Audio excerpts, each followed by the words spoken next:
Feel the noise, lock the doors. 3 men at the table. No scripts, no retreat, no fear. Welcome to the Lion's Den. Welcome to the den, Lion's Den, where the pressure gets heavy and the real stand firm. Welcome to the den, Lion's Den. 3 voices at the table, let the truth be heard. No running, no folding, no hiding behind the fence. Ronin, BMT, fearless. Welcome to the Lion's Den. First through the gate, let the strategist speak.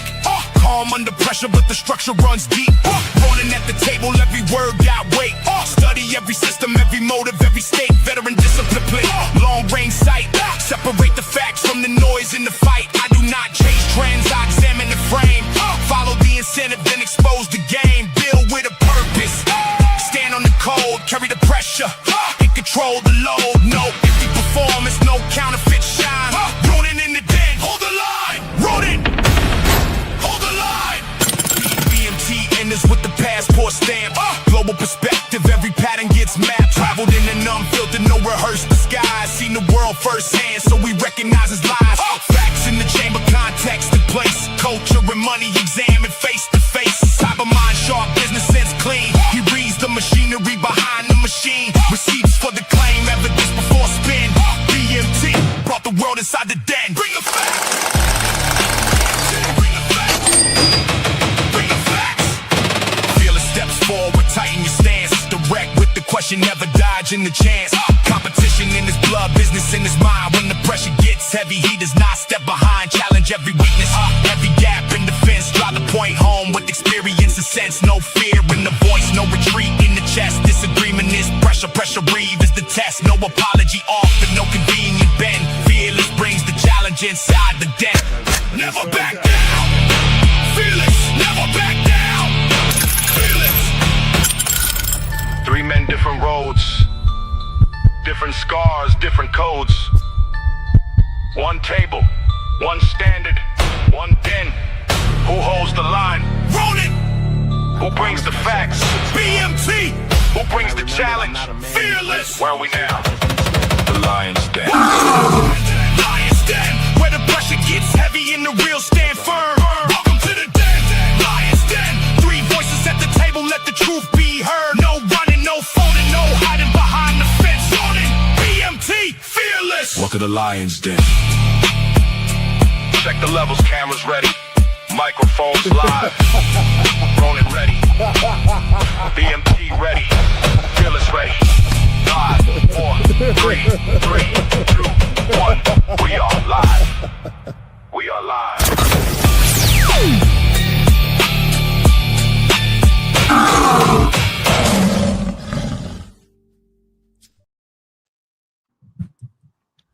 Ooh. All right. It's going to be a heavy one today. Some people's ego is going to get hurt.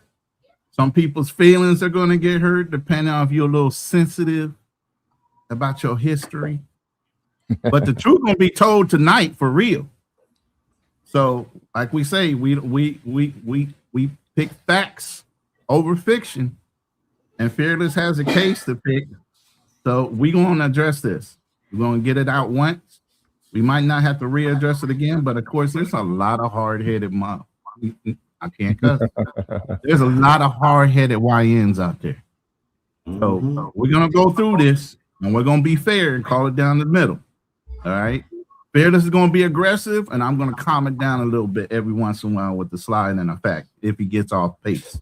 But we're gonna go at it, and we're gonna go ahead and welcome everybody to the panel. Our brothers, Black Man Travels, and also Fearless. Black Man, go ahead and open up because I know Fearless has got a whole monologue ready. So let him be last. Yeah. Yesterday we had an interesting live stream yesterday. You know, your boy got a little twisted over drinking, so woke up with a severe hangover where I had to like literally go to the sauna 3 times today. And when you have a 2-year-old, he doesn't care you have a hangover. He wants to play. He wants to jump on you. He wants to be occupied. So I'm recovering, man. So tonight I'm not arguing with anybody. I'm gonna sit back. I'm gonna say my piece, and that's it, man. So no drinking, no arguing, no yelling, no screaming. I already got a earful from the wife this morning. So I guess I was screaming last night. But anyways, man, it's gonna be a great show, man, and I hope you guys come in, check your feelings, man. We're stating real facts, and let's talk about it. All right, Mr. Fearless, you have the floor. He's pulling out a big ass stack of documents. He back there in attorney mode. Yes, Your Honor, I have a case to present to the jury in the court. I guess he's taking a phone call right before he opens up. That's sad, but hey, it happens. Salute to everybody in the chat. Mr. Peppers, D. Kirk, my nephew, Bert Ross, LJ. Fearless, you done with your phone call, bro? Yes, sir. Yes, sir. All right. You have the floor, sir. All right, brothers. Look, man, I don't know how many more shows I can be doing to this. I thought when we really first started doing these shows, it was about a steel sharpening steel, and we would hold each other accountable. Even in the introduction, we say facts over feeling. But for some reason, I think that people don't like facts over feelings, that we have created this thing in our mind, how things go. And especially with the Black community, we enjoy the lies. Whatever lies people give us, we enjoy those over the truth. We will believe that a man who isn't a doctor, who calls himself a doctor, is a doctor and can cure AIDS. When somebody gives you the truth behind it, says, yeah, that didn't really happen, we don't want to believe that. We believe so many things that are false, especially within the Black community, that is actually terrible for us. I was on a show, and I was listening to the show from abroad, and I'm going to let this show go for a second, and I'll tell you how I got to this part. Let's see. Let's see if this was. Whose show is that? Charlie Chan? Shout out to Charlie Chan TV. Shout out to Charlie Chan TV. I must only have it on one. Okay. I'm gonna drop his link in the chat. If you guys want to go subscribe, please go subscribe to Charlie Chan TV. We ain't trying to steal. We just trying to enhance. You know what I mean? But that's my brother over there. I'm gonna let this play for just a second here. That was Black Cleaner that said the light bulb and all that. Let me go one way bigger than that. I said open heart surgery.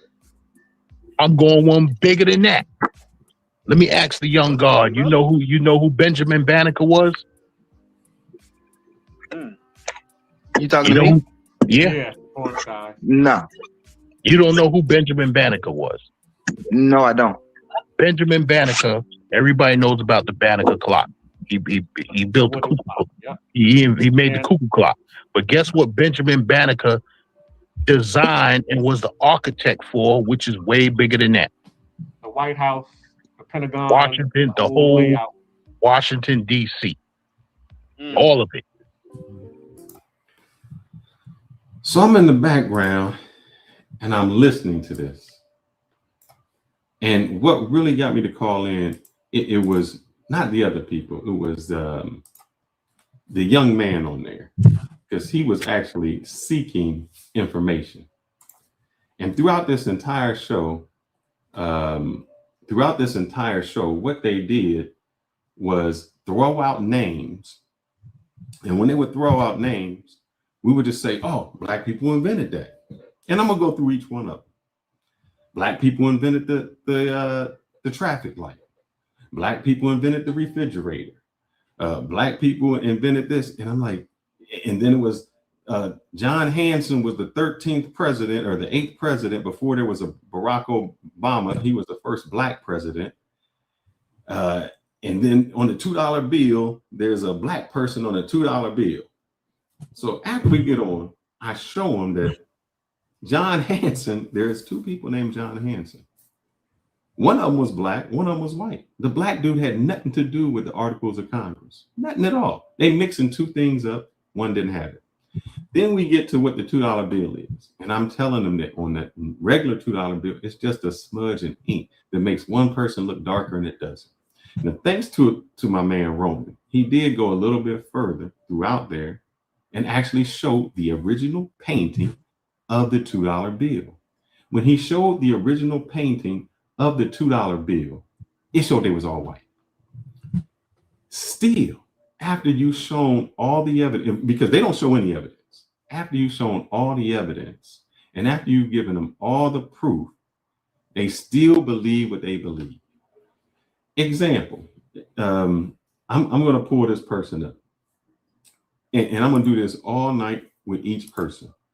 And I've done the research, but I just want to show everything I say with the research. The gentleman said that Benjamin Banneker designed all of Washington, D.C.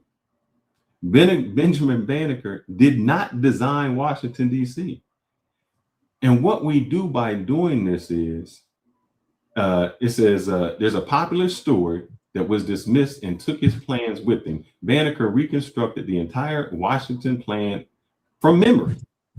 That's repeated frequently, and historians have found no evidence. We make it up. He was a person who worked for the person who architected. That's it. And what we do all the time is this. Example, I made an app today. I made an app for my phone. In 50 years, I made all the software for the phone. In 100 years, Fearless created the cell phone. Huh? How do we go from me making an app to I created the entire cell phone? And that's what we do on everything. It's sad that we take away the contributions from people and we have to exaggerate, and we get to the point that we say we invented everything where we didn't. And it becomes so sad because we become the laughing stock of other people whenever we have to go against anybody talking about truth. Because just like when I watched the Candace Owens and the, I think the Candace Owens debate, when she started bringing, well, here's this, this, and this, the other person starts to look stupid. And when we start to bring all this stuff out that really wasn't true, and then you go against somebody who comes with the facts, who says this is the real history, we do it. So tonight, I'm debunking it all. I'm debunking the fact that, what's his name?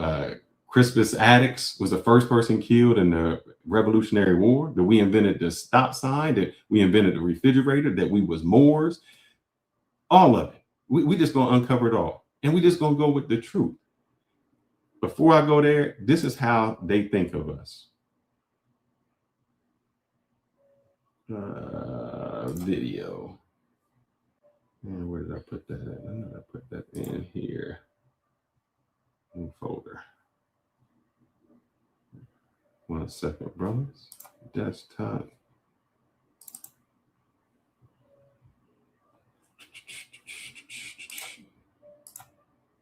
History of American history starts with the default being whiteness, and not the fact that we built this country, not the fact that major inventions, by and large, at least 80 to 95%, depending on whose estimation, came from foundational Black American minds, but we weren't allowed to patent a lot of stuff. I'm gonna let him play. There's gonna be a lot of this. They said we weren't allowed to patent stuff. One was the light bulb, and I'm gonna show that the gentleman actually had patents. He had patents. He had patents during the time that they said we can't patent. But look at how they look at us. And this is where you completely lost the plot. To say something is asinine is 80 to 90% of inventions were created by slaves. The guys out there picking cotton that were not educated, that couldn't read. But 80 to 90% of all those inventions are from those people that were subjugated, held down, and weren't allowed to read books. Are you kidding me? This is where you lose everything, because you could open up a history book and you can see Ford, how he invented the Model T, right? Oh my God, electricity. How did we harness electricity? Put basically lightning in a bottle. Right? This is what white people did, because a vast majority of the things you see in the world today were invented by white people. Now, there are other cultures, Asian, Middle Eastern, that have their own inventions and discoveries and all that, but a vast majority of the modernity that we're living in was created by white people. This is the like ubiquitous culture that you're living. The mic I'm speaking through, white. The camera you're looking through, white. The cell phone, white. The plain metal tubes flying in the air, white. You understand? Like everything in modernity that you see, cell phone, everything. It was all white invention. It's okay to say that. It's okay to understand that a group of people managed to somehow invent all this shit, and it's okay to give credit where credit is due. And take those inventions, iterate, make them better. Use those ideas to better your life. Go into a better position. Don't hold it against anybody. Don't try to steal the credit. Don't try to act like we wasery. That's the whole shit that people are getting tired of with this fatigue is we was Kangs, we was Egyptians, we was Jews, we was Native Americans. It's the we wasery levels. They're out of control. None of that stuff is true. It's just blackwashing history. We was. I saw samurais and we. Go ahead. Who is the guy talking? He's reviewing Xandu. I know, but what's his name? And what's his show name? Legion of it's Legion or something. I think maybe Legion of Men. Okay. Legion of Men is the white guy talking? Yeah, is the white guy. Okay. Frank Xandu is the dude with I know who Frank Xandu is. We were trying to get him on the show too. Yeah. And the other dude, they did a show. And I know who the other guy is as well. That's why I said, he's going to challenge him? Okay. Go ahead, let it run. I just wanted to know who that was. Yeah. So he's not challenging Frank Xandu. He's actually agreeing No. with He's Frank Xandu. Right. I understand. Go ahead and play. I just wanted to do some research on this guy. Who he is. I'm going to go back to we was Kangs. Because we everything. Egyptians, we was Jews, we was Native Americans. It's the we wasery levels. They're out of control. None of that stuff is true. It's just blackwashing history. We was. I saw samurais and we was the first Swedish people, the Vikings. Come on, man. It just sounds ridiculous. Whites put lightning in a bottle and then made rocks think. This is how we're all talking right now. Do you know how crazy that sounds? There's a difference between inventing something like a refrigerator, coolant, or, something like a comb, a hair curler or something, whatever the fucking list is, Aunt Jemima's syrup and shit, and fucking rocks thinking from lightning in a bottle. Like, it's not the same. You did invent some things, great, that's great. But the bulk of the world that we're living in was ushered in by who? And that's the truth. And that's it. And it shouldn't make you feel any type of way. It's just like, could be admiration. Like, damn, that's crazy. Let's do better. Those are the standards that were set. Let's reach that and then some. Let's show the world what we're capable of. Instead of like trying to blackwash history and be we was. So tell me what the lies with that. Because as he said, we was everything. We was Indians, we was Egyptians, we was Native Americans, we was samurais, we was everything. And my problem is this. Why can't we just be who we are? Why do we have to invent certain things? Why do we have to invent this history and not just be who we were? If I invented an app on this phone, that's fine. Why do we have to lie and say I invented the phone? And we do this across every single time. We said Bannister designed the White House. He created all the architecture to the White House. It didn't happen. Look him up. And so what I always say every time I go with something is just fact check it. Go in, look it up, and go behind it. And don't just go one step. Because when you go one step, you're going to find that, hold up, maybe I need to ask another question. And maybe I need to ask a different question. For instance, I think, let me see if I'm going to go with, I'll let y'all talk and I'll find something else. I'll pause there and let y'all comment, and then we'll go to the next one. Unless y'all want to keep going. Okay, so somebody said that he might be a white supremacist. So let's Here's the thing.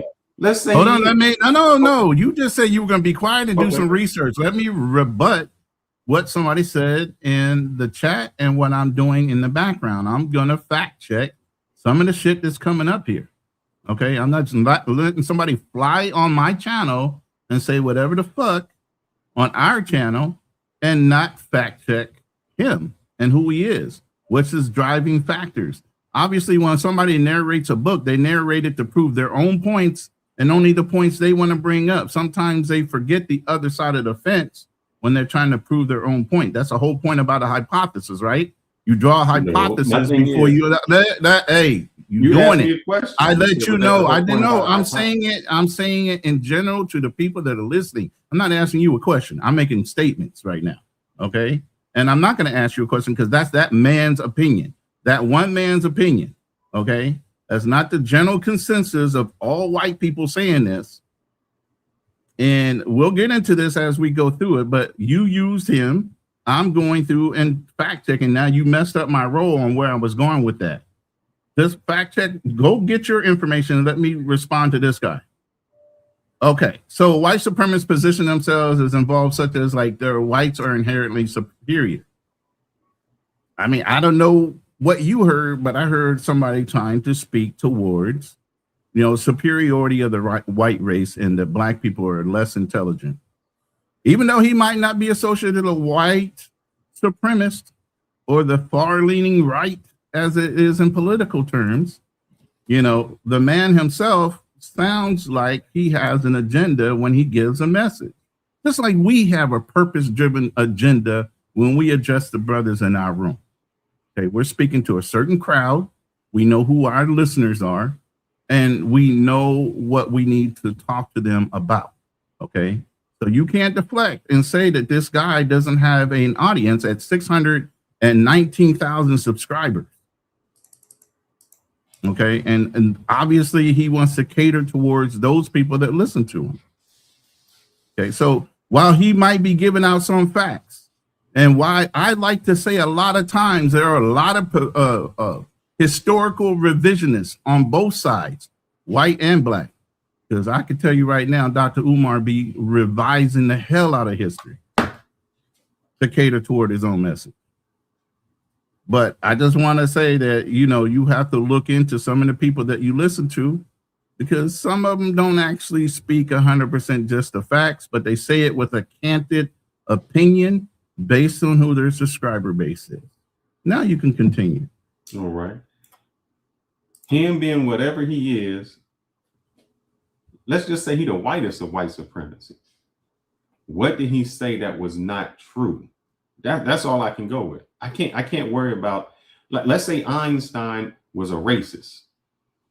Did that mean the theory of relativity didn't exist? No.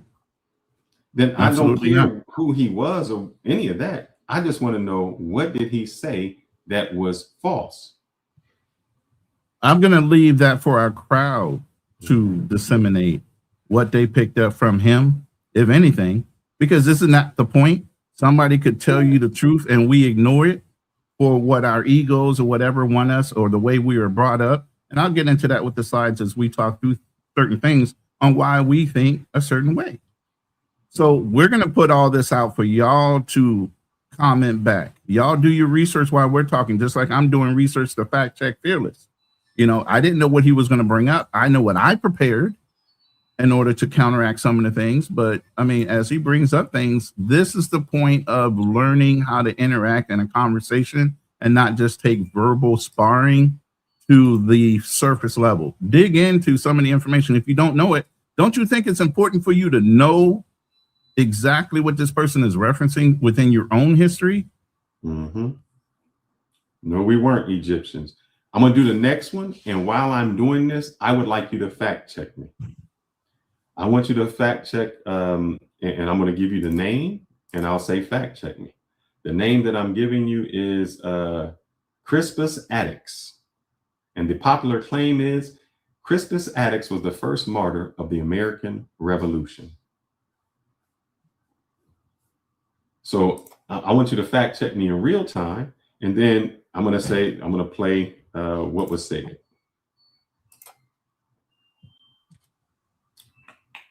Somebody's laundry is done. Oh yeah, the wife is you gotta have that wife out there doing that, brother. It ain't done yet. It's a whole lot more to go. It's 100 degrees here, man. You can't do laundry during the day. You got to do that at night. what am I doing, man? Share screen. Goodness gracious.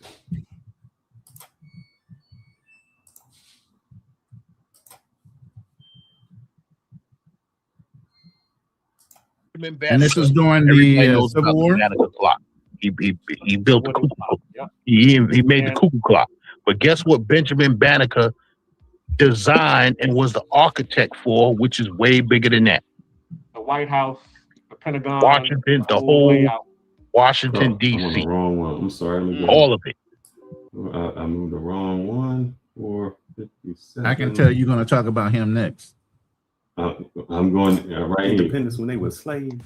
Just They think let a about Okay, black man okay, get shot fearless. to Listen. start off Do you the think- Revolutionary War? Crispus Attucks. it. Say that again, Black Lena.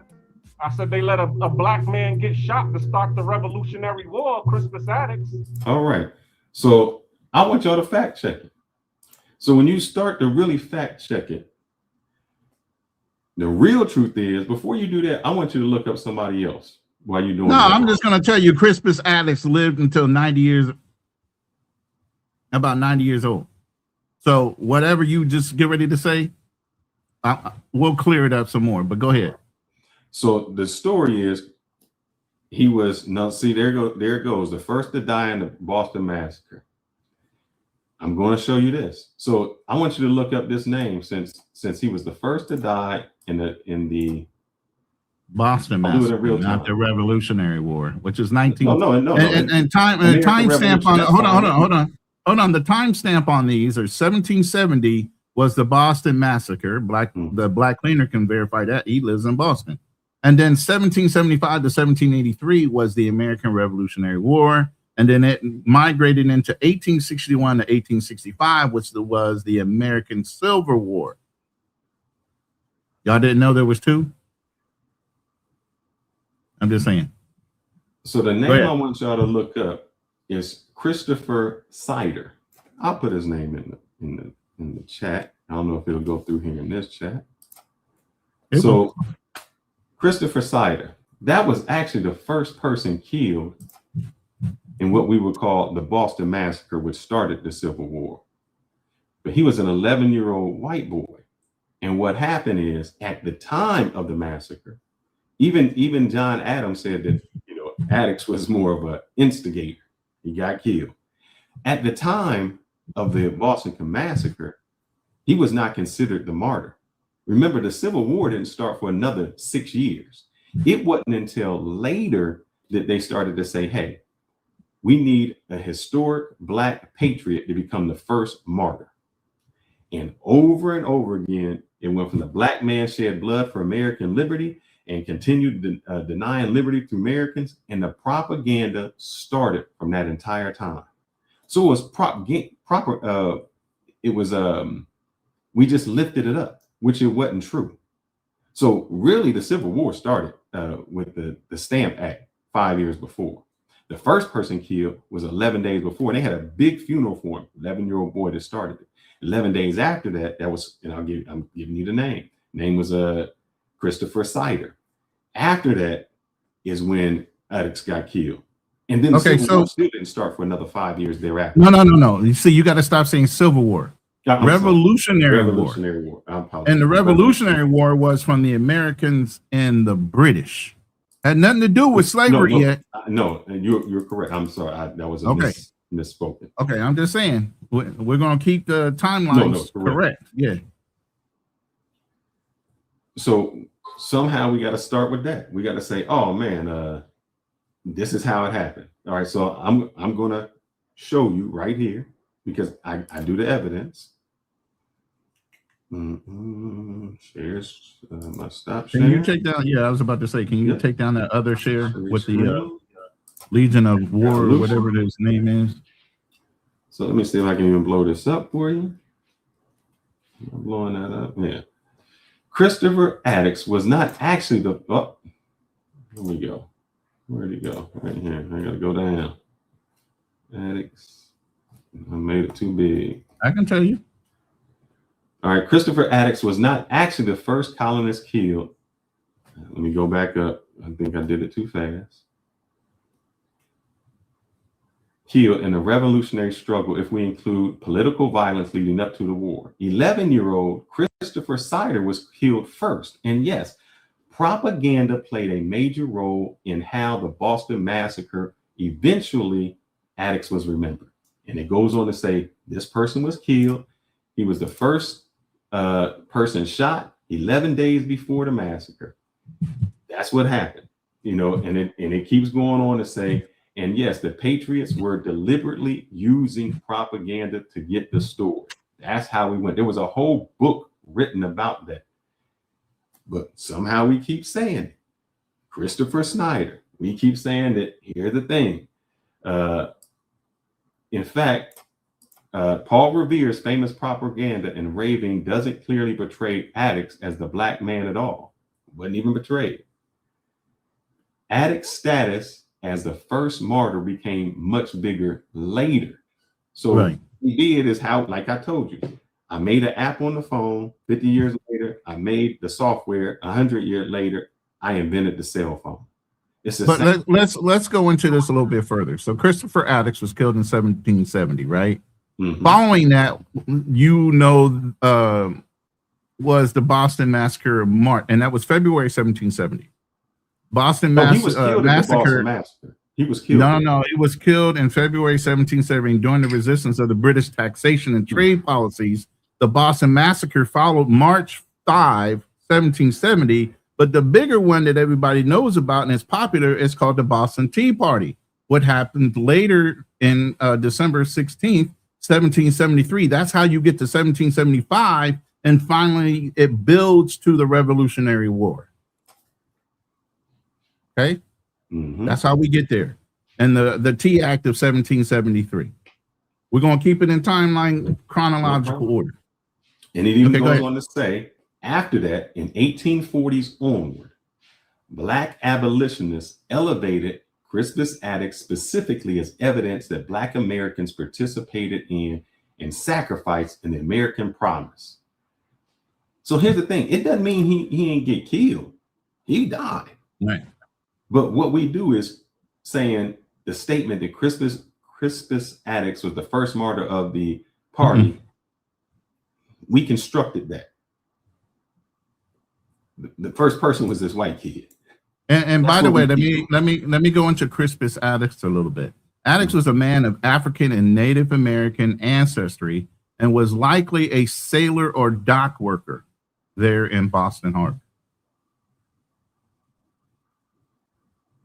Correct. Contradiction of national liberty while tolerating slavery. So, was he a freed man? Seems like he was. Yeah, he was a freed man.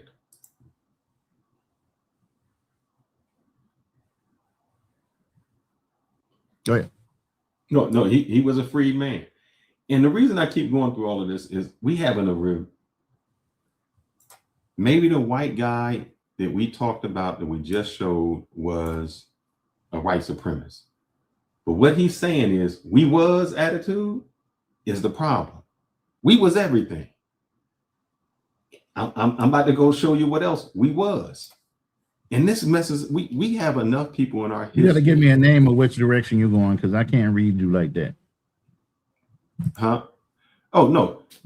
We was kings. We was Lord Jesus. We was Moors. We was what wasn't we? You talking about the blacks? He said we were samurais. We was Vikings. I mean, that's the thing. We can't just say who we were in our society. We was Jesus. We was Moses. We everybody. Who is we? When I say we, I think this is a revisionist history by African Americans. We have revised history to make things more than what we actually were. And I'm gonna give you. They're going to do 3 insights, and that's what I'm gonna do. Let's see, 412. But let me pull this up real quick. Yeah, go ahead. Okay. So as we go through this, I'm going to pull up different slides to let you understand where we're going with this and why we're doing this. Because too many times, I say it all the time, there are historical revisionists, and we take ownership in some of these stories based on who told it to us. The authority behind the story matters. The believability of the story matters. But even though it might sound good, there's too many snake oil salesmen out there. It doesn't necessarily talk about the truth. Okay, it's a half truth, or it's a truth. And I relate it sometimes to, if you start a conversation in a circle of people, you tell a short story to the person to your right, it gets all the way around to you, and the person next to you on your left tells you the same story. All of a sudden, that story is not going to be exactly the same. It's going to change based on somebody shortening the story, leaving out a detail or two. That's how stories change over history. Now, as those stories change, whoever told the original story that you heard, all of a sudden that authority figure, whoever told you, all of a sudden becomes believable. Now somebody's challenging whether that person was a liar or not, which you have loyalty to the person that told you the story, not the person trying to inform you of the difference in the story to get you closer to the real truth. You guys understand what I'm doing here? Stories will change over history. Okay. No, now I agree. Like people said there was a black samurai. There's a difference between saying there's a black samurai and saying we invented samurais. we invented the karate, and we came from Africa and we showed the samurais how to be samurais. That's not necessarily what they're saying. That's what I'm saying. They were taught. He was taught by another Japanese guy in order to be a samurai. You know. I'm gonna break these three down, and then we're gonna go to something else. Share this screen. And hopefully this one is it. All right. No. I agree with you, Charlie, but I'm saying the opposing people who feel some type of way about FBA is triggering because they feel like y'all ain't built shit. Y'all don't got no culture. Everything has been handed to you. Everything that y'all have supposedly built is bad things. Like because for some reason, the light bulb, huh? The light bulb, the refrigerator, the stoplight. Hey Charlie, so we invented the light bulb, the refrigerator, and the stoplight. The light bulb, the refrigerator, and the stoplight. Now, I don't want to take anything away from the people who actually invented stuff. So we're going to go to the person first with the stoplight. I know that story already. Yeah. So this, but I want to hear what you say. Is Garrett Morgan. Garrett Morgan did do a patent for his own 3-position traffic signal. But before 1923, they already had electric lights, which was using red, yellow, and green. In 1914 was the early patent of the traffic system. And let's go all the way back to 1868 was the first traffic signal in London. So when did he invent the light traffic signal? He didn't. He patented a better signal. He improved upon a signal, but he didn't invent that. So we go from, I got a patent to I invented it. This is the problem that we have. And when we tell our young people this, we start to sound really crazy. And so let's see what Garrett, what's his name? Garrett Morrison. Let's see what it really looked like so we can get the patterns of how it was. I thought I had it on here. Let me see if I can find it again. I think I had an image. So we go from, this is what my point is. Morgan accomplished some real things. Why isn't that actually what he invented good enough? But we go from Morgan patented a 3-position light signal to Morgan improved signaling to Morgan invented the 3-way light signaling to Morgan invented the traffic light.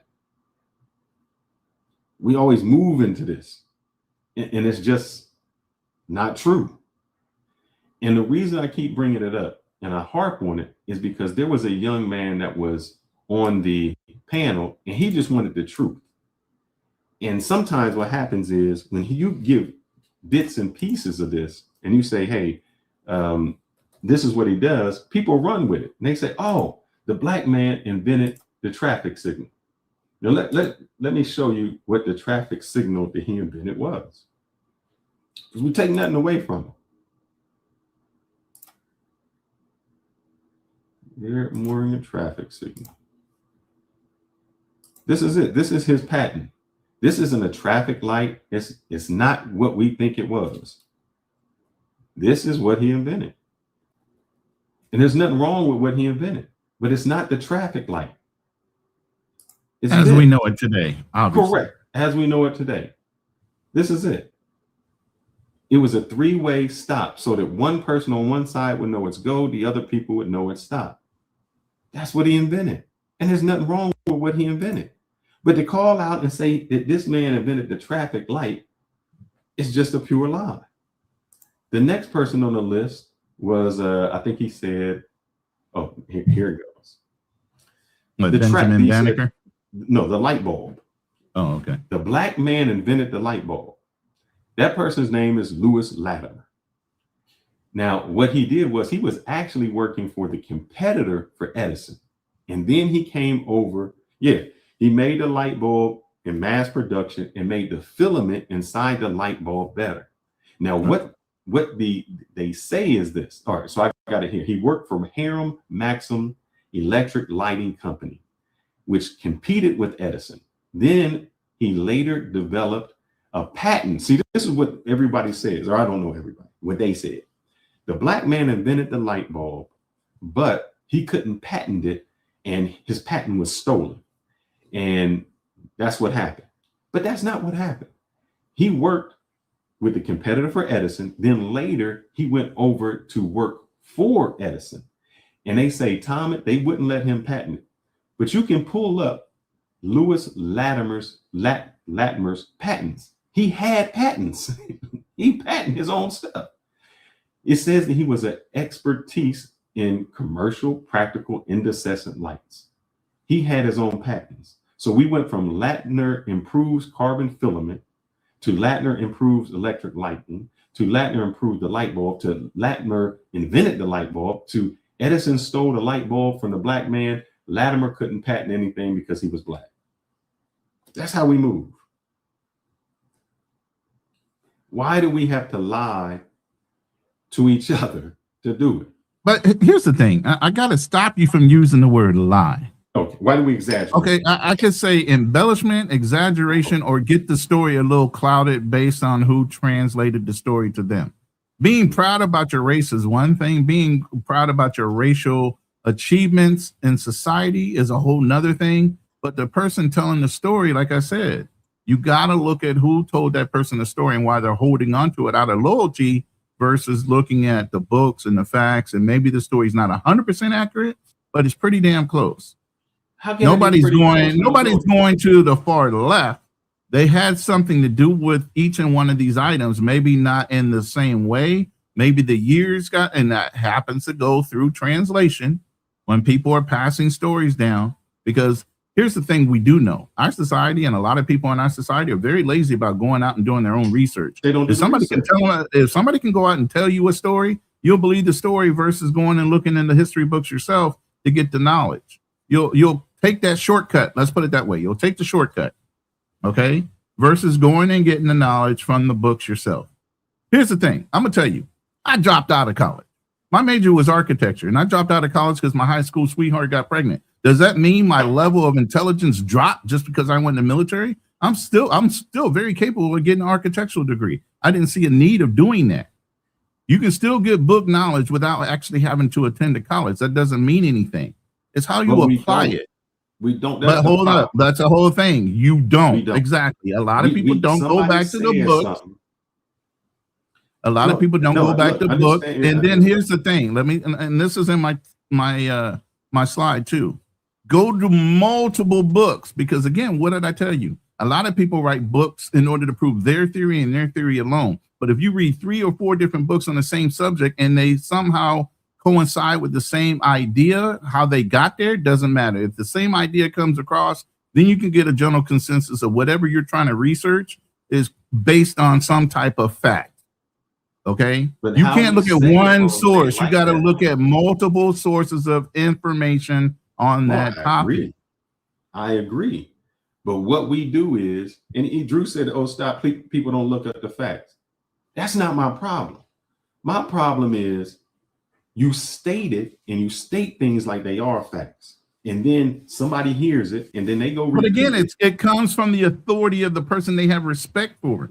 Now, what we need to say is, how come so many black people take the authority from somebody outside our culture and hold on to it with a tight fist over somebody within our culture telling them something a little different and them wanting to change towards the truth of the person of the Ronan, same hold hue? up. When I came onto the show, let's say how this started. When I came onto the show, I said John Hanson, the black person, was never a president. Yeah, I know that topic that we're talking about. Right. This is how we got here, Drew. They said that the first black president was John Hanson, and he was with the Articles of Congress. And I said, that's not true. One, John Hanson was a white person. The John Hanson they were talking about, who was black, had nothing to do with Congress. And then we went on to say, they went and got it. I wish I had it. I'll go get it right now. But while you're thinking about that, I'm going to keep you on point. I'm going to keep you on point. I'm going along with what you're saying, but look at the screen. Do you think that's incomplete information, oversimplified claims, and interpretation dispute, or evidence rejection? We're rejecting the evidence altogether? Yes, because I'm going to tell you why. They said that a black man was on a $2 bill. Your boy went and got a $2 bill, held it up to the screen and said, here's a black man. You can see him. He's black. See him right there. Mm-hmm. And I said, he's not black, man. The dude is not black. And I went through to show how if you engraved it, the ink smudge, he's not black. Oh, he's black, man. You blind. Can't you see this? Can't you see this? And I said, bro, he's not black. Then you went and got the original. Then you went and got the original painting that they got the engravement from. When you got the original painting, was he black? Was there a black person at all? Man, it's the messenger. No, I'm asking you. Don't say it with your chest out, bro. I don't know why y'all back up. The messenger. This is the messenger. You're a white man. I'm gonna say this. Y'all go. I'm gonna call you out, Ronan. Y'all go to these other channels and then you don't say it with your chest out because you follow the people and you cool with the people, man. Steel sharpens steel, and no matter what is said, whether it's on this channel or another channel, no, not John. Here's the point. Let me say this. Let me say this real quick. When I'm on other people's channels, I'm there to support them and their messaging and whatever they're there to promote on their channel. Okay, I'm not here to argue or anything like that. Now, when people start spitting out facts and dates and times, if I know about it and I feel it adds to the conversation we're supposed to be on, best believe I'll pull up an infographic in a heartbeat and have done it. But when it's something off topic to what the person I'm on his panel for, I'm not going to go and dig in deeper to get way off of the subject. I'm not going to do that. So your thing is, steel doesn't sharpen steel, and you just let people spew whatever. No. Yes. No. Because if it was a woman on them shows, you'd say something. If it was a white dude on them shows that would say something off, you would correct him. If he was on my show, yeah, absolutely, and I've done that. No, if he was on other shows, you corrected somebody white. Yeah, I did when he got disrespectful. Hold up. So why is wait? Did you not hear the completion of that? When he got disrespectful, up until then, he could have said whatever the hell he wanted. All I know is you keep telling me fact over feelings, and every time somebody bring their feelings on another channel, you don't bring no facts. See, I'm the same no matter where I go, and I know you say I'm a rebel, I'm whatever. I'm gonna be the same no matter where I go. I don't care. And that's what I keep a straight line. That's what you're supposed to do. It's a rebel rattler. I'm gonna call somebody out. You can't go on one show and say, oh, it's bad for a woman to do this. And then you get on a show with a woman and don't say nothing when they do the same thing. That's a hypocrite. And what are you saying I did that for? So hold up. Are we gonna stop the show and go to that? We can't, because we can have that right now. We can show how iron sharpens iron. All right. So, iron in your sharpens iron. opinion, what did I do wrong? If anybody would have said that it's okay to marry a stripper, you would be like, why would you want your son to do that? Why would you want your daughter to become a stripper? But when somebody else says that, you have no words and you say they cool and I'm cool with them and they real. I can understand if you're real. I have no problem with somebody being real. You can be real, but I can still call you out for the same behavior. Being real means I'm okay with, I'm cool with you. Right. I can still call out behavior. And I can still just say that I can be cool with somebody and I can say, now, me and you are cool, but your behavior is, you know, you using the N-word and you doing all this, that's degenerate. You cool, hold up, you're cool with Darnell. But at every instance, Darnell says something crazy, you call him out, whether it's on your show or somebody else's show. Okay. Now, so if you're going to do that for one person, do it for all. I do it for Are you everyone. done? Okay, are you done? Yes, I'm done. Okay, there's a thing, and it's right. God damn it. It's so perfect that this is up on the screen. Context versus interpretation. You jumped on a panel, and I'm going to say her name, Vibing with Misha. No, we don't have to say nobody's name. No, I'm going to say her name because I respect her enough. Up, and Rainier, no, really stop. I let you talk, and I asked you if you were done. Are you done? Go ahead. All right.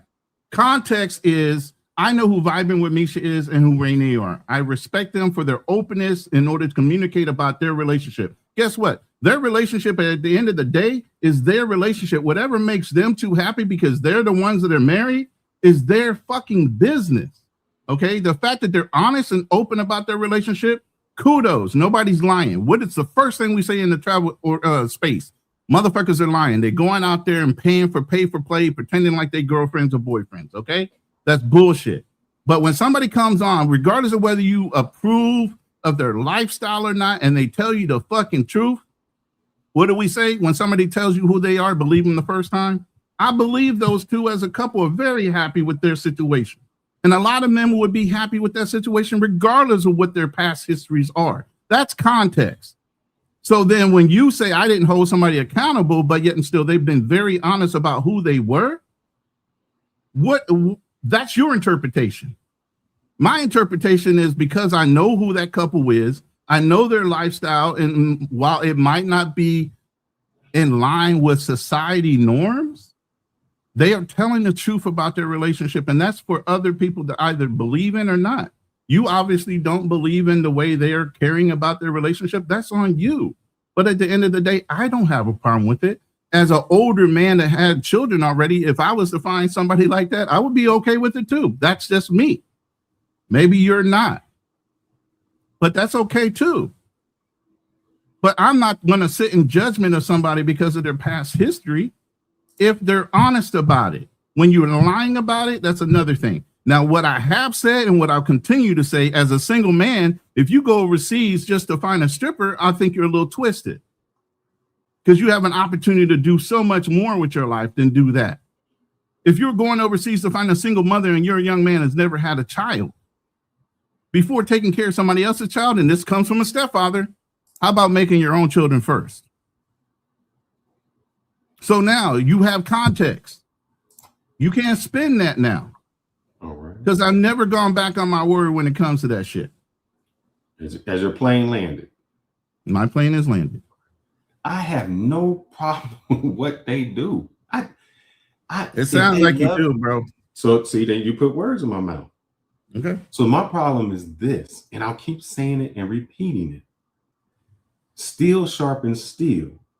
It's cool what they do. That's their business. They happy. I have no issue with that. You know who else tells the truth from their perspective? Darnell. Darnell says he got problems. He got this. Why do you hold him so accountable if he tells the truth? If he's honest about his thing, why do you hold him so accountable? Darnell is a man. He gave his word to all of us. Hold up. First of all, Darnell is a man that gave us his word as a man, right?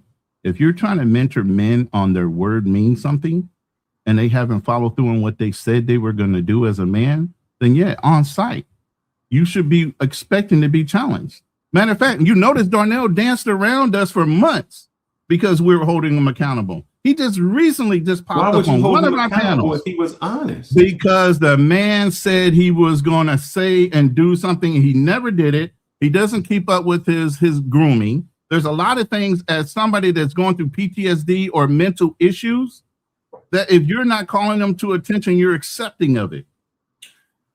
Exactly. Now we on the same page.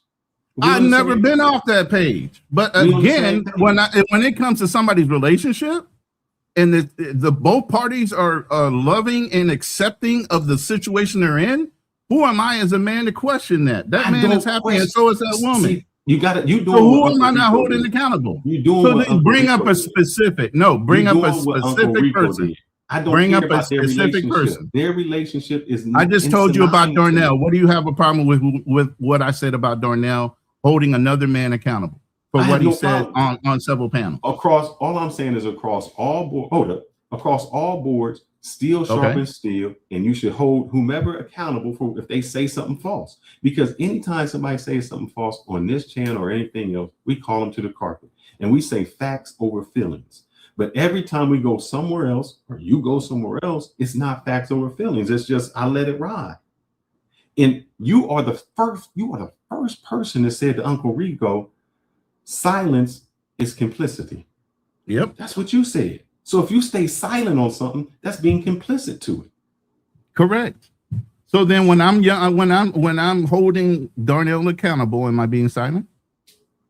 No. But did he say that to us? Why do you hold wait, stop. Did he say that to us? Meaning me, you, Kanal, and even Drew was on that panel that day, right? Okay, but he might say to another show, right? He might go to another show and say something completely different. But I'm saying you hold him accountable no matter what show he on, no matter where he at, no matter anything. You hold him accountable. And I'm saying you don't do the same standard to other people. Right, because my voice is the look. I suffer from PTSD. I still deal with that shit. But at the end of the day, here's the biggest thing. How are you giving out personal advice on certain things in your life when you haven't gotten your life together? How are you even listening to something like that? I don't listen to him. I hold everybody accountable across the board, even myself. Okay. So no matter where I'm at or what show, all right, hold up. You said that, and I'm gonna get back to this. You said that we mentor young men, right? If we mentor young men and we want young men to go in a certain way, if there's a young man that comes onto a show and he's legitimately asking, I don't know this information, man. How do I find this information out? How do I? I've never even heard of this. And then somebody is spewing wrong information. Why wouldn't you say, hey, let me stop right there. That information is incorrect. Here goes the correct information. Because as men, that's what we're supposed to do. Because that's what I came on the show and did. I said, guys, you telling this dude that there's a black president before Barack Obama that named John Hanson that lived there. That's just not true. You're saying that this dude Bannister designed Washington, D.C. That's just not true. So I'm taking up for the black dude. And what did I say to the young black man? Don't believe me. Don't believe them. What I want you to do is do your research and ask several questions on it. Don't just ask, did who designed this? Go 3 questions deep. Find out for yourself. Don't believe me. Don't believe them. But I call them out.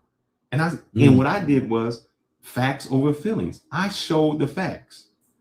I showed all of that. And then even at the end of all that, they didn't believe it was true. And that's why we had this show to say, even when you show a lot of us, Black Americans, the truth, we still don't believe it.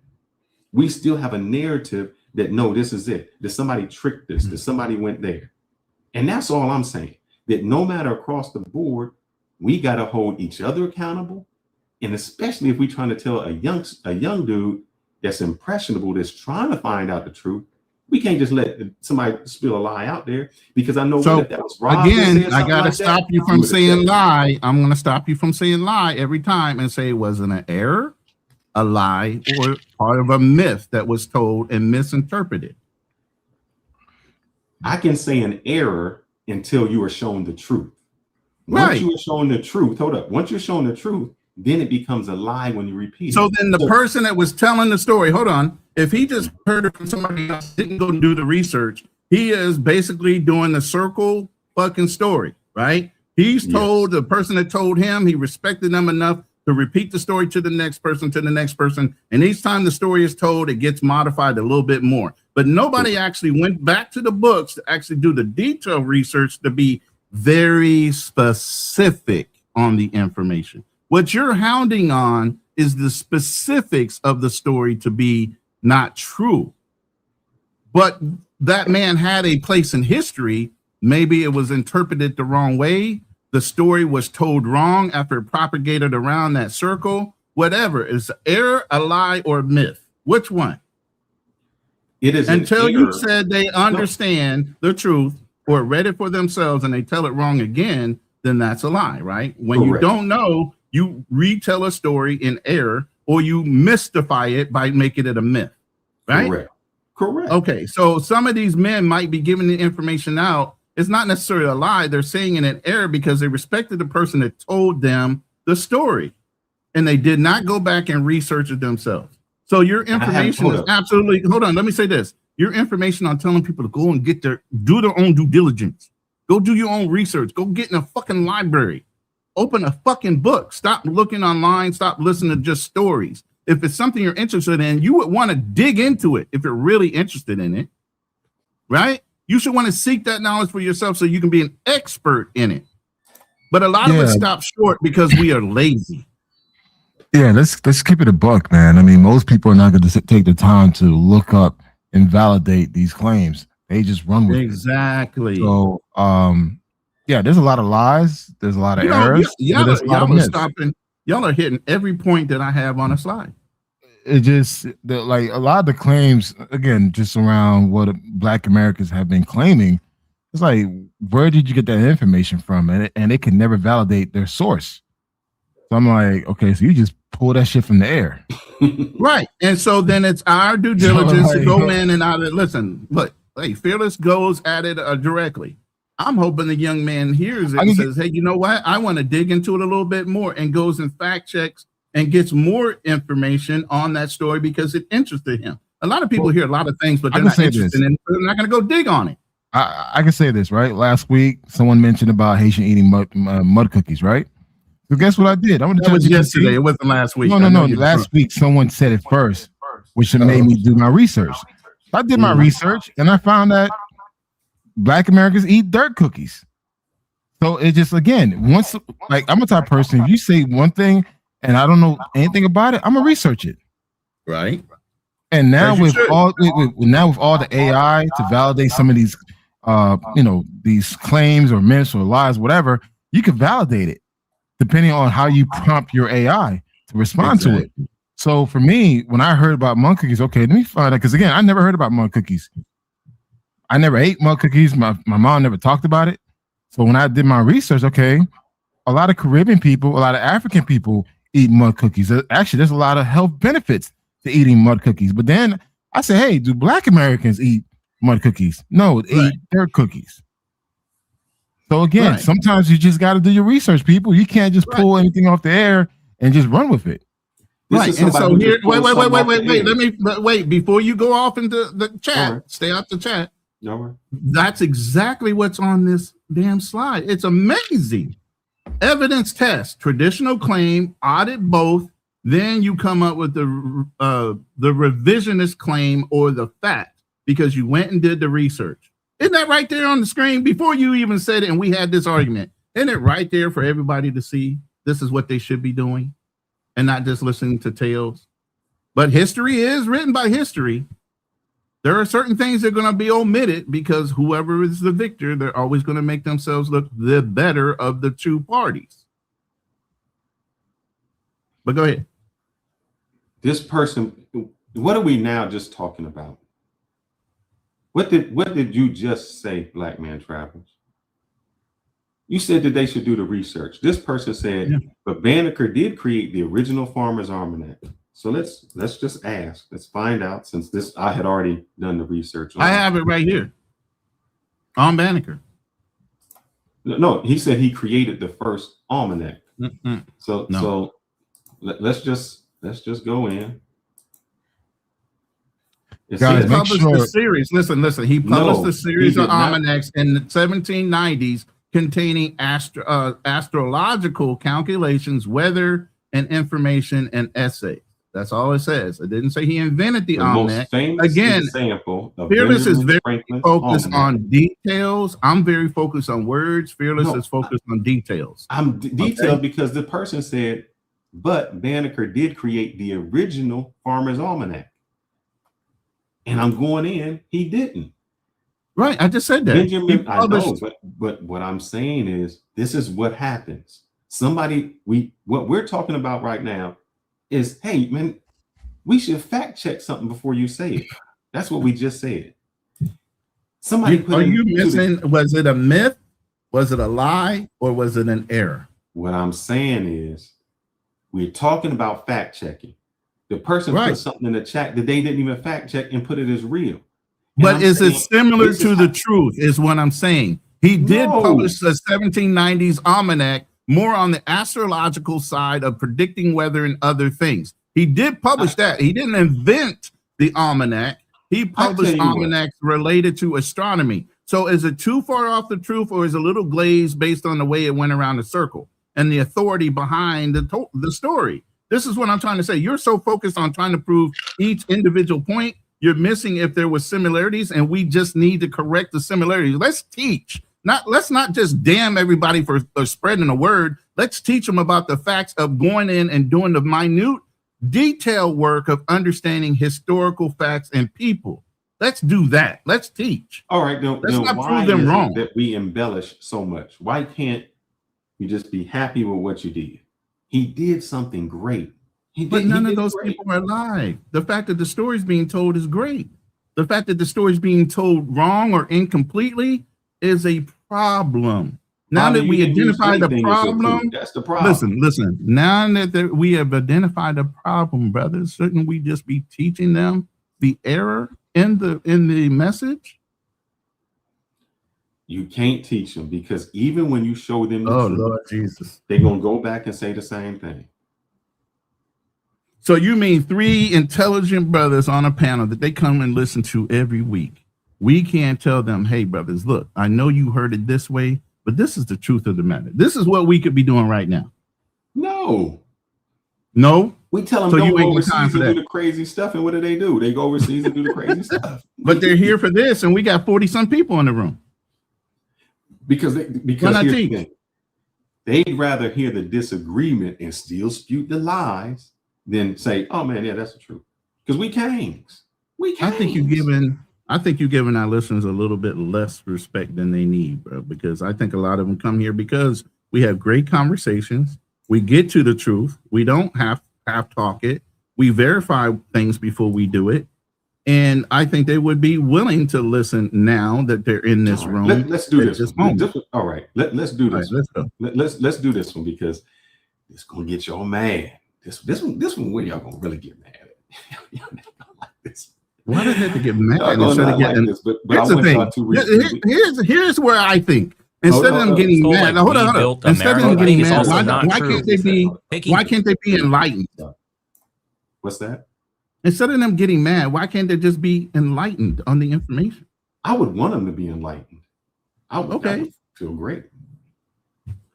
So this is his commentary. I think Frank said something similar, and then he's commentating off of exactly what he said. So I don't know which one. This was like an hour and a half interview, but I just want to go with what he said. I remember that because- whole conversation between the original two. Yeah. Yeah, but the reason is because I want other people. I want you to hear how other people see us, how they look when we say certain things. And by the way, this whole like we built America thing is also not true. Picking cotton is not building anything. Like, you think all the skyscrapers and all the crazy bridges and all that shit was built by foundational Black Americans? It sounds ridiculous, bro. Do you say the Mexicans built your neighborhood? No, the builder built your neighborhood. They just employed Mexican labor for cheap. If you dropped people off in another area of the United States, let's say foundational blacks, and you told them build a skyscraper, do you have the knowledge, the expertise, the experience, the know-how to build a 100-story building? Picking cotton is not the same as I built America. We built America. No, you picked a product, which was then transformed into a textile and other uses, which was then sold on a market, which was then used to build up an economy for the South, which was then used to build other things around. That's it. Dubai is technically built by slaves. Was it created by slaves? Was it actually built by them? Who are the engineers? Where did the expertise come from? Who had the money? Who planned the entire city and what it looks like? Who dug everything up? Think about that. Who were the ones drawing up the schematics and the blueprints? The architects of the idea of Dubai. You can't say it was slaves, because Dubai is getting slaves over there. They're doing it today. All of these. That is correct. The Filipinos are going there. They get the Filipinos to go over there and do the labor. We would never say, if I said, who built Tesla? Would y'all say, oh, them employees, the people who work there, they're employees. They didn't build it. You would say Elon Musk. He did SpaceX. He did this. If you say who built the cars, you would, the T model, you say, oh, Henry Ford. Now, Henry Ford had people in his shop that was doing the work, but we never say that.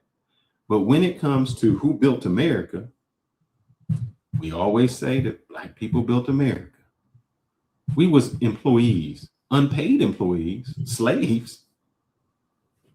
But come on now. Where was he wrong? Where was he wrong and what? He said that black people, FBAs, didn't build America. If you're talking about the whole United States, hell fuck no, we didn't. Who the fuck would believe that shit? We had hands in. Hold up. Let me finish. God damn, bro. I let you talk until you are silent. All right. So let's say this. Did we physically build America without maybe an architect or an engineer behind it that wasn't black? Yeah, we were the labor, just like he said. Mexicans were the labor. He notably, wait. He notably wanted to accent the fact that we just picked fucking cotton.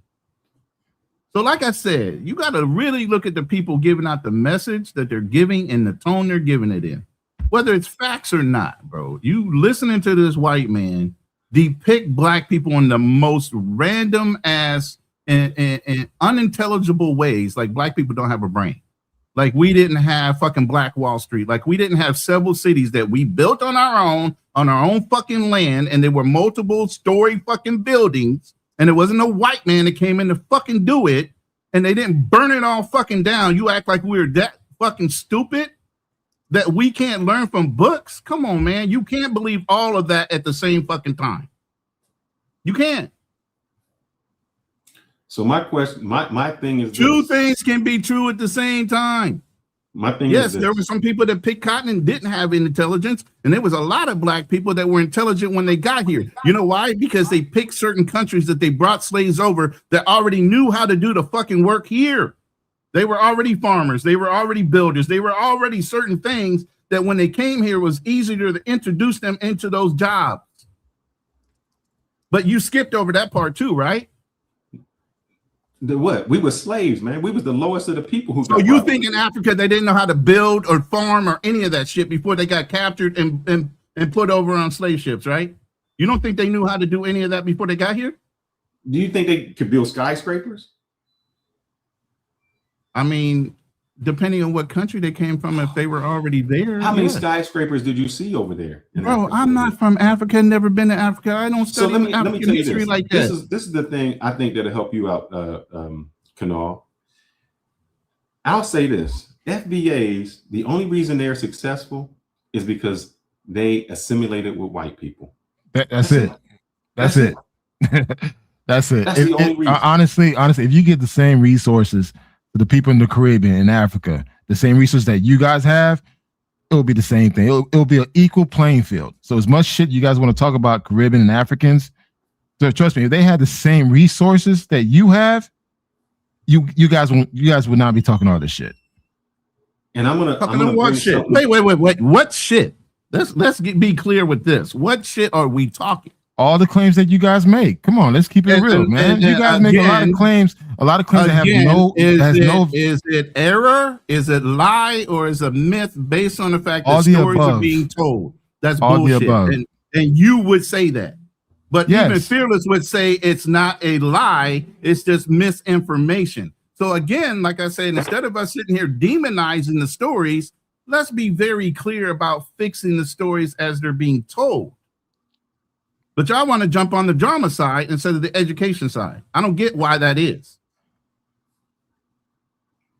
Let's teach them. Bro, how can we teach them if you constantly talking over us, man? You're not teaching them, you sitting there demonizing.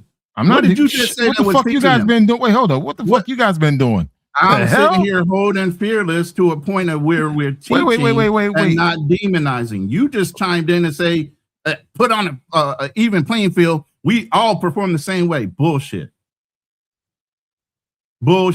Or all the fucking immigrants that are over here would be over excelling every Black American that's here. And they absolutely are not.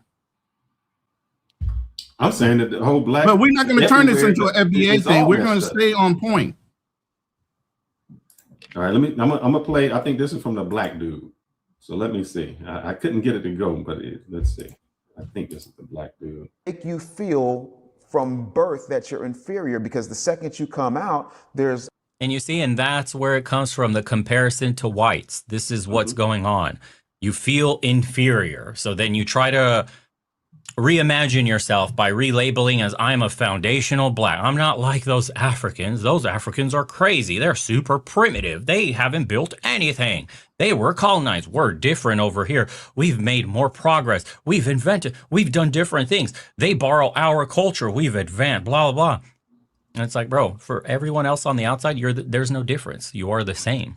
Exactly. And he's going to probably say the same shit. There is no difference. You don't get to reinvent words or relabel yourself and just pretend like it all changes. Same history, same people, same outcomes, same problems. Dealing with the same shit today like you were 100 years ago, 500 years ago, and anywhere all over the rest of the world. That's a bitter truth. That's where the inferiority complex comes from. Haiti looks like shit. Other Caribbean countries look like shit. Africa looks like shit. Wherever, the ghettos, they look like shit. Who inhabits the ghettos? In every country, all around the world, from Brazil to the United States, to Africa, to in Europe, to wherever. If you can't have this is like the real conversation that probably the Black community needs to have amongst themselves without the accountability being swept away. It's just like, hey, why is it the same every single place? Is every single place holding us down? Is every single place getting one up on us? Are they tricking us? Are they using us, abusing us? Well, it's like, why does it happen every single place? Is there something you're missing? Are you getting outsmarted consistently?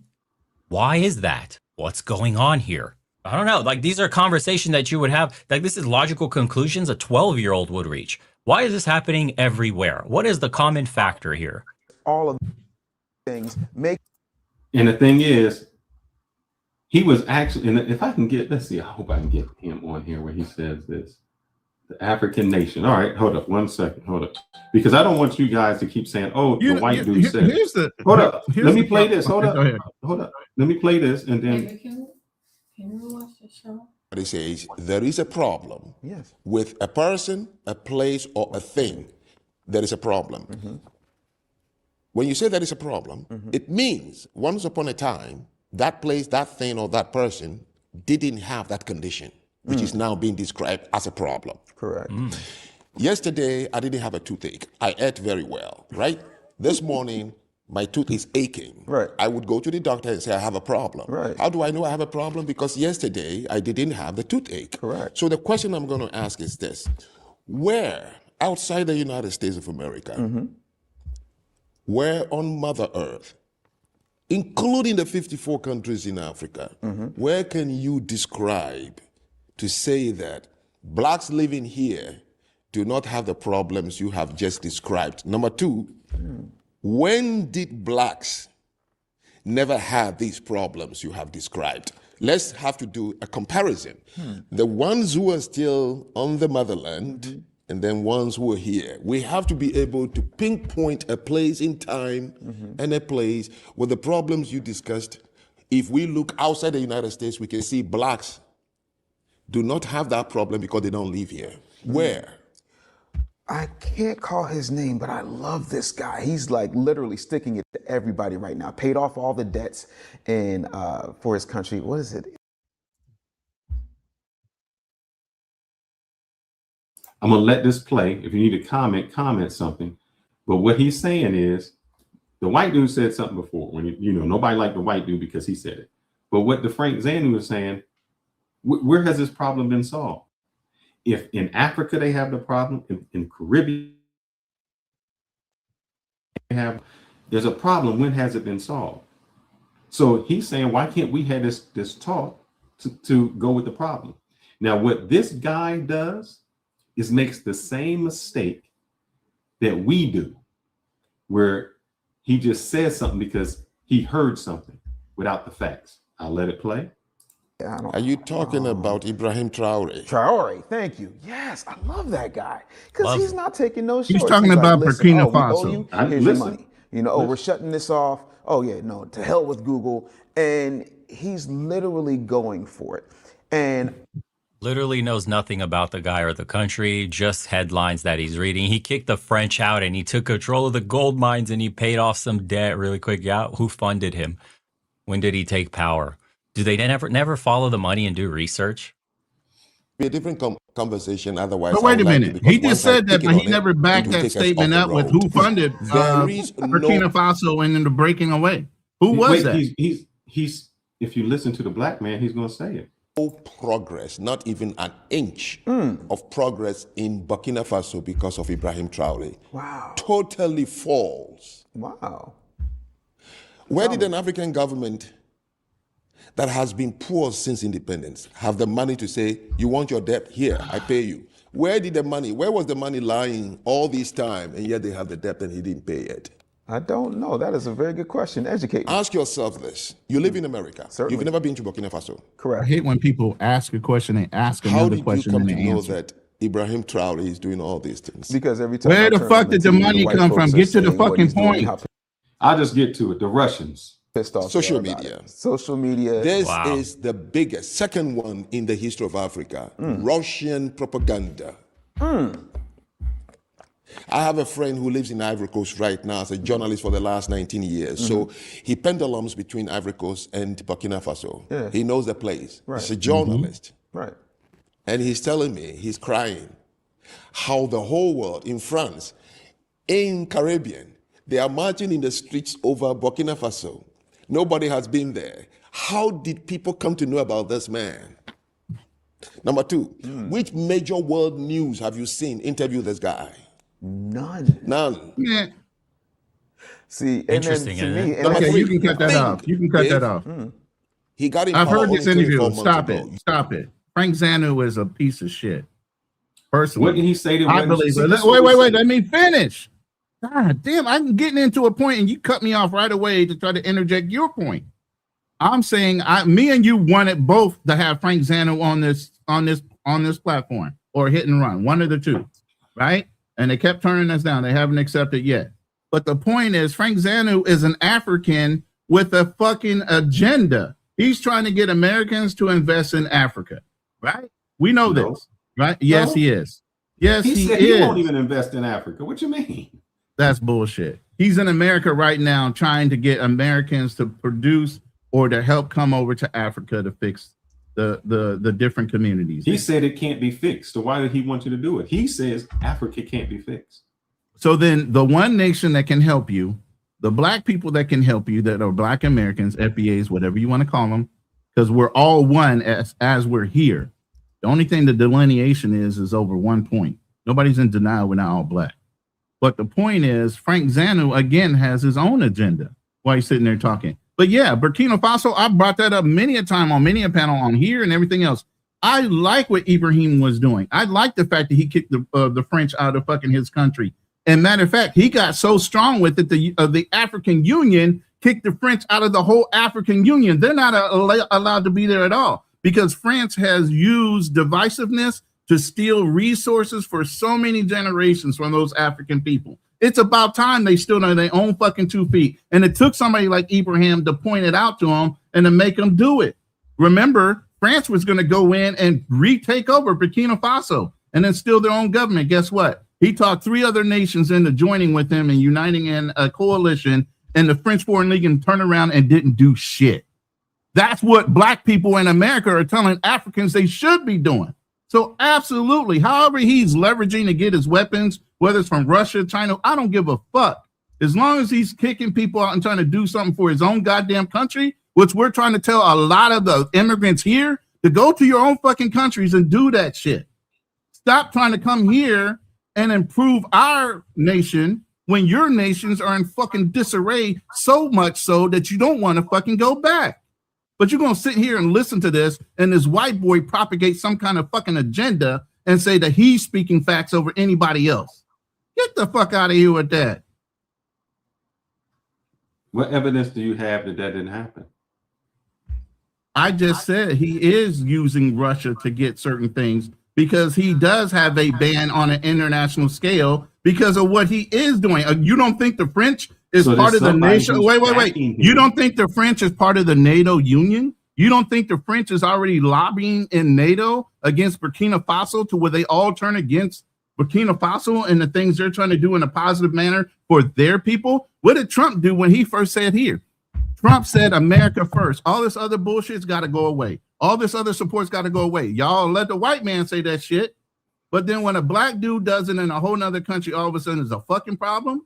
I didn't say that, Ronin. I'm just saying you traded one French guy for a Russian guy. You didn't get independent. What are you talking about? But no. The French was leading. For another. But no. Yes, you did. You didn't become independent. You still have some white dude who was controlling. So you think Ibrahim is not in control of his own country, but Russia is dictating what Ibrahim does? Or do you think France, when they were in control, was dictating whoever was in charge what they needed to do because they were so scared of France that they wouldn't do anything for themselves? Are you asking a question? Yes. And that's I just think you traded one dictator for another dictator. No, that's because Russia has nothing to do with what's going on. That's like saying African countries don't deal with Americans, but they deal with the Chinese. You just traded one bank for another bank. And that's their own stupid fault, right? Yeah. And I'm going to call this out right here because I like this one. Black Americans were the minority of people fighting for civil rights in the United States and America. And this is very much true unless you're trying to say the majority of white people. So I'm going to ask a question. Sorry, and I've heard you say this. I heard you say this a few times, Ronin. Yeah. My question would be, did women fight for their rights or did we give them their rights? And I'll preference it. If men didn't want women to have their rights, how much ever they fought could they have gotten their rights? Phrase that again, the way you just said it, so I can actually hear what you're saying. Did women fight for their rights or did men give them their rights? Men gave through lobbying and other pressures that the women gave them their rights. They didn't fight physically for their rights. No. So did black people fight for their rights?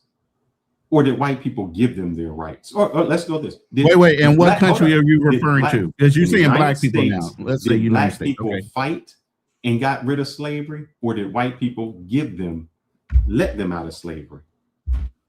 Civil rights. Did black people fight for their civil rights and they got it? Or did white people give them their civil rights? They fought. You're 13%. It doesn't matter what you fight for. If white people didn't want to give you freedom, you wouldn't have got freedom. If white people didn't want to give you civil rights, you wouldn't have got civil rights. You're 13% of the population. Hold on, stop. Then it would have been the reason I said women to feed you in, because you can say women who were 50% of the population, but you can't say black people who are only 13% of the population. But you said fight. That's a very specific word. Right? Women don't fight for shit like that. Not physically where they lose their lives. So when you say fight to me, I'm thinking at a point where you're Let's say losing, fight. where you're If risking every for your white- life. If every black person in the United States says, you know what, I'm going to war with the white people, who do you think would win, man? All they have to do is systematically say, you know what, we're gonna fire every black person from their job. Now what? Now what you gonna do? You don't know how to farm. You don't know how to hunt. You Who don't know have how your to own farm? business. You don't have your own land. Who don't know how to farm? The majority of blacks don't know how to farm or own a farm. It's 1%. Look it up. Blacks own 1% of farming. If white people said, we're not going to hire you anymore, we're going to fire you from every job. Mm-hmm. The banks own your house. They own the land. Right. You don't own businesses. What you going to do? You don't you don't own the gun shops. You may own some guns. You don't have anything with the military. Hypotheticals. You listen. So you were You given bring freedom away. and you were given civil rights. Okay, let me know when you're done. I'm done. Okay, these hypotheticals you throw out are so extremely to the left or to the right. Okay, the hypothetical is if all white people that own businesses of major corporations fired all the blacks, Hispanics, or whatever, right? They would be damning themselves. What the fuck? They wouldn't have a business. So why would they do that? That's not even reasonable to even suggest that to happen, because they would be cutting their nose off to spite their face. They even know that. That's why slavery was so important to them. That's why slavery is so important to them, because they use the sweat of our backs to help build what their idea of society was supposed to be. So now you're getting to where I'm at. So let's go back to when women, why do you think women got their rights and they wanted them to work? Why do you think that? Was that because they wanted to give them their rights, or was that more economical? Of course, it's more economical for corporations to have both women and men working in the workplace. All right. So if white people didn't want you economically to contribute to society, you couldn't, because you couldn't get the rights. Brother. No, that's not right. Look, how many white people took over Did South you not Africa? just hear what I said? If you refuse to have, and here's the thing. You're saying white people would do this, but yet and still white people fought for slavery for so many years because they needed black people. Now you're saying society is so set up that if we cut off all the black people in the United States, they're still going to be able to function. Listen. No, that's not what the person said. The person said black people fought for civil rights and got it. And I'm saying they couldn't have got it if it wasn't for the white people. If it wasn't for abolitionists, you couldn't have been set free. I'm not denying that, because obviously it takes a white man in a white society with a white system in order to propagate certain laws, because they ignored everybody else as not being human. So your point is what? So hold up. It's the same thing when you said you built the United States. It's the same thing when you say you fought. You fought. Okay, let me back up. I'm sorry. Kanal, I'm gonna bring you in this. The reason they don't like you, Kanal, is because they say your lineage, you didn't fight for this country. You don't understand this country. You didn't die for this country. And I'm saying, white people let them go. It wasn't. My ancestors. I'm sorry. Go ahead. No. Go ahead, brother. No, I'm saying my ancestors did help this country. I'm sorry, it did. My ancestors helped all the islands and South America as well. So when I hear some of the bullshit they say, I'm like, all right, whatever, man.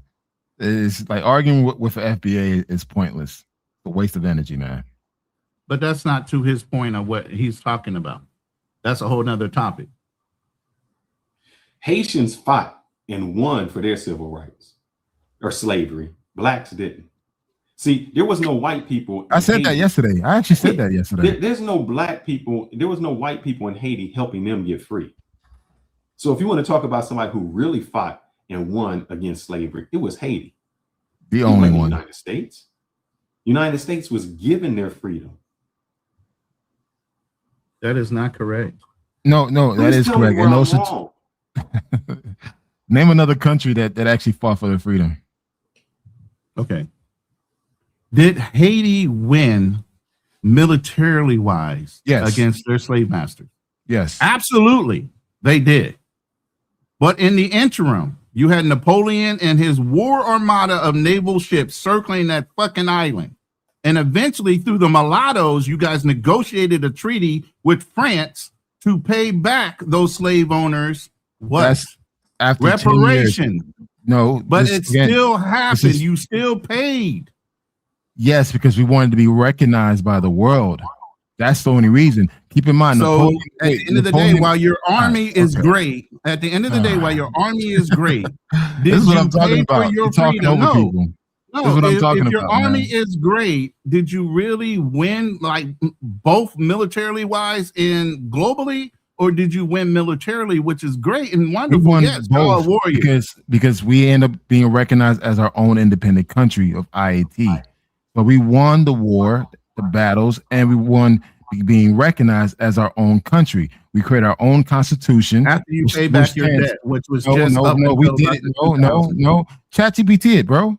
You always I use already ChatGPT, know the use AI. history. You I don't already the know history. it, No, and you I don't. actually have slides already prepared for Haitians that always claim they had a lot to do with America. Believe me, I've already No, been on panels. wait. First of all, I said we helped in some ways. I didn't say we had a lot to do with it. I never claimed that. No, there's other people that claim that. So Oh, I hey, had I to didn't already say prepare that. for that shit. But So again, I believe go me, back to I my know your quiet mode. history. I know your history. But hey, you know, you And I'm guys not did it taking all. away from it. I'm not taking away from it. But at the end of the day, you still had to pay reparations to your slave owners for your freedom. After you won physically. After you won And again, physically, you still did had to you pay look at- monetarily. You're looking for the reason why they did that. I understood. I just said the mulattoes helped negotiate the trade, the idea of it with the French. Didn't I say that? You did hear that, right? No. I did say that. Somebody said Black The Americans. U.S. funded Haiti, the Haitians, the revolution. Where you got that? Again, man, that's why, like, It's hey crazy. guys, This listen, is what I'm talking Claude about. and Black Americans ChatGPT fought is for their available to freedom. you guys. Just use it. Don't use just to find holes and shit. Dude, use it to find information. Like some of the stuff you guys say sometimes, I'm like, bro, just ChatGPT it, man. It'll tell you. And also, too, make sure when you put your prompt in these AIs, say valid sources. Mhm, Don't get exactly. don't get it by blogs, personal opinions. No, validated sources only. Maybe this person does not understand what I was saying. Black Americans fought for their freedom in the Civil War. Yes. But if the Union said, you know what, we are for slavery also, you wouldn't have been free. The only reason we were free is because the Union were fighting against the Confederates. But if the Union said, we cool with slavery, bro, you're going to be a slave, you wouldn't have been free. Let's go to the next video. We'll get off of here. Let's see. FBA's run things. I don't know what this one is. I'm sorry, guys. I don't know what this one is. Oh, Foundational. Did you need to show that, Ronin? Yeah, I just need to show that. The road to freedom for Haiti. Like I said, I already done the research. So there's not you gonna come across with me that says I don't do my research when it comes to people making and bolstering their positions. So obviously I've had this conversation several times for me to come up with this information. And it's already ready. I didn't have to go back and do shit. It was there. Why? Because I already did it. It comes up too much in our conversations. Even the cross relationship between Haiti and Louisiana and their claims that they helped make that happen. No, who claimed that? Believe me, there's some dudes out here that are all Dude, Haiti. get off of social media, man. Y'all need to get off No, of I'm social talking media, about bro. dudes on panels that talk this shit. Oh, that I have all to right, dispel man. because I can't speak for you them, obviously I have to dispel that shit. So when I say I'm in chats and I'm actually running background information, I happen to be in a chat while a dude's sitting there running his mouth. I'm running infographics. Like I said, So I man, can you pull that guys shit up. get off of So social don't say media. I don't hold people accountable because I Get a do. life. It This just is depends on what's being said. People say the outlandish thing on social media, man. But go You ahead. know what? Before I play my video, T-Mac has something to say against me. Let's see. I'm looking. I don't see no Cash App, T-Mac. We getting low over here, brother. You got a lot of comments, but you ain't seen no Cash App. We don't have to get back. Man, don't be begging for cash apps. We good. I got the beg, man. That's what FBAs do. We beggars. But Wow. No, that's one fucking person. Don't put us in that category. I refuse. He says that I'm I am not a speculating. e-beggar. He says I'm speculating. Speculate on what though? I think about black people not being able to get their freedom. So my question is simple. If white people did not want to give blacks their freedom in the United States, would they have gotten freedom? It don't matter if you fought for the Confederacy or whatever. If all of America said, you know what, we cool with slavery, you're going to be slaves. Where would you have gotten freedom from? Where would you have ran to? Do you understand how aggressive black people were becoming because of inbreeding? And yes, I understand that in South Africa. They bred, listen, they bred a bigger, badder, more aggressive black man over the history and of Kunta slavery said in Toby. America. Right. Kunta They beat us into submission. They bred us to be a bigger, stronger, more tolerant, to where they damn near was breeding themselves out of existence. You can't play the genetic game and then think you're going to continue to hold on to it with your arms wrapped around it. Eventually, people. That's why Black Americans, listen. By nature, Black Americans are more aggressive than any African dude born. By nature, we're more aggressive. Okay, then because of our inbreeding, because of the generations of mixing of genetics and everything else, we are way more aggressive than our neighbors or our sisters over in Africa. They're so fucking backhanded in their comments, the way they talk and everything else. We're way more aggressive and direct. And that's known globally. So you're saying that we would have gotten past freedom. Then tell me this, Ronin. Or we would have fought to the last man. We're aggressive right now. We got high murder rates. Right. Why we did nothing now then, Ronin? What do you mean? What aren't we doing? Wait. First of all, what aren't we doing? Why are you existing in America if we're not doing anything? How are you existing? Still run the country. How are you existing? We're 12% of the population. How are we going to control a fucking continent when we're only 12% of the combination? But we had a half black man, half white man sitting in the office. Wait. We had a half black man. Wait. I can't hear both. I can't hear two people. You're interrupting. We have a half black man, half white man that sat on the fucking highest seat of the land, but we're not doing anything. Y'all might exclude the fact that you think he wasn't black or FBA. It doesn't matter. He was still a black man sitting on the most racist of all continents that you guys say that it should have never happened, but it did. So what are you saying we're not doing? How are you saying we're not progressing when there was a black man sitting on the fucking highest seat of the land and we're only 12% of the population? How are we not doing something? You just said we're 12% of the population. And I said, if we're 12% of the population, how could we ever take over America? We can't. And that's my point. Who is pushing that agenda, though? Besides for immigrants that come here and say, you guys should be doing it better.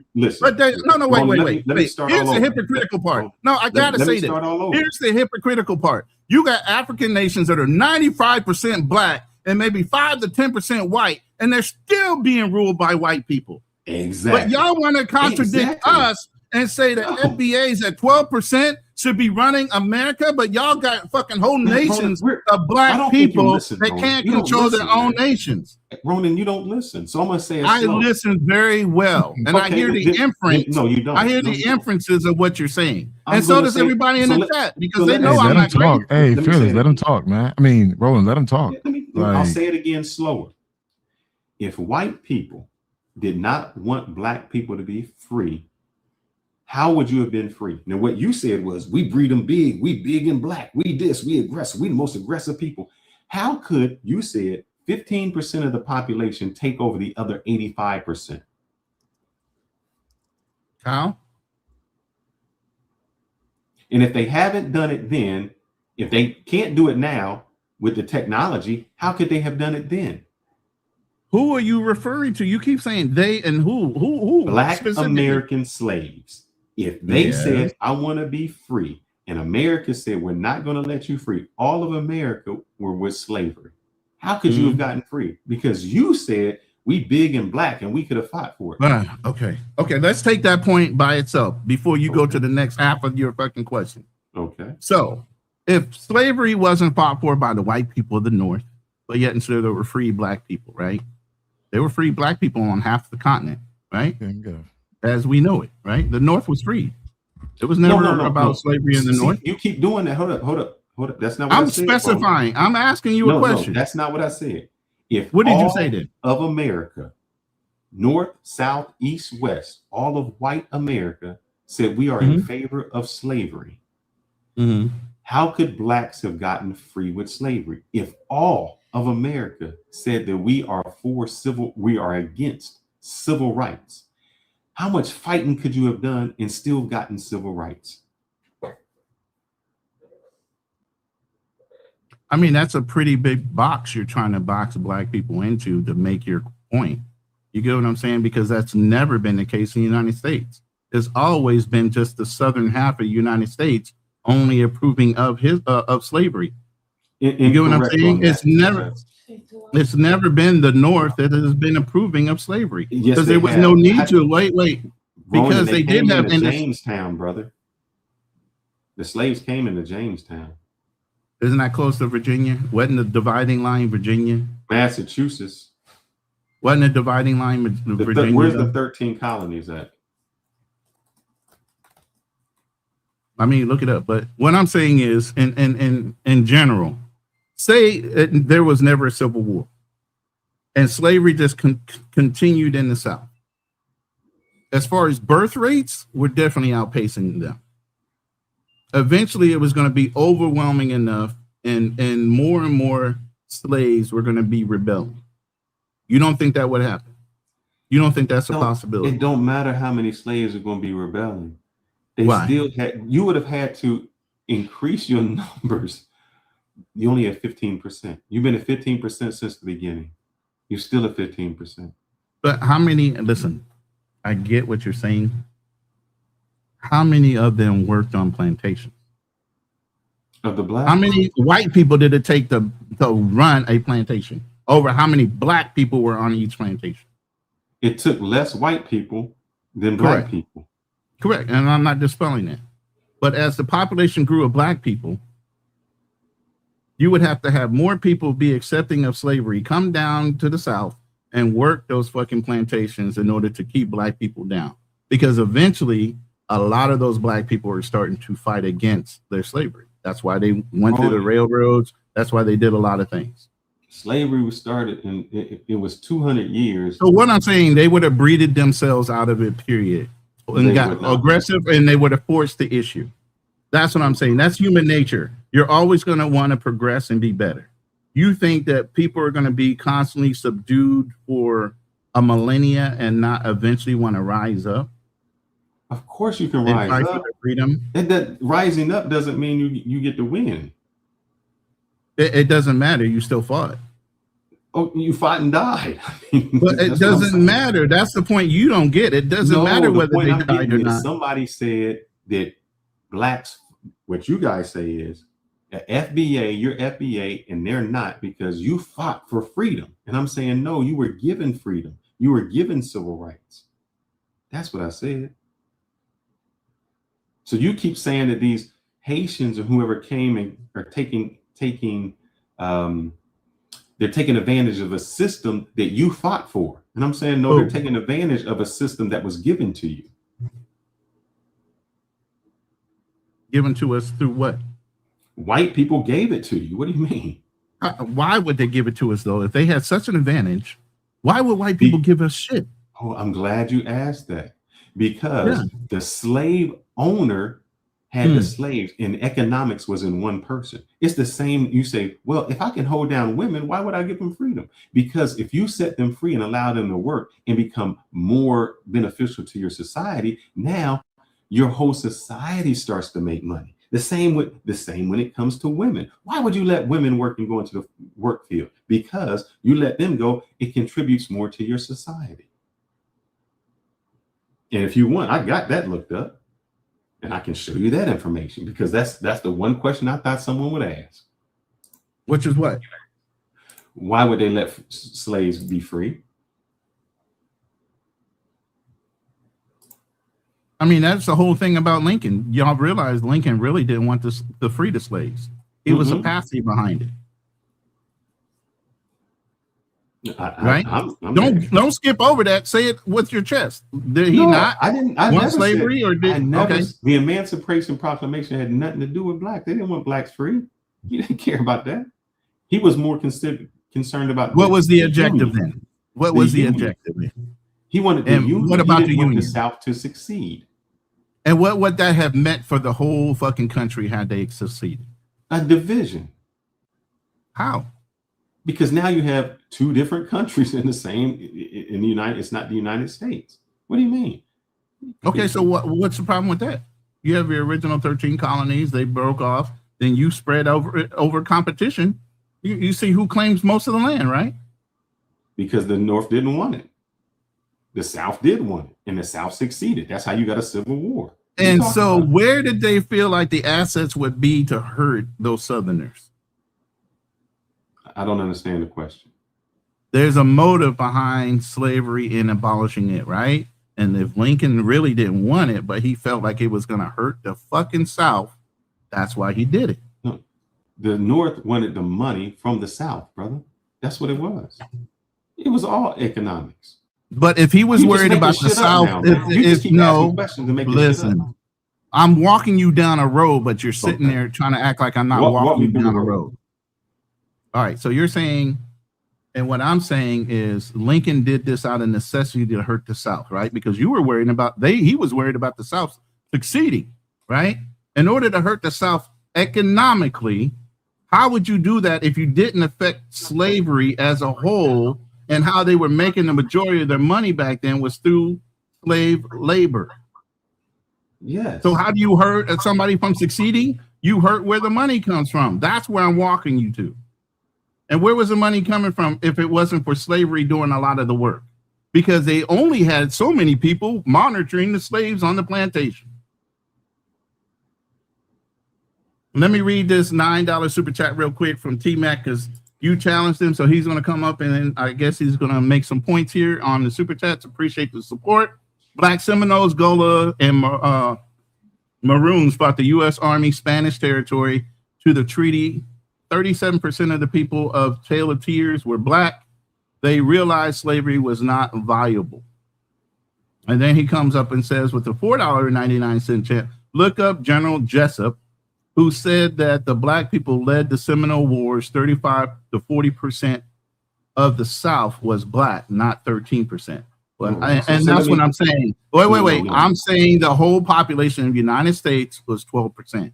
Now, where they were mostly located, where they're mostly located is a whole nother thing. And that's what T-Mac was trying to say. Back in those days, the population rate was 35 to 40% Black in the South. That's a lot of ratio going on. What's that mean? 1 to 1? South Africa have 4 or 15 million whites. See how you brought up Africa as a reference, but Africa has 80-90% Blacks, but they let white people run them. I mean, exactly. Make that make sense. I'm not. Let me play this. Okay, so don't use them as a reference. That's all I'm saying.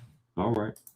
Foundational American, because a lot of people like to, at least Blacks are making that distinction now, which is interesting. And he's going to push back on that. And he essentially does what he did to the woman. He schools this guy on the reality. It's a problem. The problem with the Black American or Black America as we speak today is not slavery. The problem is indoctrination, and the problem is we don't have an opportunity to separate culturally from every and anybody. And here's what I mean by that. We don't control our media. We do not control our police. We do not control our farming. We do not control any means of growth and sustainability to be culturally solid amongst ourselves.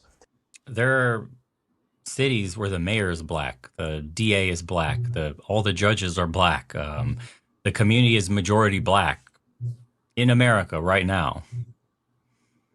What is that?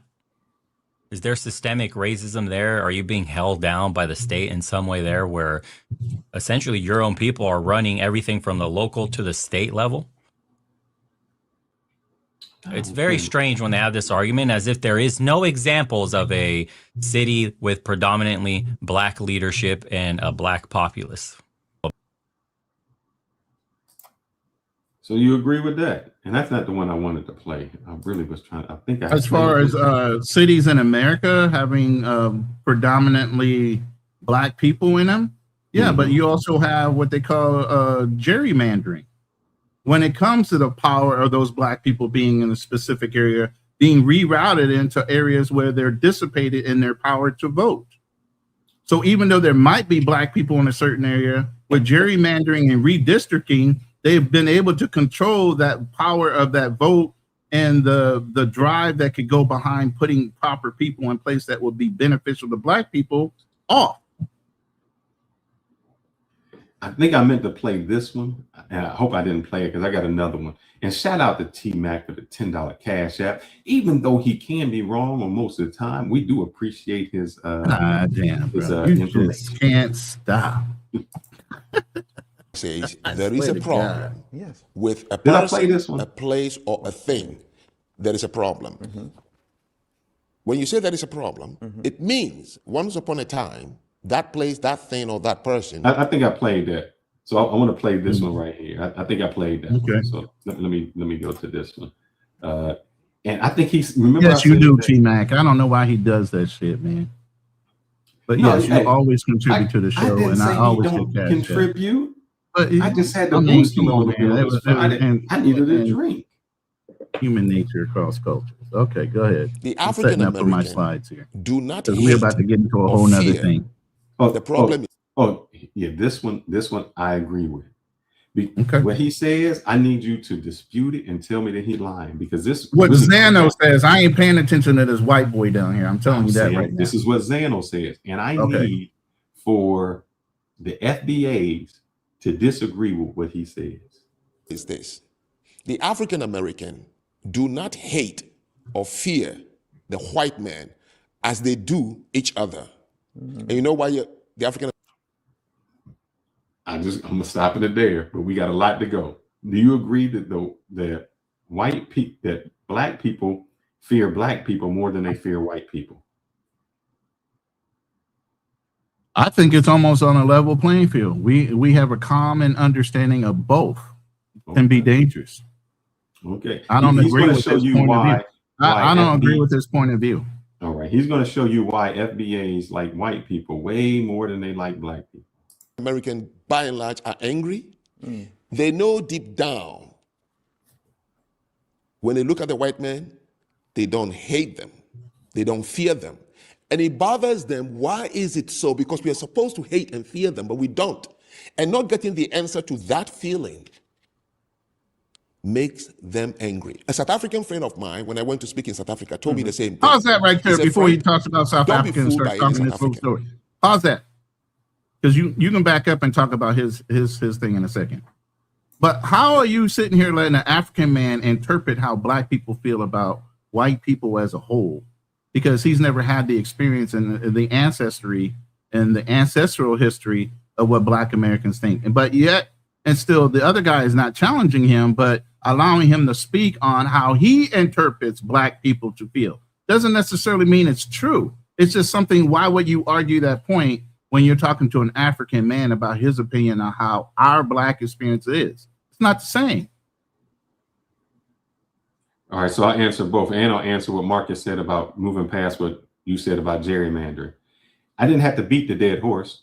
As I said before, white people control the country. They can do all of that. So they run the laws just like I said before. See, what I had to do was prove the point of what he spoke on. It had nothing to do with him not agreeing, but he wants to bring out random points, and all of a sudden I got to be the one to prove it. Somebody on here said gerrymander, and I'm saying, yeah, that's Marcus. White people vote. White people do the voting. That's what they do. If you don't like it, change it, but you can't because, like I said, we don't have control like that. Exactly. And how are you going to change it? But the only thing is you got to pay attention, and it really comes down to the political agendas of the parties. The parties know about gerrymandering. Why didn't the Democrats get into the meetings when gerrymandering meetings were being held at the city level and more the state level, and interfere with the Republican or whoever's other party agenda? You got to look at that too. It doesn't come down to white people or black people. It comes down to the agenda of the parties. They're involved. Both parties know there are meetings when it comes to divvying up where the votes go, right? They know about these meetings. So if they really wanted to be affected without it being, oversighted, both parties should have showed up to these meetings. Citywide in every city in the United States, statewide on every state in America. But they, of course, agree on a lot of different things, even though they might have different party agendas. So I'm gonna go with somebody on here saying Mark Brown. Let's see if he disagrees with what the gentleman says. Let's see. Makes them angry. A South African friend of mine, when I went to speak in South Africa, told me the same thing. He said, Frank, don't be fooled by any South African. No black South African would tell you he doesn't admire the white man. He's lying, but you can't say it. Boom! Freeze that shit right it's there. It's too difficult to say. You say we look up the white men. We don't. He just said black people typically will fight against white men, right? We don't fear them. But they just said out of his own mouth, this African dude said they damn near worship white men. Okay, so let me. But they won't say it. But they won't say it out loud. They worship white people. Let it play, and I'm gonna show you. Hold up. Let it play. Go ahead. So are you saying that we love the white man too much and we should hate them in order to progress? No, I'm not saying you should hate them. Right. I'm saying that it's a phenomenon which is inexplicable. I feel it myself. That if the African American truly fears and hates the white man, not a single African American would have remained in the United States of America. Boom! Booyah. No. Hold up. Booyah. Hold ahead. up. If Booyah you what? hate the white man so much, why did you stay in the United States? And I'm gonna play. Hold up. No. Wait, before you say that, and I'm gonna say it before you play it back one more time. I'm gonna say this. Didn't I just say his overall agenda is to try to get black Americans to go to fucking Africa? I said this 15 to 20 minutes ago. He is saying that. He's saying if you got a problem with white men, why don't you move to a black nation and get away from the white man? So is that not indirectly? Wait. Is that not indirectly encouraging black men? Let the man talk. Just let him talk. No, because I want the interpretation of my perspective. Because what you're doing is you're cutting him off before he even has what he can say. He's going to clear it all up, and he's going to bring it home. So, okay, the same man that worship white men is going to clean it up for us. If the African American truly fears and hates the white man, not a single African American would have remained in the United States of America. That's bullshit. Yeah, you made that point when we were together last time. And I Number two, take a look at what we do. I didn't mention that. You go to the continent, our women are walking around, even to the orange selling lady, with fake blonde hair, eyelashes. We bleach our skins. Your women here wear fake blonde hair, eyelashes, bleach their skin. Serena Williams do not have fear for a white blonde hair which she picked from her closet, polished it all morning, kissed it, and wore it. Yet she had a trauma touching a fake cotton in a hotel hallway. Yeah, I saw. So hold up, and then I'm gonna let this play. What he's saying is, you say that you're so afraid of white people and white people like this, but in Africa, they got white people's hair, they bleach their skin, they got the long nails, they wearing blonde hair to emulate what white people, to be just like white people. And here goes Serena Williams. Hold up, I'm gonna show this. Serena Williams is so scared that a hotel has cotton in it, but look how she's dressed. Bro, stop! Don't play that yet. You can't make a point on what he just said and not allow me to rebut before you play the next video. No, it's not. It's the same video. No, it's not. It's not. Stop. He just said something. I want to rebut to it. Okay, go. That's a colonizer mindset. One, you already said your society worships white men. So why wouldn't your women want to whiten their skin and put blonde hair and fake eyes on? Just the same thing with our worships. Did I interrupt you? God damn. Go ahead, brother. Now, in our culture, the same thing. Our women put on fake lashes, fake nail, looking up to the white man as well, right? But what do black men say? It's not acceptable. We don't want it. We don't like it. But let's say we're not an island unto our own. Asian people are dyeing their skin. Spanish people are dyeing their skin. Everybody as well globally has a colonizer mindset that white is right and anything with melanated skin is wrong. And there's a hierarchy that belongs behind that on a global scale. You are skipping over all this shit to allow this man to say whatever the fuck he wants, though. But then you won't let me make my points. That's the problem that's irritating me. You're not letting me make my points. You're just letting him say whatever the fuck like it's true. Because I thought you would rebut it at the end. But go ahead, keep going. What else you got to say? No, I'm good on that point. I just want to make a point. Africans worship the colonizer. And so we don't who necessarily worship. Listen, Yes, we don't necessarily wholly in this United States worship. Now, black women do use all these things that they're talking to, just like the African woman does. But black men as a whole are not dyeing their skin. Black men as a whole are not fucking putting on fake hair and we gonna whatever talk the hell about to that. look We white. gonna talk about But that. I'm just saying, as a whole, that's one side of our community that is so small in itself. But go ahead. All right. Cotton as decoration. Personally, for me, it doesn't feel great. So actually, Now, I'm just going to preference this. This woman who's so afraid of cotton has on a blonde wig. She lightened her skin, and she's married to a white dude. it feels like nail polish for cotton, natural.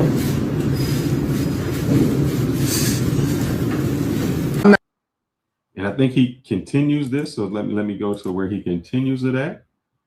And then if you need to rebut, go ahead and rebut. Yeah, every This is day. performative. Getting A lip lot of injections this and is- It's tanning. not performative, Dave. I'm telling you. You honestly believe that Serena Williams was really, really just so grief-stricken by seeing a cotton No, she plant? wasn't. Is the point I'm trying to make. The answer she doesn't have. You will not find a Jew living in Germany and decided to marry a Nazi general. Hold up. And I'm saying this loud. I want to go back because he says an important part. When you said the FBAs wouldn't leave, listen to what he says. You will not find a Jew living in Germany and decided to marry a Nazi general. You wouldn't find a Jew living in Germany that would want to marry a Nazi general. After the Holocaust. You wouldn't find a Korean living in Japan and decide the comfort women, the one that were taking Second World War to be used by army, and then turns around and marries a Japanese. Right. And live in Japan with him. Correct. So Serena Williams is torn inside. The same, the collective is torn inside. If truly we fear and hate these people of what they did to us, she feels comfortable with a white husband, just like many of them. Right. And a Damn. blonde hair. She who claimed that she represents the black. Ouch. So she has to find something to see if something can explain what she's feeling. She wasn't faking it. No. So my question would be, you don't see a Jew marrying a Nazi Germany. You don't see the oppressor marrying the oppressed.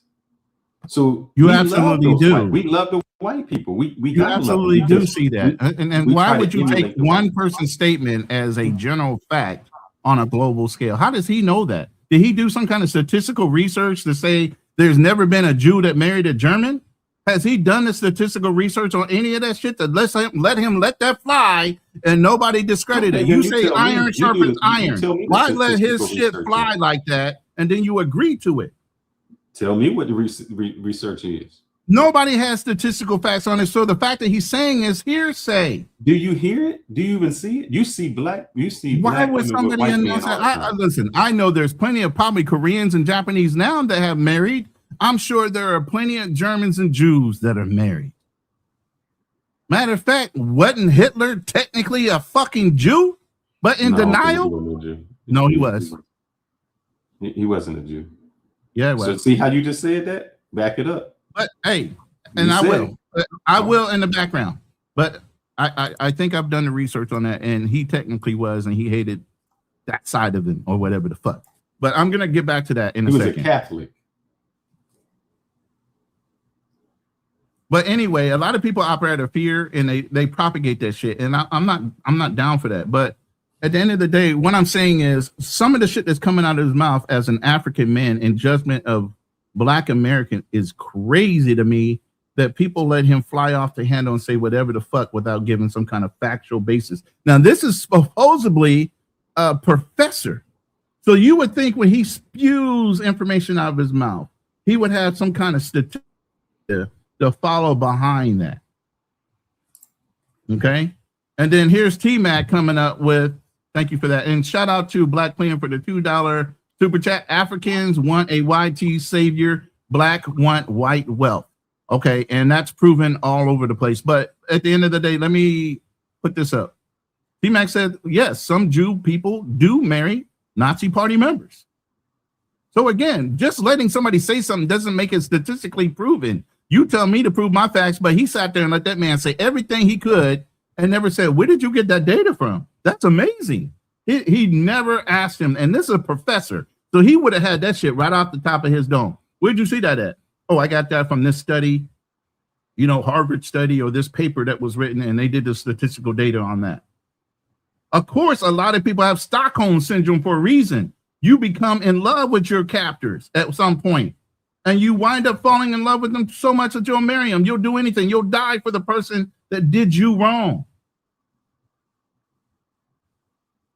But you'll let a African say some shit like that, like it's in general all black people in America. That's wild to me. And then you let it fly like it's fact. No, that's not. But go ahead. Play your next video. We're going to talk about your group of people. Since my group of people. You funny as fuck with that shit. Your group of people. Get your group of people. Shout out to the 100 and some people that were in the room, 85 now. Please hit the like button on all the channels. The marriage rates are... Go through the channels and subscribe to Black Man Travels, subscribe to my channel, and subscribe to Fearless Talk Live. Thank you. Go ahead. But the marriage rates, look, the marriage rates no, are really I don't want to hear this white boy talking. I don't want to hear this white boy talking. I don't want to hear this white boy talking. The marriage rates are predominantly, you know, with the same. The fact you got a white man defending your position is crazy. If you're polling young, what's that mean? I'm the not fact racist. that you got a white man defending your, why didn't you just play the original? Wait. Listen, I got this video. Listen. Okay, fine. Why didn't you just get the original video? Wait. Why didn't you get the original video and stout the facts yourself instead of letting this white boy say it for you? I got that original video. I could have pulled it up for you. Because and you could have just went over instead of letting this white boy talk, which we know he has a fucking agenda. Why didn't you pull up the original tape yourself and then, you know, mediate over top of it? Because if somebody says exactly what I was going to say, why do I need to try to reiterate it or memorize it? What's that mean? Okay. So you have that white. So what you're saying is you're going with the white man's agenda. You got the white man's agenda on your mind tonight. What you mean? You're looking at the white because you don't think you he's on the driven? white man stream, y'all. No, I look at people. Listen, no, that has now. See, that's you deflecting. That's you deflecting about the app and everything else. I'm talking about a person's opinion. I don't deal with the color. I'm talking about somebody's opinion that's outside of our diaspora. Facts over feelings. That's all I go with. It doesn't matter what the color is. See, that's the problem. That's the same thing. Hold up. That's just no. Don't deflect to me like that, man. Go ahead and play the video. I just asked you. We said we will believe certain things that black people say, no matter what, even if the facts go otherwise. Why couldn't you say it as a black man instead of having to go through the? Why does it mean more authoritative if I say it as a black man and he says it as because it's you standing 10 toes down trying to educate somebody instead of you letting a white man try to educate us? It's not educating. It's just easier for somebody to say exactly what I was going to say. So none of this is educational to the people. So what I should have done is just played no clips and just said everything myself. No. What you because you done said was, if the white dude says it is wrong, if Frank Zanu says it is wrong. No, that's not what I said. That is not what I'm saying. You're taking it out of context again. Okay, what I said was you were quite capable of downloading just the direct interview of these two gentlemen without the interaction of the white boy down in the right corner. But you did that to inflame the people that are listening. More so than to actually prove a point. You did that to inflame the people that are listening instead of speaking on your own talking point. But go ahead. Men today, young black men, especially coming from the like manosphere space and modern dating and passport bros that exploded, originally started in the black community. That's why they're called passport bros. Black men going overseas. Wait. Pause that real quick. Conversation that has happened. Pause that real quick. This is the same man. Him and David Bond tried to adopt the name Passport Bro and sell a whole dating program behind the Passport Bro dating app that they were coming up with. This is the Legion of Man. This is the same dude. But you hear how he's talking now. Like I said, people have agendas in the background. That's why I don't like listening to people. What did he say? What did he just say?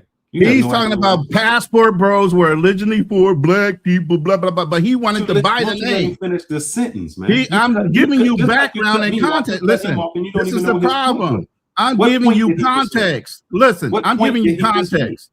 Who What is tweet this did he man? Wait. I'm giving you context on who this man is. I'm telling you, the same reason he's talking kind of off kilter about Passport Bros is the same man that wanted to have the name. Okay. What does that have to do with what he's saying? It's called context. It has nothing to do with it. It's called context. Okay. All right. Then Okay. let the man Now that speak. everybody understands the context, now when you listen to it and he talks down about the name, you know he's counterproductive to really what he wants is to own the name. But go ahead, play it now. It sounds in different. the black community for Americans about not dating black women and doing better literally with every other one. The conversation's been had a million times with guys that have gone overseas and all that stuff. And it's not that they don't want it, it's just they're incompatible because of what the culture has done, especially to black women. Ask any black man in America. So on this panel, there's 3 black men that don't have black women. Don't say what you did in your ex-life. I'm talking about right now. Let him continue. Okay, he'll tell you. I don't have to parrot to you all this shit. Just look at all the black men dating who? Dating, not marrying. Just look at who they're dating and look at the numbers. And you'll see that 80, 90% rate he's quoting, when it comes to dating, which is what the majority do in the world today, it's much different than what the numbers are telling you for marriage alone.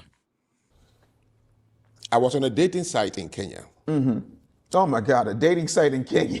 When I was there, when I was living in Kenya. Right. Okay? And you'd be surprised. I did it because my column is always life and culture. Right. So I got to do these things in order to understand so that I can speak deeply. Right. I promise you 75% on the Kenyan girls' site. We're white Please, men. white men only. Oh, Of course. So hold up. So I'm gonna let him continue. So what he's saying, because you missed the whole point, was No, I didn't. passport bros don't even like black women. That's why they're going overseas to get away from them. That's people not true. People in Africa got dating sites where they don't even want black men. They're saying it. So when you say, "Oh, we're so cohesive within our own nation," we don't. Ronin, Okay. is your girl black? Hold on. I'll answer both questions, but you started off with one inference and you went to another. All right. The first inference is the fact that black passport bros are going overseas to date anything other than black women. That's not true. There's plenty of ones that go overseas, not only to Africa, but to Colombia, to Brazil, and other nations, and they date black Latinas. Does that mean they're not black because they're Afro-Latina? No, they're still black. Oh no, They I've just heard have so many different stories on software. that. I don't know what to agree with. Okay, so I mean, again, for you to say your and friend live that you with, paid me $20 but here's for. the thing. The thing that you said out loud in generality is that passport bros in general are going overseas to date anything other than black, and that's bullshit. Western Okay, women. because they Western do black date women. They just don't want to date Western black women. Thank you. All right. So now that you fixed that, because they do go out and purposely seek out black women, and I don't understand why you would go to a whole nother country to find a black woman, but that's what you prefer. That's great. And I'm not talking down about black women. I love black women. Believe me, up until I met the lady that I'm dating right now and get ready to marry, it would have been black women all day, every day. Okay, so then there's the second answer. Why did I date this Filipina? Because she was more in line with the things I was seeking in my elder years. That's all want to call me elder, in my retirement years, of a more traditional woman. And so much so, she damn near grew up like my mother. You know, And that's like, all the dude is saying on here. He's saying that we're not in alignment with each other. who's not in alignment with each other? Black people are not, black men and black women are not in alignment. Of course, the black nuclear family has been broken down for over 50 years, bro. So that's all the dude is saying. So why he? No, got it he's wrong? saying a lot more than that in the undertones, bro. He is not just saying that simple. Undertones. All right. Yes, there are always undertones and there's layers to conversation. Stop playing, man. You know there is. Let's hear what. Even in our banter, there's undertones in some of the things we say. Stop. Go ahead. And that is only, You see? you're thinking it's only Kenya. Ghana too the same. So you would think that's an indoctrination type No, of not at all. Indoctrinate. Bro, he can't just wrap his mind around what he's hearing. You can't. You're the That's like the white victim boy. complex of FBA. Like, no, it's white people. It's the system. It's slavery. It's everything but you. It's like it can't. You can't explain like why those women are saying white men only. This dude was on the dating site in Kenya, is telling you what's going on with the people. Hey, what are our people doing? Oh, it's the white. It's colonization. Oh, it's imperial. Listen, brother. You just have to listen to the man. You're fighting your indoctrination. It's like this in his head. What I learned from college, I was taught to be a victim. I was taught all this stuff, the narratives and all that. And it's like your worldview is being shattered in front of you. And you're like, so I should hate the white man more? And it's like, bro, do you not hear the words coming out of his mouth? Like, this is what crazy. exactly I got one more, and I think they sum it up. These I guess I can't call them. I don't know what you summing up, but I don't No, hear what this you dude trying gonna to sum do. it up. I don't know if I can call them tethers. I don't know, but this. I said black people in Hold America. up. I know that we run in the Olympics, but let's see what Olympics we really run in. Said something. I said black people in America are going through an identity crisis. They're Hebrew, they're ADOS, they're FBA, they're Muslim, they're all of these things, but then they're African American. They've got so many different facets to them. Identities. And I said, it seems like they're going through an identity crisis, right? If you're but in their head, sorry to cut you, if you're not African American, you're against them. So if you're a real African, the life of somehow colonialism has affected African Americans more than actual people in Africa. And if you're British African, you're from the Queensland, so you're. So there's this idea of who's the bigger victim here. Yeah, basically. It becomes a victimhood Olympics, doesn't it? Exactly, victimhood Olympics. Who's winning? And that's what I'm saying. I think African Americans, and correct me if I'm wrong, I did a video saying black.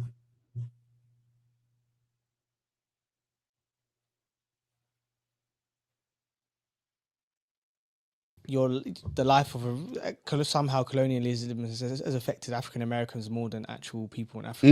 And if you're British African, you're from the Queensland, so you're. So there's this idea of who's the bigger victim here. Yeah, basically. It becomes a victimhood Olympics, doesn't it? Exactly, victimhood Olympics. Who's winning? And that's what I'm saying. I think African Americans and two English guys talking about African Americans. I don't know why you're using these facts. Have one foot in another country, at least. Yeah.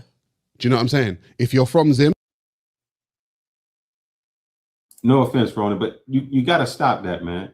The problem is you the same as what they do. It doesn't matter where the information comes from. You like the women that get on Kevin Samuels and say, "Why don't you just say it nice?" Oh, don't compare me to them, bro. Don't do that. But that's what you do. Why does it matter? Talk to me straight up. Don't compare me to nobody else, because I'm not like everybody else. You can't interpret what I think and how I think. Okay, but don't relate me to some woman. Why does it matter who says it if it's the truth? Look how you coming at me. You coming at me the same way you never come at nobody else. I ain't never referenced you to anybody else. I reference you to you. All right. Why you reference me to anybody else? Let Kanal hear this. You've got one foot in Zimbabwe. If you're from Nigeria, you got one foot in Nigeria. If you're from Jamaica, you got one foot in Jamaica. You've got somewhere to go if the ish hits the fan over here. I said African Americans don't. They've cut all their ties and said Africans are this, Caribbeans are this, blah, blah, blah. So they got nowhere to go. And I'm saying, so when that shit goes down, you're going down with it, bro. How you feel about that? He's saying that basically FBAs are somewhat jealous because you have your foot in Haiti. Other people may have their foot in Nigeria. And what they're saying is, I'm more of a victim than you. That's really what I am. I've been colonized more than you. And they're running the That's not what they're saying. That's what he just said. He said y'all run the That's what they're saying, but that's not what we're saying. But but we're going by the video, right? Correct. I mean, but they're referencing an FBA. So why are you asking an FBA? If you want me to interpret what he's saying about us, I'll do that. But you're asking somebody that's an American citizen, but not an FBA. Hold up. No, I said stay out of the chat. Stay out of the chat. Stay out of the chat. We are having a conversation. Anytime. Oh my God. I said I retired. At any time you want to take this personal, we can take it personal. I don't talk about your girl. I don't talk about your family. I don't talk about your daughter. You want to bring my wife into it? We can take it personal anytime. I was in retirement. I said I wasn't going to fight, but I'll beat your ass. I said that yesterday, man. These dudes like to I talk don't play, shit. brother. I don't know who you want here you play with. But I'm hold not the up. one to play. Hold up. You just And went in I the will chat fly to out pull at that. any Wait. time. I'm You not just that went and dude. I pulled don't up know the who wait. I'm No. not that dude. No, fuck that. Nah, Fuck Phyllis. that. You You just brought that shit up. You think you But get you were 100% just disability no. now? When I get done with you, you'll get 1,000% disability. I don't play that. Absolutely not. You just brought up the fact that I'm dating a fucking Filipina, but you getting offended because somebody in the chat said you married a Dominican. Hold up, man. Hold up. You call her Becky, dog. Yeah, I mean, I come didn't on, catch the man. Becky Come part for the on, Dominican. man. Yes, I can see that. Nah, protecting Fizz. these I mean, people, man. nah, Roland. Nah, Roland. These people, Roland. You can't. The Becky part. That's a little wild. You Hold can't up, do brother. that. You Black always Queen. protecting them. Now, You I didn't can't say do nothing that, about Black his Queen. wife. I didn't see the Becky part. But I Hey, just thought you man, were talking about Dominican. I'm down for a Panama trip, bro. Let me know. I will be there. I'll fly out to you, or I'll buy your ticket. Hey, let's go to Panama, dog. Let's go. Yeah, you shouldn't have said the Becky part, man. I get the Dominican part, but the Becky fuck part is a around like little. that. I will hunt you down, man. I will hunt you down and fuck you up. Hey, they like to I talk don't that play shit, those man. They like to talk that shit. That's why, man. Like, I can't do social media. I can't. They think they You think can, they but you roll can't. like that, man. Nah, I'm not a man. keyboard warrior, Nah, bro. nah, bro. Look, brother, I'm not a keyboard warrior. I'm not one of them dudes you fuck with, man. I'm letting you know right now. I don't fuck around like that. You're gonna take. I don't. This is why I said in the beginning. What did I say? This is probably my last time doing this because this is the shit I got to deal with. I don't want to go there, man. I'm not. This is why I can't teach them. This is why I can't teach them. I digress, man. I'm trying to be. But see, I try to get out of it, and every time I try to get out of it, they keep bringing me back. Every single time, I just don't play those games, man. But they like to do that, man. They like to take low blows, man, from their computers, man, not knowing that, hey, we got passport, we could come and see you, man. So then he say, he said I chose a white Hispanic woman. What the fuck are these people talking about? Oh, hey, I've been told the same thing. I'm like, she's not white. Where is she white? But you right, and I got a white Hispanic woman. You right. I thought Dominicans first was black. This is the ignorance I got to deal with that I can't deal with, man. I can't deal with this. Y'all can deal with this, man. This is it for me. I can't deal with this. I don't deal with this at work. I got a master's degree. I'm too highly educated to deal with this BS that goes on here. On my other channel, you know what they talk about? Like when you did this Black Men Travels, when you talked about the travel router, I got dudes just paying me for consultations saying, hey man, how can I set up the account? Look, I just had him, I can show you the text. He was like, hey, how can I set this up? I'll pay you $100 to help me set this up. How can I get these travel arrangements? How can I look? That's the type of shit I'm really dealing with. I don't deal with this in personal life, man. This ain't shit that I even go with because the people that I associate with and the money and the level we on, it ain't even there. Let me ask you, Kanal, in your job and your personal life and what you do and the money you make, do you even deal with this? I mean, this is like ignorance to me. All this shit's beneath me, man. It's like Black American society here in Florida who. I mean, honestly, we just had. Hold up. I mean, honestly, we just did a live stream this past Friday about working remote, the fake life, the fake lifestyle, and how like we as people that's making over $200,000 that's really contributing to this movement. There's a lot of shit that I'm not gonna sit back and tolerate. Period. And just because you could talk shit from another country, don't think that I could literally get on a plane and go see you for a weekend trip, and we could like deal the shit face to face. But this is the space, man. That's why it's like, going back and forth is stupid. I mean, I may do that just to joke around, but when you start throwing low blows, that's it, man. Game over. That's the thing. That's why I don't even. I even said, I said, man, I told you at the beginning. What did I say? I said, man, it's probably it for me. You called it. You said it. Intellectually, I'm not here. If I got to try to convince people or something, I got to show all of it. When I am doing consultations and I'm showing people how to make money and how to set things up, they don't question it. They want the information. They want it. It's like, how can I do this? I've never given I think only Ronin or maybe you even seen my finances. I mean, but to y'all, I just be a broke dude who won't have nothing. And I'll roll with it. I'm gonna tell you this, guys. I've been around Phyllis. Phyllis got it. He got it. So it's like, if you guys want to talk shit or even try to count his pocket, don't worry, he has it. Come up, even just let's see, money I keep at home. No, don't do it. God damn it. You're right. Just money I Jesus Christ. just to tip the people out, man. Just to tip out. But you know what? I'll say man, this. You need to take a Benadryl or something, man. Calm down for a second. Look, I'm gonna say this, man. The last time when I was here, my man Mike, I'll say this because I wanted to talk about Mike, my dude. And the reason I wanted to have a show on him for two reasons.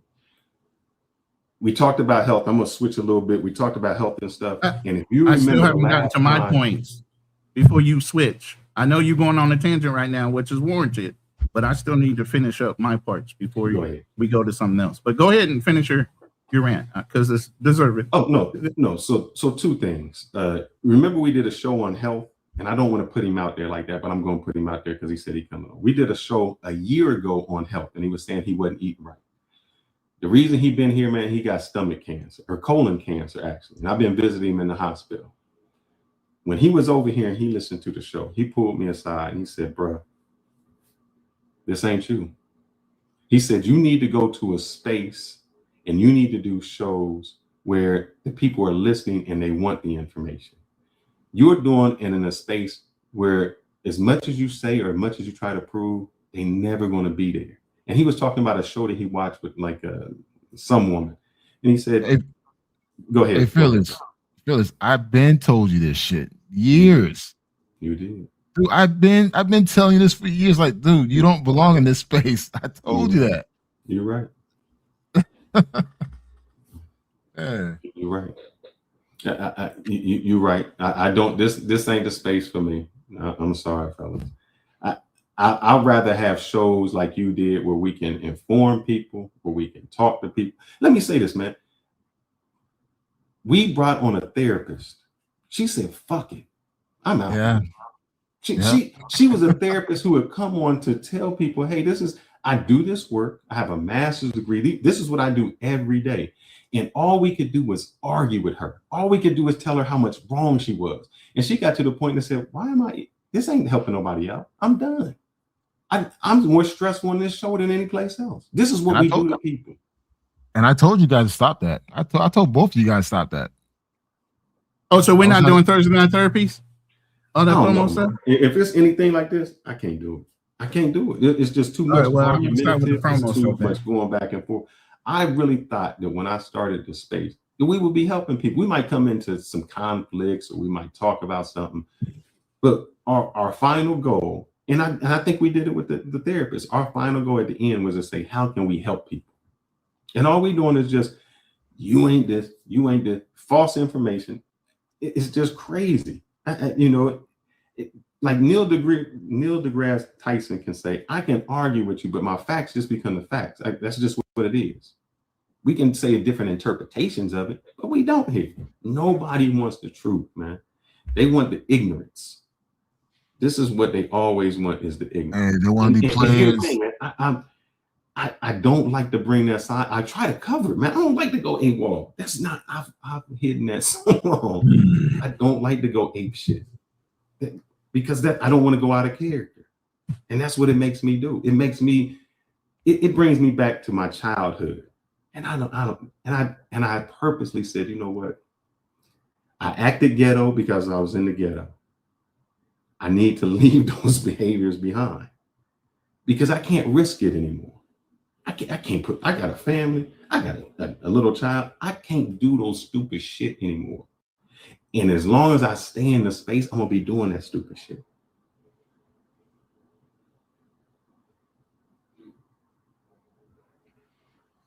Are you good? I'm good. Okay. Let's finish this up. Now, I know you brought on a white man. We'll talk a little head.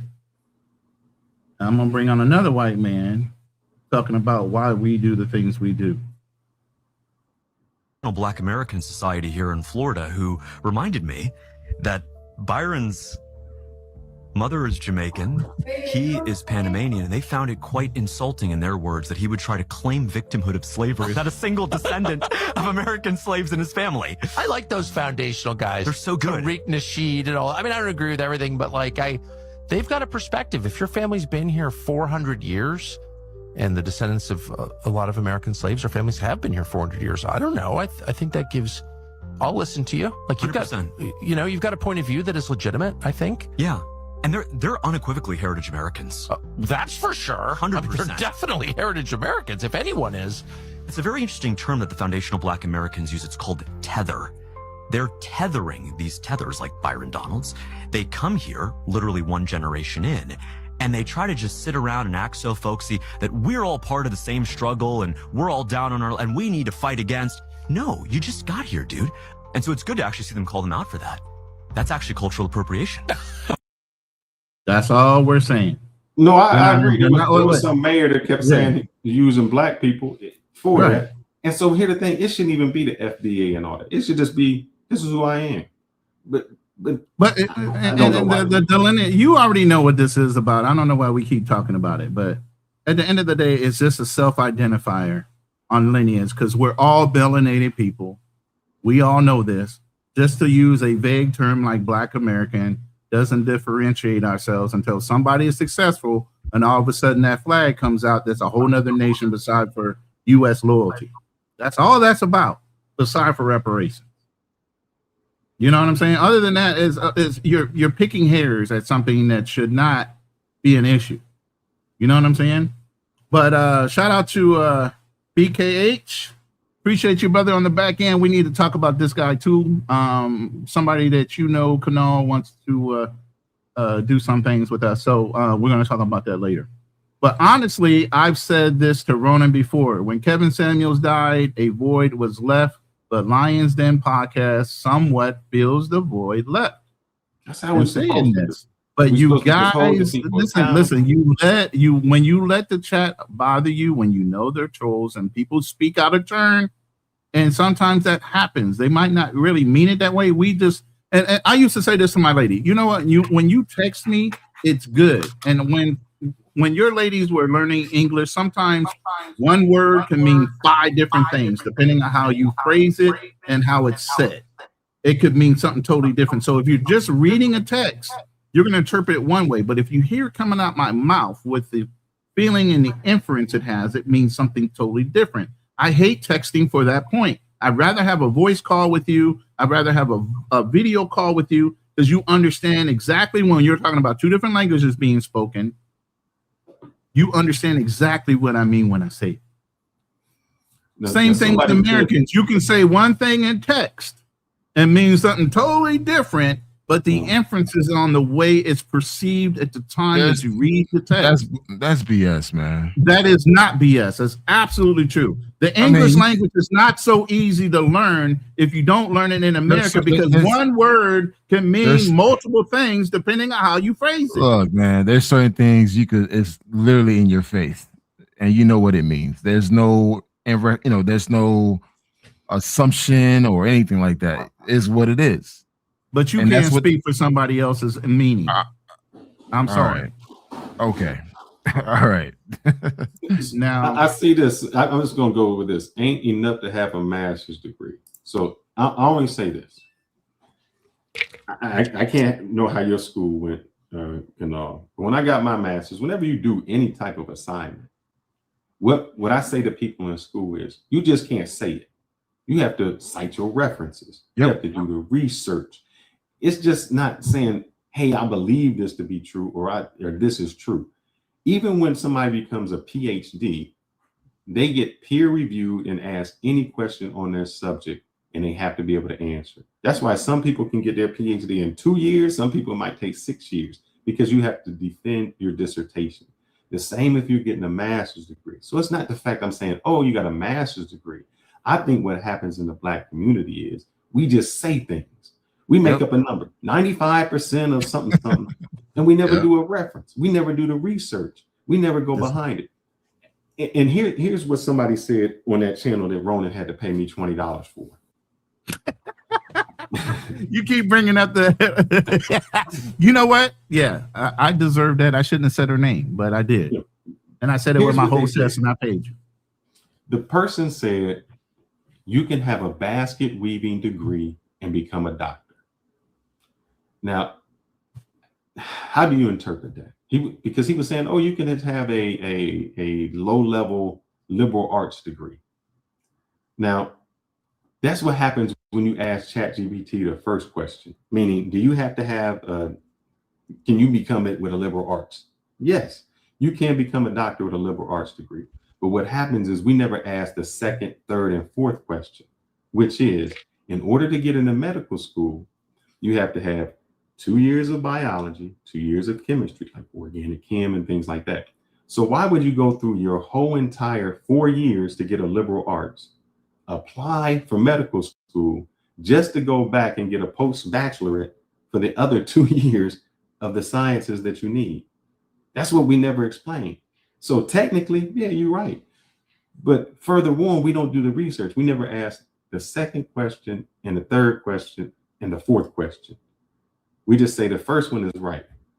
And so when I talk about masters, all I'm saying is you learn to have to defend your work. You learn to have to research. You learn to not only research, you learn to have to get references, more than one reference from different things. And I think Ronin said it the best. If you ever are in school, I'm sorry, not in school. If you're ever on a debate team, when you go there, they may not tell you what side you're on. You have to be able to defend both sides. So you have to research both angles to see not only how I see it, but how they see it to counteract it. Go. All right. So real quick, I'm going to go over this last couple slides because it's about trauma. And while trauma is not an excuse for bad reasoning. Can I say something real quick? Quick? I'm sorry. Yeah. This gentleman said Dominican Becky made him crash out that week. What I have found in my life is this.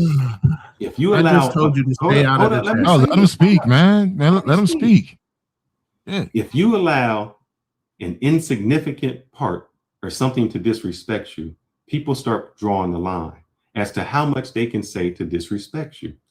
I don't let that happen. I nip it in the beginning because not only I feel that my family, my daughter and me have to have respect. If you find with me calling your wife a name and you don't say anything and you don't crash out, that's on you.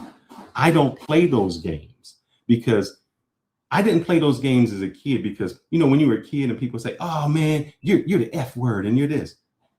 They start carrying it from that word to I can disrespect you in person. And then someone, when I'm out, thinks that they can play that game and they say it and somebody else hears it.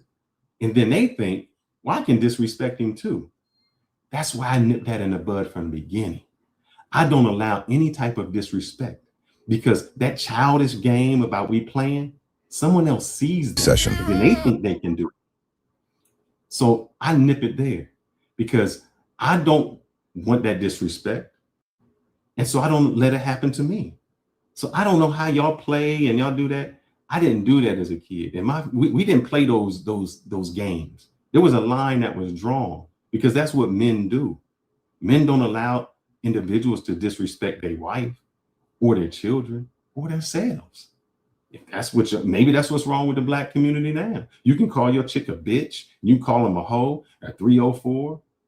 I just don't play those games. So yeah, I crash out over that. All right. So this is a good segue for a commercial that leads into what we all need. When being strong isn't enough, you can provide, you can protect, you can keep moving forward and still carry things nobody around you knows about. Pressure, loss, divorce, fatherhood, money, family, the expectations people place on you, and the expectations you place on yourself. Most men were taught how to endure. Very few were taught what to do with everything they had to endure. That's where the conversation begins. Not with blame, not with excuses, and not with somebody telling grown men how they're supposed to feel. We're talking about understanding the weight, learning how to carry it differently, and knowing when it's time to put some of it down. This is Thursday Night Therapy Session. 3 men, 3 different roads through life, and one table where the conversations most men have privately finally get spoken out loud. Ronin Travelers, Fearless Talk Live, and Tapped In with Troy. A new season is coming, Thursday. and this time, Thursday we're going night deeper. Just some truth we came to find.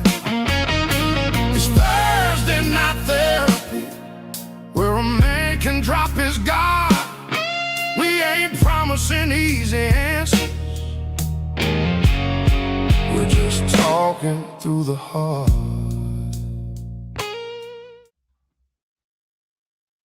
So I play that so that you guys understand. We do understand there's a lot of trauma within our own community, and we try to reach out and help brothers as they come. Now, sometimes it's hard to deal with some of y'all because y'all troll more than you want to be adults. And I know sometimes it comes off unintentional, but it still happens. While we're here for entertainment, we're also here to achieve something. Each one of us, whatever that little bit may be. I'm more into going into rooms and pulling people out of it. I'm the type of person that will say, I'll go into a dark room and shine a shiny light to tell you which way to walk in order to get out of that dark room. Some people don't want to do that work. I will. You know, but Thursday night therapy sessions are a real thing. Hopefully we can get Fearless to stay in it and deal with some of the trauma from these brothers out here. But at the same time, we all have been traumatized. You grew up in a single mother home. You grew up as a black man, you were traumatized, whether you realize it or not. There are things that have scarred you over your developmental years. You can be traumatized with a father in the home. It don't have to be just single mothers. It doesn't matter. Everybody needs therapy is what I'm saying. All right. You get what I mean? So at the end of the day, we're going to start that on Thursday this week. You guys want to tune in? Maybe you will see Fearless. Maybe you won't. I don't know. This brother about to crash out forever. He's like, fuck I'm not you even too. trying to crash out. And the thing is, and I'll say to T-Mac, here's the thing. I'm on some things, I may be wrong. I may have looked at something that was wrong. But I can say my ego does not put me in a position where I can't admit that I'm wrong. I say, yeah, man, I'm wrong. I'll go back. You right. Give me the facts on it. You right. That's how we grow. At some point, we got to be able to do that. And I could have heard something that was mistaken. That's why I've always tried to say, what's the real facts behind it?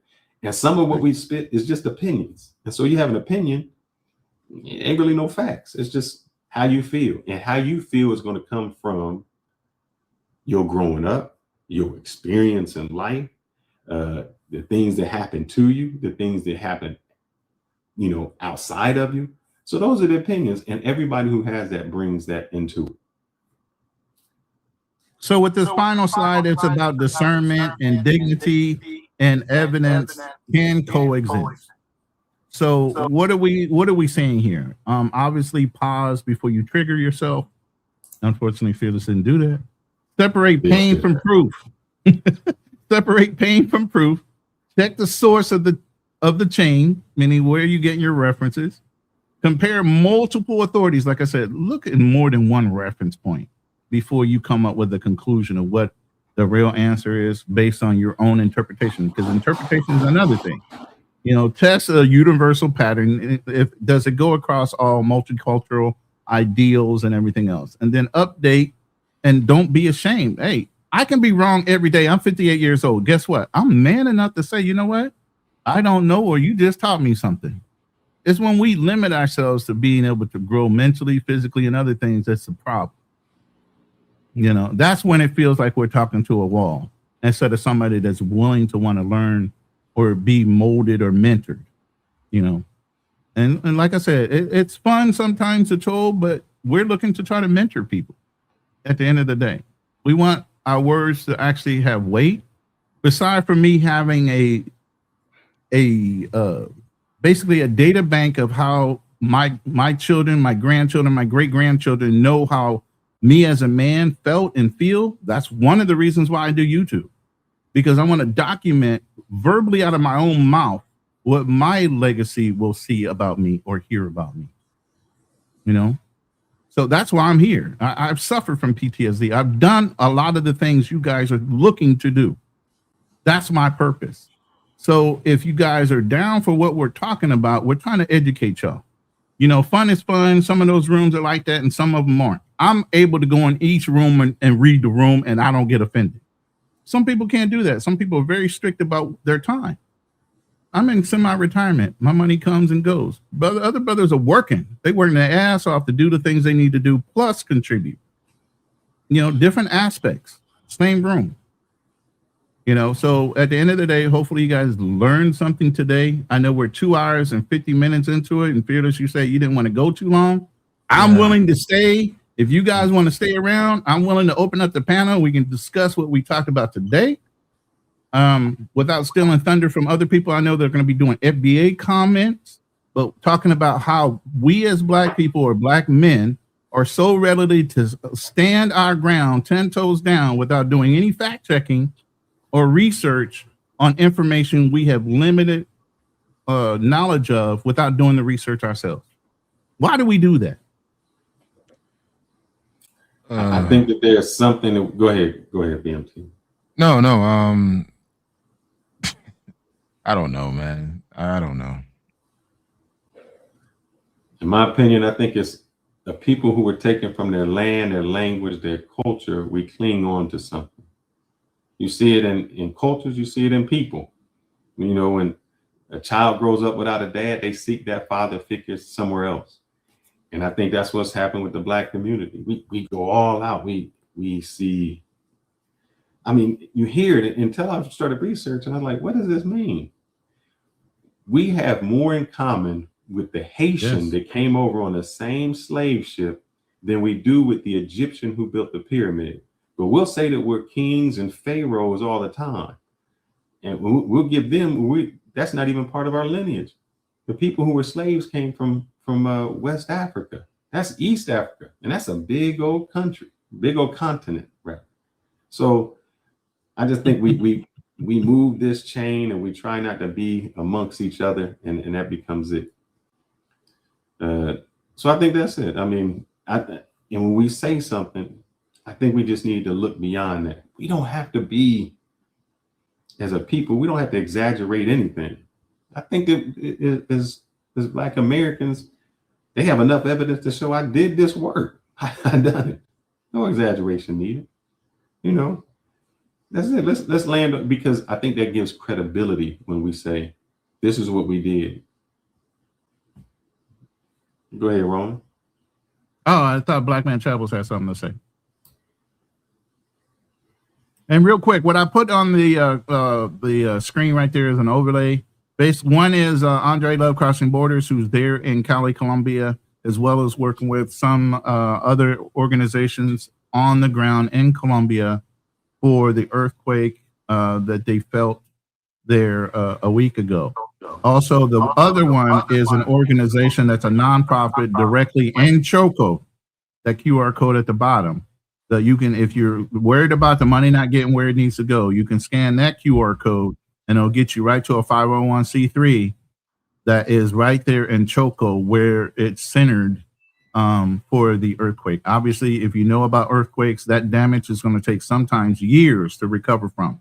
That's not, oh, the news is over, that means nothing's going on. No, it now comes the slow progress of repair and rebuilding, however that goes. And that's going to take years. So it's not over for them.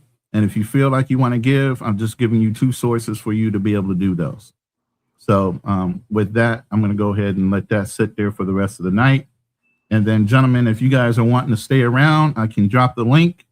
And if not, I understand. I'll hold the panel down myself, but I'm going to go ahead and carry on to allow people to, because we had a lot of good interest. We had up to 120 people in the room at one point. So if people want to comment, as long as you're subscribed and you can cam up, if I know you, no problem. If I don't know you, if you can't cam up, don't even hit the link. I'm curious. I'm bringing the wild shit up. I have this chat, this gentleman. I want you to read it and you interpret it, because I'll say what I say. I say, yes, Black people in America say they was from pharaohs and kings. We say it all the time. Yeah. We say, oh, the Egyptians, we say Black, we are Israel, the Hebrew Israelites say, oh, I'm descendant from that area too, which is all the way in East Africa. So Black people say, how many times have you heard Black people say we built the pyramids. All the time. And I'm the first one to say we are all kings and queens. Some of us were warriors. Some of us were simple farmers. Everybody had to lend a hand in order to support a kingdom. Everybody wasn't a motherfucking king or a queen. Stop that shit. And that's our problem. We keep raising everybody up to that level who wants to actually be of service. Nobody, because y'all all think you need to be served. And that's a fucking problem. So if you take the lineage and your lineage says I'm from Ghana, Nairobi, Nigeria, that's where we're from. But yes, wait a minute, black people in America do say they are descendants from kings and queens in the pharaohs, and we built the pyramids. I'm not saying that's the truth. I'm saying that's what they say. I've been hearing that for I don't know how long. Well, I dropped the link. The panel is now open, gentlemen. You are free to leave, or if you want to hang around. I got 6 minutes. That'll put us at 3 hours. All right, so you're giving up 3. What about you, Black Man Travels? You gonna stay away around, or you Nah, gonna? I'm gonna drop off soon. The wife's looking at me, so Yeah, she's like, he's giving you an out. Take that shit. Nah, I mean, as far as today I didn't really have much to say. I just wanted to listen in, but it's a good conversation. Appreciate you doing that. Yeah, it's a good conversation. I think people just need to be more mindful of what they say, man. It's like this whole being comfortable to disrespect people online is crazy to me. It's just I don't know, maybe because I'm old school, man. Certain things you don't say, and it's like people feel like they can say it freely. Okay. So without further ado, I'm going to go ahead and bring up Black Cleaner because he was the one that made the comment and he wants to address you guys, or not you guys, but Fearless. So you brothers can work it out. I think y'all are both adult men, very intelligent. I think y'all can work that comment out and maybe the misunderstanding of it. Hey, usual business. If you can't cam up, I don't know you, bro. Sorry, I'm not bringing you up here. Welcome, Black Cleaner, to the panel. Black Cleaner, you have the floor, sir. Well, first, before I say anything, I will apologize to Mr. Fearless, and I'll apologize to BMT because I said the same comment on camera yesterday to BMT. He didn't say anything about it. I did call his wife the same thing, and I'm not gonna sit there and even justify it and say that I didn't call her out her name or anything. You was offended, so let me just first off say that I apologize for the comment. I didn't mean it in that way. All I was saying was you made a point to say that all of these black men are going overseas and marrying outside of their race. And I'm saying, yeah, a lot of, and to Ronin's point, he said it. He said a lot of us are still staying in the black space, meaning we are dating Afro-Latinas and Afro-Asians. Not a lot of us is going over there and choosing the girls who got the long hair and the white skin. That's all. I wasn't disrespecting your wife or anything, and I was just saying, hey, there is colorism in the Latin American space and the Asian space, and some of us choose to stay on the darker hue. We don't go to the lighter hue. That's it. But I apologize for saying that. Also, but I do want to say this, okay?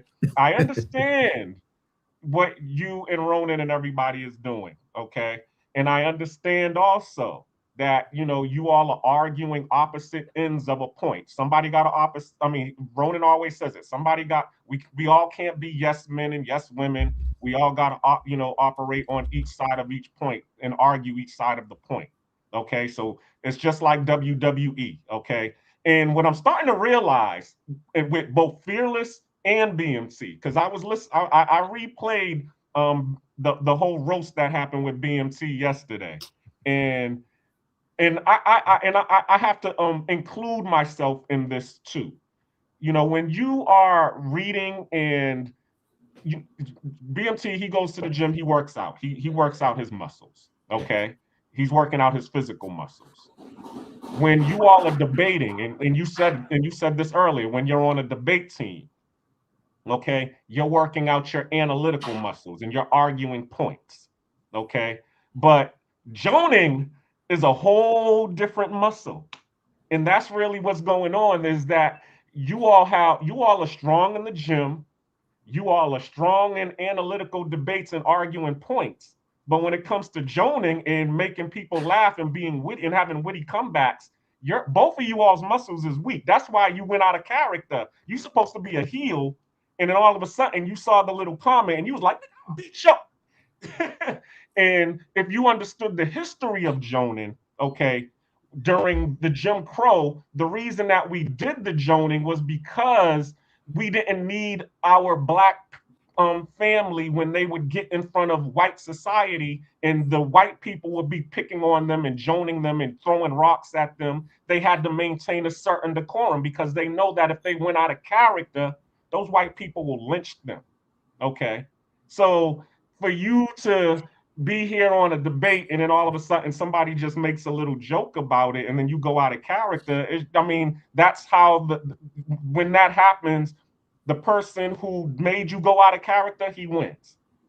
So as I said, I apologize for it, but at the same time too, both of you all need to work on y'all's joning skills. The difference is, like, I went to Cuba with Black Man Travelers and we was there with Trini, and the entire trip they jones on each other. Yeah. The difference is they familiar with each other. Yeah, I don't know you. Familiar with somebody and you cool with somebody, you can do that. When somebody from the, like, it's just like I can say, man, my mom a bitch. That's different than if you call my mom a bitch, because there's a familiarity. And if we friends and we joke around, we jones all day. If there isn't that familiarity, then it becomes the issue, because I don't know what angle you coming from. I don't know if it's a disrespect angle or a we cool angle. I've been called worse. You know, I get called worse all the time, but it's from people that I can be cool with.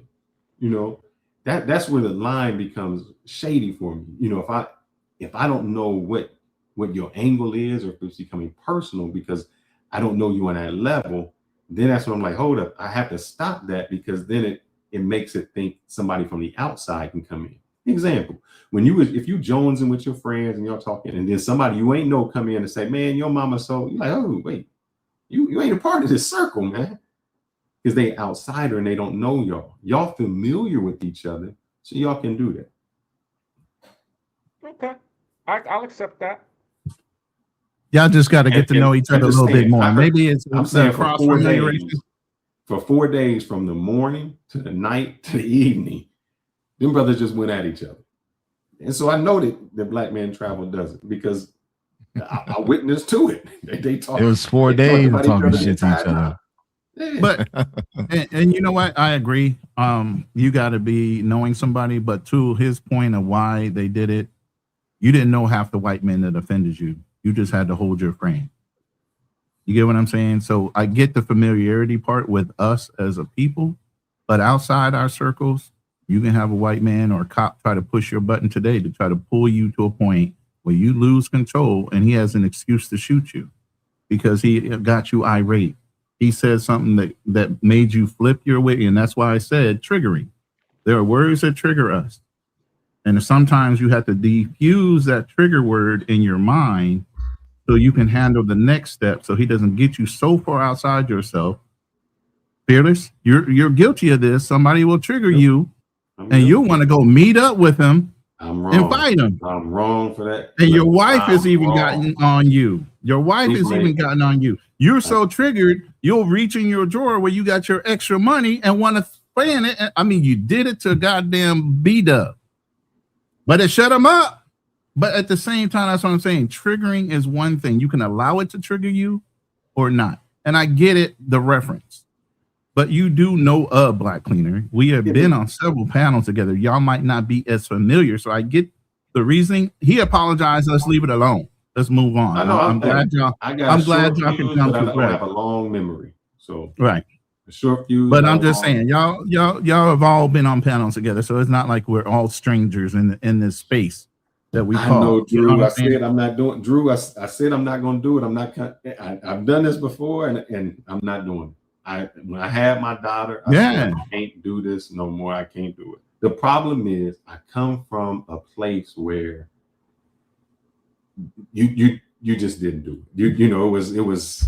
You know, I think Kanal come from that same place where it's like when people behind it, I think y'all act like I didn't grow up harsh. God damn, y'all don't. I just learned. Listen, I've been through PTSD. I've been through those red button moments where 2 days later, you literally had to tell me how fucked up I was when I fucked that dude up, because I wouldn't remember. I literally would blank out and not remember a goddamn thing I did. You'd have to tell me, or I'd have to look at the person and say, God damn, I fucked him up. That's how fucking cross I can get. So you ain't saying nothing that ain't nobody else done. I don't know why y'all look past me like I ain't never experienced life and done some shit. Okay, I've done some terrible ass shit and felt bad later. Hitting people over the head with bricks and everything. I don't give a fuck when I get into that mode. I just don't like to get myself in that mode anymore. You get what I'm saying? My brother was worse. Flip of a dime, and that motherfucker would damn near beat you to death. You know, so I get it. You know, but sometimes we have to learn to not be triggered, especially nowadays when people are so readily, cops say, I'm in fear of my life. Motherfucker, that's your job. You should never be in fear. You should always be in control of your space. You know, and if you can't, then get another fucking job or go through therapy. Like I'm telling y'all, go through therapy. And at the same time, you I are. mean, BMT said something slick about me and yesterday about, you know, nobody reading my books. And I had no comeback. I That was a ready to good be one. like, That was a good one, though. exactly. That's all I could say. Oh, that was a good one. I ain't got nothing. That's that 200 Hey. that MBA he got put into work. No. I got mean, hey, granted, yesterday I was drinking too much, man. I didn't really meant that, so it's what it is. Nah, you good. As I said, that's a part of the game. That's a part of joning. I just The got to be point able to is come back finding your trigger with a button. better reply. And even That's it. Fearless and Black Man Travels, y'all understand tells. You're in gambling, you're in sales, you understand the tell even when you're talking to somebody. You can tell when you hit a certain word in somebody that they fidget a little bit. Or they have a certain action they do when they go to bet. Like, and they repeat it over and over again when you know they have good hands or bad hands. They're called tells. Everybody has them, even in the way they talk and what they will or will not get upset about. If somebody can figure out your triggers, they'll fucking push your button every day just for a jolly. I'm still trying to figure out how she a Becky. God damn it. See, this is his problem. This is his problem. He can't let shit go. He can't let shit go. I'm saying, That's that we say analytical that, muscle. See? but I'm like, he can't let that shit go, man. Once he gets on a tangent, man, like even in his questioning, if he gets on something like a bull terrier, he gonna rapid fire about 50 questions to you. I say, God damn, bro, take a breath. No, I'm saying she looked black. That's all. You ever hear the phrase "whoever speaks first loses"? In sales, there's a fine art to saying certain things and giving people uncomfortable silences. And when they have uncomfortable silences, they gotta fill it with words. And the minute they do that, they not only lose, they start telling you about their truer self because they have no other thing to do. So with that said, so I will say this to you, Black Cleaner. You were part of the first thing that we stated. And so the show kind of existed because of the show that you did previously. There was a young man on your show. And what baffled me was he just wanted information. He's just like, man, I don't know where to get it. And a lot of things y'all said were just like, you just said it. There was no back to it. There was nothing coming back. And I think that can be dangerous. And I'll give you the list of the things that I was like, man, I didn't want to go on your show and like, let me go against all of them. It was John Hanson, the $2 bill. You said the man invented the light bulb, the refrigerator, the stoplight. You talked about not you. The other guy talked about Benjamin Banneker, and then Y'all see what I mean? Addicts. So when we say that, there was no thing, and I was like, hold up. I went with the John Hanson, but I didn't want to say, oh man, we did not. All right, figures you had 3 hours and 7 minutes. See you later, bro. I'll see you later. Man, I'm talking you to had him. your time. So I said, like, we didn't do this, we didn't do that. So I just say to you, be careful when you say that, because there's young, impressionable minds that just go with it. They might not know the backstory, they might not do it. And not all of those things are facts. So I think as Blacks, steel sharpens steel. And so we say, well, the example I gave was this. I created an app for the phone. In 50 years, somebody says I created the software. In 100 years, Fearless created the cell phone. And it's like, no, I'm cool with just creating the app. We didn't have to say I invented the cell phone. So there's a lot of Black people who did great things, and we do great things. We don't have to embellish on what we did. That's all. All right. Y'all good? We still. Oh, I got another guy on the panel. Unusual business. Okay, I can see you now. Thank you for camming up. Usual business. I'm sorry. All right, I'm gonna bring you up. He's saying something, but I was trying to ask you about to stay cammed up though. You don't have to. Now that I see you, yeah, you can cam down, but it's more respectable if you want to cam up because then, everybody's saying you ain't hiding behind your avatar. You speaking with your chest. I can say with my kids, I ain't got no problem with that. Okay, cool. What's up, man? How you doing? How'd you like the show? So far, it was a very interesting show. I think that some of the people on here were biased, in my opinion, personally. I think Fearless was very biased. I think Black Man's Travel was very biased. You my people. You my people then. All right now. Yeah, I mean, I'm still FBA like is anybody else, but I do have some level of common sense with myself, right? Okay. I mean, so in the sense that like he would say, oh well, some random person on the internet said this or whatever, right? But then on the internet, a lot of random people say a lot of random shit on the internet, right? You got white people who out here say, quote unquote, I am the descendant of the Roman Empire. Motherfucker, you're from Britain. They called your people the savage people and they were trying to conquer your land a couple thousand years ago. So when all of a sudden did you become the progenitor of the Holy Roman Empire? You're not, right? That's some shit that you just picked up, right? So just out in the same way, like I'm hearing like a lot of conflicting things. Me personally, I've never heard no Black American say we are the direct descendants of Egyptians. I have heard people say that we will defend Egypt in a sense that we're defending not ourselves, right? But we're defending the accomplishments of those people. Just in the same way they'll say they have a random movie where they have a white man playing the Ramesses the Third or some shit. But in reality, the Ramesses the Third was a Black African necessarily, right? But they try to remix these histories and we correct them by saying no, that person was Black. Now people may interpret that as quote unquote we're saying, oh, that person from our group. That doesn't make sense. Now we do have some people who just yell dumb shit on the internet. That's true. I give you that part, yeah. But by that definition, you need to take all the dumb shit that's said on the internet and can compile that into his own thing.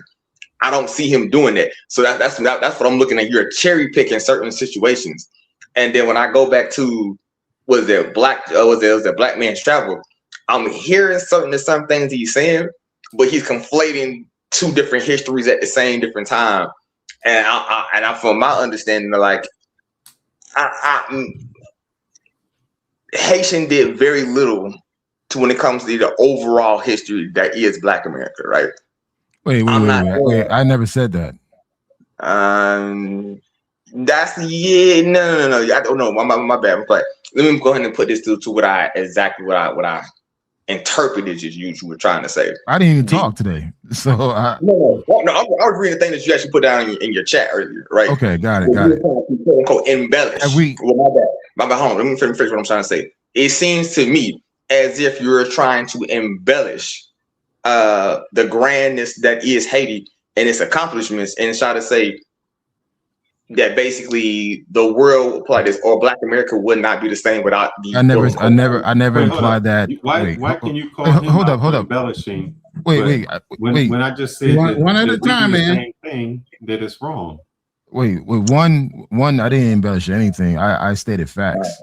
So it's like I didn't embellish anything. Okay. I just stated facts. Wait, listen. I said basically what Haitian contributed within in America. That's it. These are based on facts, historical facts. That's it. I didn't do anything else. I didn't say anything else.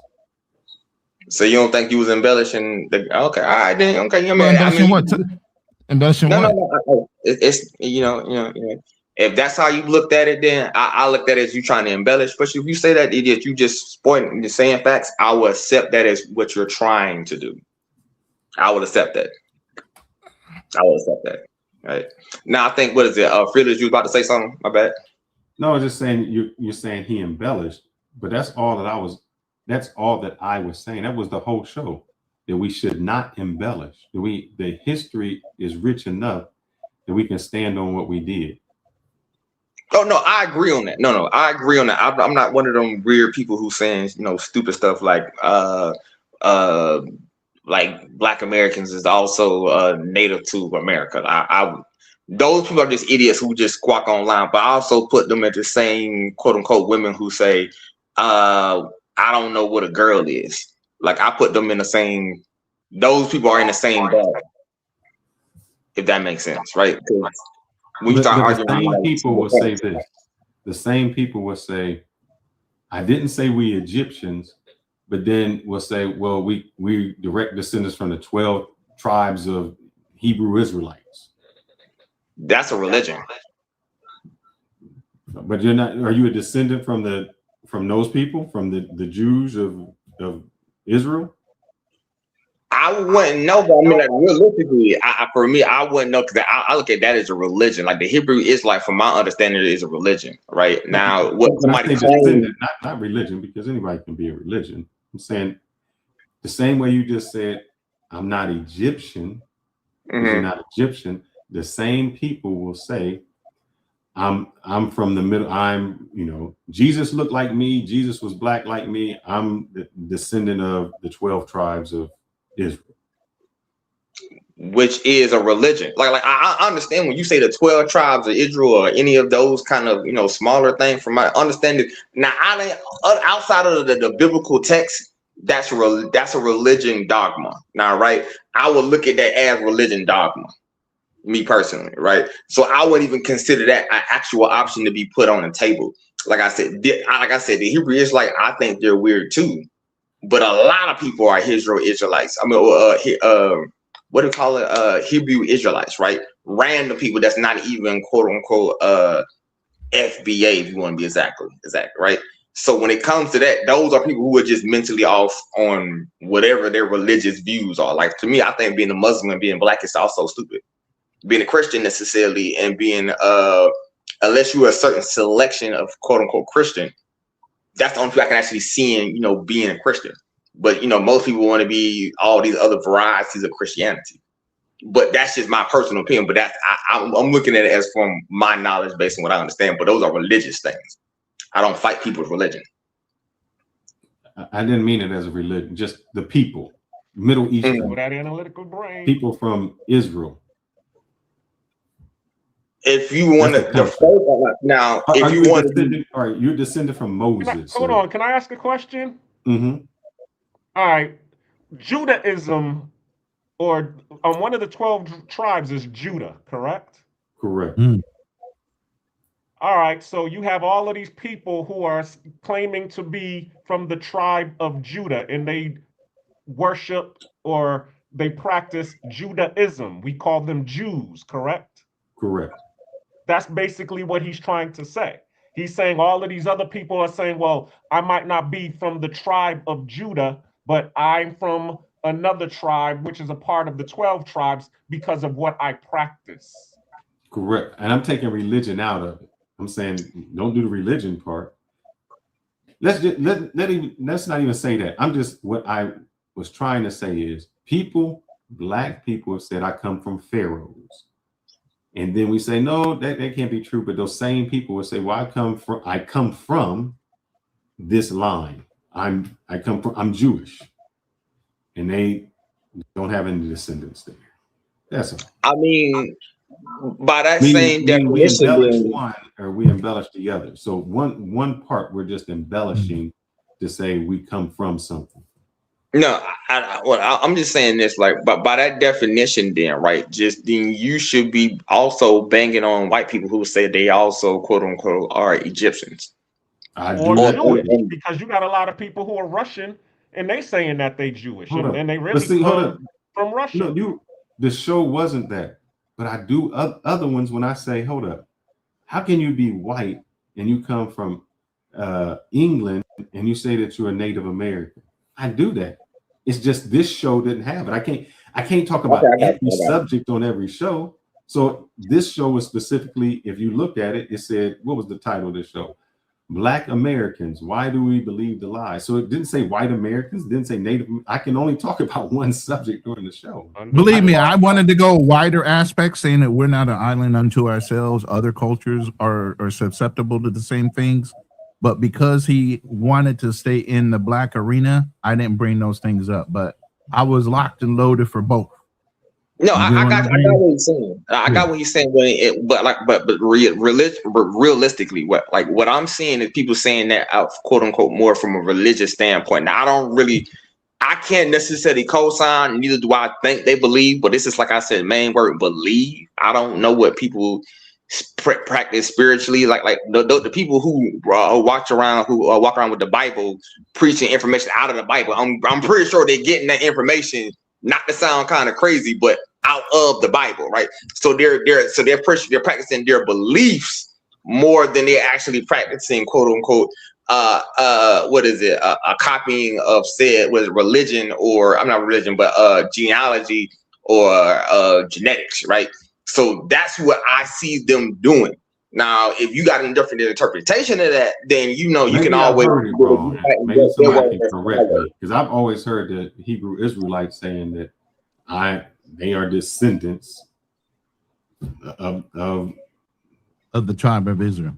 Correct. Yeah, but from how I actively see them saying with how they're saying is not like me specifically. Like I come from that tribe. They're saying that people from said area they come from that tribe because they list all the people who come from that tribe, which will be like Dominicans, Puerto Ricans, and then they say those other people don't. So they say they actually come from that tribe. So could I get in here, guys? Yes, sir. And please correct me if I'm wrong in that his What's up, brother? So here's the truth, and I could stand on it. Black Americans are descendants of West and Central Africans. Exactly. We don't come from East Africa, i.e., through Egypt and Kemet and all that. We're not the original Jews from Ethiopia. That's not us. We were practicing prior to having contact with white people, African spirituality, which I don't really put much interest in, but those were our original religions. We're not Hebrew Israelites either. We're descendants of West and Central Africans, and there's historical fact to prove it. Don't believe any goofy that say we were in America before we went there on slave ships, because we weren't. Those people are believing the reclassification of Native Americans and overstating the times when we and Native Americans were either owned by them or had treaties with them to fight against white people, but that doesn't make us Native American. We're descendants of West and Central Africans. I'm in full agreement with what you just said.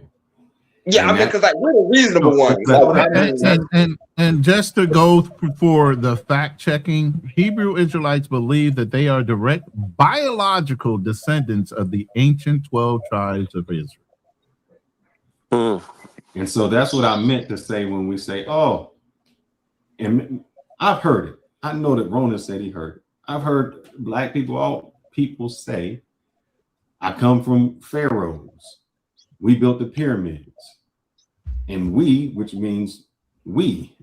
So I don't think I didn't hear it incorrectly. That's why I'm like, well, we. Yeah, you heard them incorrectly, but do you know why they say that?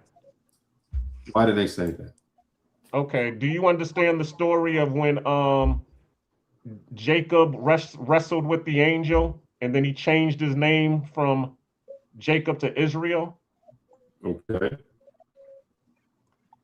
So basically, they're saying that, okay, this is when they were populating the earth, and you had Esau and you had Jacob, and Jacob had the 12 sons, and all of civilization is based on those 12 sons. And they basically saying, okay, well, I had to biologically come from, because they're the ones that populated the earth. That's basically what he's saying. By their religious point of view. But now you're saying you populated the earth in less than 2,000 years. Like, but this is a religion. That's what I'm saying. This is a religious point of view. See what I'm saying? So like, I'm not arguing a biblical story. Exactly. Yeah, like that. That's when people tell me like, well, like Muhammad did this or God fed I think it's 1,000 people with a loaf of bread, bro. I know for a fact by a series of math, bro. You just don't double bread. You just don't double meat.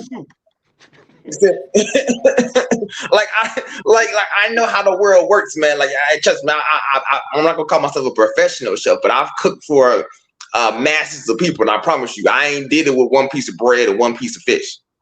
Well, there's 5 loaf of breads and a couple of fish. You can make a good soup out of that. That'll feed a lot of people. Once you take all the goofy spiritualism and mysticism out of it, I understand these like allegorical stories for people to listen to. That's what I'm saying. I understand these are allegories, right? So I don't take them serious. The people who have those religious views, that the people that you was talking about, that is a religious point of view. And me, I'm gonna be honest, a religion is opium for the masses. Hey, look, man, this One West Hebrew Israelite thing is just like the nations of gods and earths. It was just designed to make us feel good. Hiding amongst Africans, and we weren't African, makes no damn sense. And it's really a black and brown coalition, because then they tried to put Mexicans and Guatemalans in the 12 tribes of Israel. It just doesn't make any sense. In their own doctrine, it says, I think Revelations, they were talking about his head and his hairs were white as wool and white as snow. What? I'm like, They don't say that. That's not Revelations. we talk about 12 tribes of in Israel. Revelation, yes. It is in I mean, Revelation. Noah Who just said was who just said that they didn't say that? I'm pretty sure. I read the Bible a couple of times. I don't ever remember them saying that verse though. But I mean, who knows? I look it up again, bro. Maybe we got a different version. No. It's the KJV. It's the verse that they use to justify to say that Jesus was black. They said his head and his hairs were white as snow, as white as wool. And I keep telling them, you have to look at, because they use it to say he had nappy hair. I said, wool is being used as a qualifier for color, not texture, when you really read it the proper way. But it's just us trying to make us feel more important than what we were. A lot of it's a lack of self-esteem that's not backed up by historical fact. If we just accept that who we are and our people went through some horrible stuff and we came out pretty damn good and we got a long way to go, then we Gucci with that. But trying to say that we were the pharaohs and we were this and we were that, it's all lies. Yeah, stop that shit. I got a question. I got a question for the brother that asked it. You know, he said he had never seen that in Revelations. That statement. I said, did you ever watch Good Times growing up? No, I'm not that old. Oh, okay. There was a Good Times episode about that. Shout out to the side. I'm sorry. Hey, shout out to the side slap. It's okay, man. I love it. Yeah, the fellas that are that old, you remember it was a Good Time episode about that. Can I bring a different perspective? Because I hear some things that people say that are lies, but I want people to actually look up what I say. So let's address one thing at a time. So we're saying that there were we don't believe that there could be descendants, and I don't know much about the Hebrew Israelites or anything like that, but I do know they did DNA testing of the Igbo people and also the Limbuk tribe. Y'all can look this up real time if you like. And I believe it was either done by Yale or Harvard studies. And they found out that they have the highest percentage of the Cohenine haplogroup, which is a Y chromosome, and it traces back, to Palestine during that time. So look it up if you want. So that's why I say you had to be cautious about saying that something is a lie or BS. And unless you dismiss that saying that the DNA is a lie also. And going back to the early presence of Black people in the Americas, it was actually published in the Smithsonian Magazine.org that there were people who would be characterized as Negro 40,000 years before the crossing of the Bering Strait. Yeah, I don't believe the characterization you don't have to believe it, just look as it a up. Negro. Wait, you got to listen to your words, brother. You said characterized as a Negro. Black Americans overwhelmingly Excuse me. West and You Central said to look it African up, and stock. the source you Depends said on was a what part of the Harvard stock you study, come correct? from. Hold on one second, one at a time. Is it two We're people too talking? convoluted here. Yeah, I'll let you go next, Berlin. But go ahead, whoever was talking next, and then Yeah, it was Berlin, me. I'll give you It was brief. me. If we're going to mention the Igbo, right, and tie that back to Egypt and the Philistines, wherever we try to tie it to, we have to acknowledge first that Black Americans come from West and Central Africa. Okay. Once we acknowledge that, then we can look at the history of how we got from West and Central Africa. The white Okay. man knew who he sold and who he purchased, right? And I none get of your us point. ain't come from Egypt. Wait, none of us came from Egypt. These 25th dynasty Negroes that ignore the 24th, the 23rd, and all the way down to the first dynasty don't want to accept the fact that the 25th dynasty was an invading dynasty. They were not indigenous to that area of Egypt, just like Black Americans were not indigenous to what is now known as the United States. When you And land, we're I'll address talking your about, points. excuse me? That's it. No, please continue. I just want to let you know when you land, I'll address those points that you're making. Yeah, I want to go after that too. Actually, I think I'm queued. If you don't Hold on, mind. yeah, Berlin's next, and then T Mac, you can jump in. But I want to get it in order. So Nakmisi, finish yours in Berlin, and then T Mac, then you can rebut to both of them. All Based right, on so what so you're, let me based on land your my premise. plane. Let me land my plane, brothers. All right, Okay. look, there's records, okay, where we came from. The thing is, a lot of these people want to do everything except tie themselves to where we phenotypically look like, where the history says we are, and they want to jump over West and Central Africa, go all the way to Egypt, where the pharaohs and all of that, and the 25th dynasty Negroes. They wanna put themselves in America before the slave ships because they're ashamed of their slave history. That ain't nothing to be ashamed of. Those dark-skinned swarthy people that were here were not of African stock, and those that were reclassified as Negroes were most likely Indians. I rest. All right, that's Before Berlin anybody first. goes, hold up. I just want to say this real quick. Nat Measy, did you catch the beginning of the show? No, I didn't. I was sleeping, brother. No problem. So the beginning of the show, what the show was typically about was, as Blacks, we kind of embellish things, and we make people more than what they are. Like I know some examples was like we invented the stoplight, and we invented the light bulb, we invented the refrigerator. And the thing was, I brought up to say we didn't invent it. We had patents on things, but maybe something like the stoplight was already invented. We improved upon it, but for some reason in the community, our story gets so much bigger than our contribution.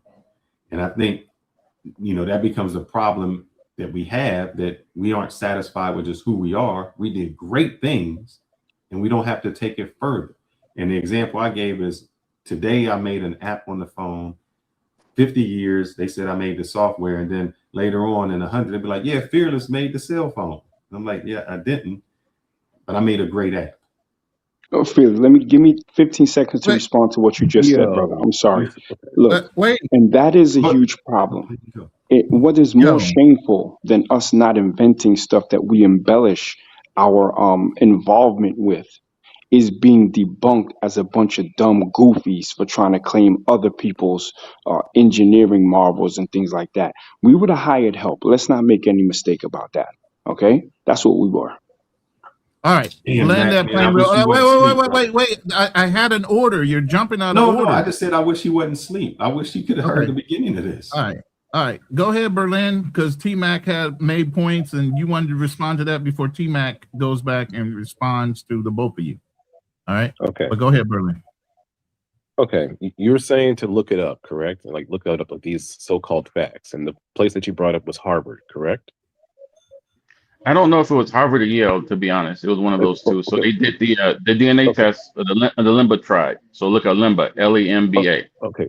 So again, that's the source. And when we get information from these Masonic colleges and the whole Skull and Bones, all the information that comes from there, it has to be looked with a grain of salt. And that's just the truth of it. When you really look down at the so-called, even everything in the English language is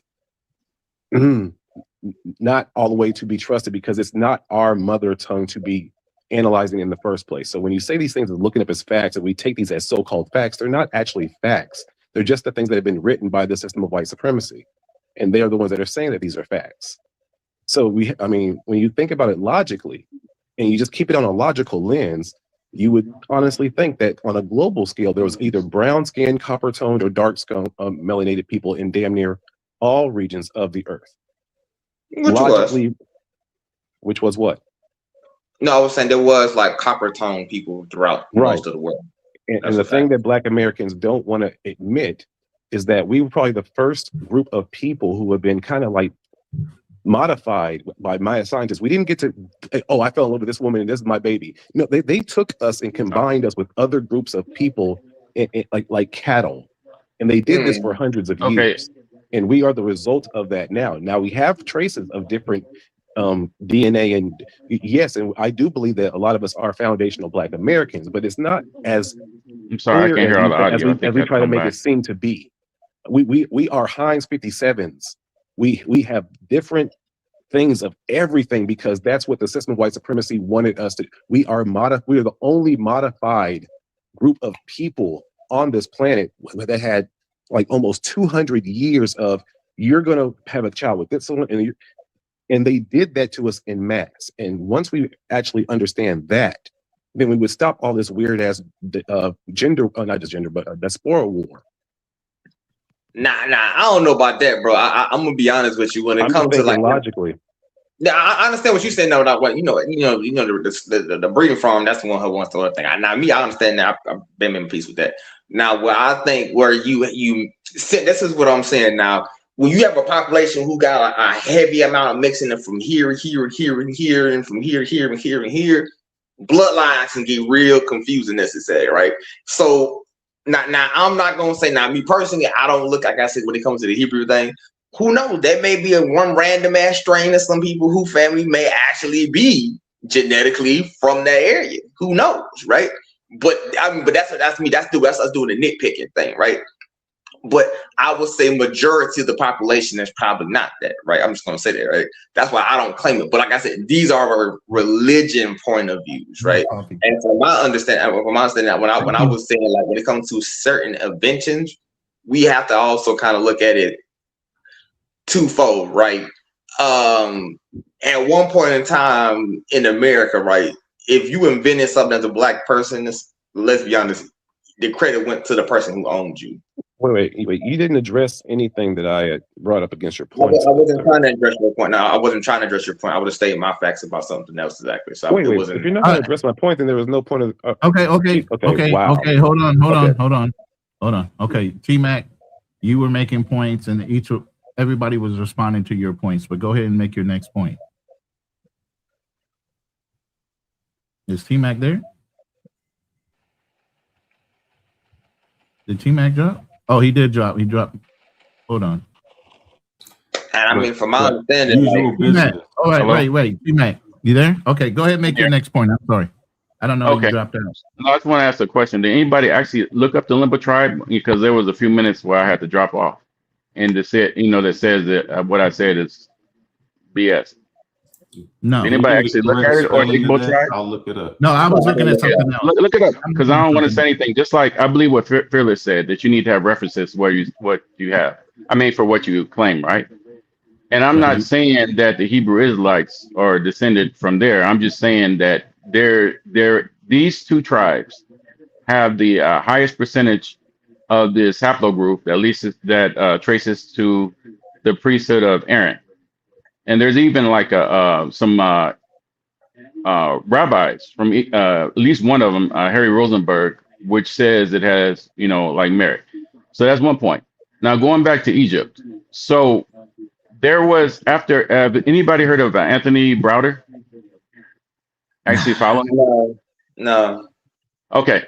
So basically after the invasions and the Arab invasions and things of that nature. So Black people did from the Kemetic civilization, they did go to Central and Western Africa. I'm not saying that everybody brought over here is from there, but there was a population, and there are actually historical records from from Arabic scholars that talked about um, Jewish groups in Western Africa. So you can actually, y'all can look that up too. So I'm not saying, what I'm saying is that there's evidence to the contrary of what people are saying. And if you look at the Yucatan Peninsula with the Olmec heads, has anybody actually studied the Olmec heads? There's actually DNA evidence, and you'll No, see it's the not. Negroid feature of the Olmec. Yes, there is. Look, No, it's not. I'll No, actually, I'll no, find it's it not. for you. I'll send it to Ronan, and so you say it's Bro, And not. I've already did my once you research on start that talking one, about the bro. Olmec Those heads, people I already know having where you full get does your not make you information from. document, bro. Having a You're not broad the nose does not make Olmecs. you Hold You're on, not one the at a time. Olmecs. Too many people talking. Hold on. All right, Okay, go let me ahead. finish my point. Yeah. Let me finish the point. So there's DNA evidence, there's the Olmec document. heads, and there are scholars such as, I know you heard of like Dr. Ivan van Sertima, and he did not actually come up with it. It was Alexander von Wuthenau and Leo Wiener. They came up with this theories of a black presence in the early Americas, 40,000 years before the freezing of the Bering Strait. The actual mutation for light skin is no older than like 10,000 years old. So look up all these names. Please write it down. I'll send links to Ronin so that I can back up what I'm saying. I'm not saying that is what that is the definite, but these are like things that everybody's overlooking and saying that is definite, that people are saying there's goofies.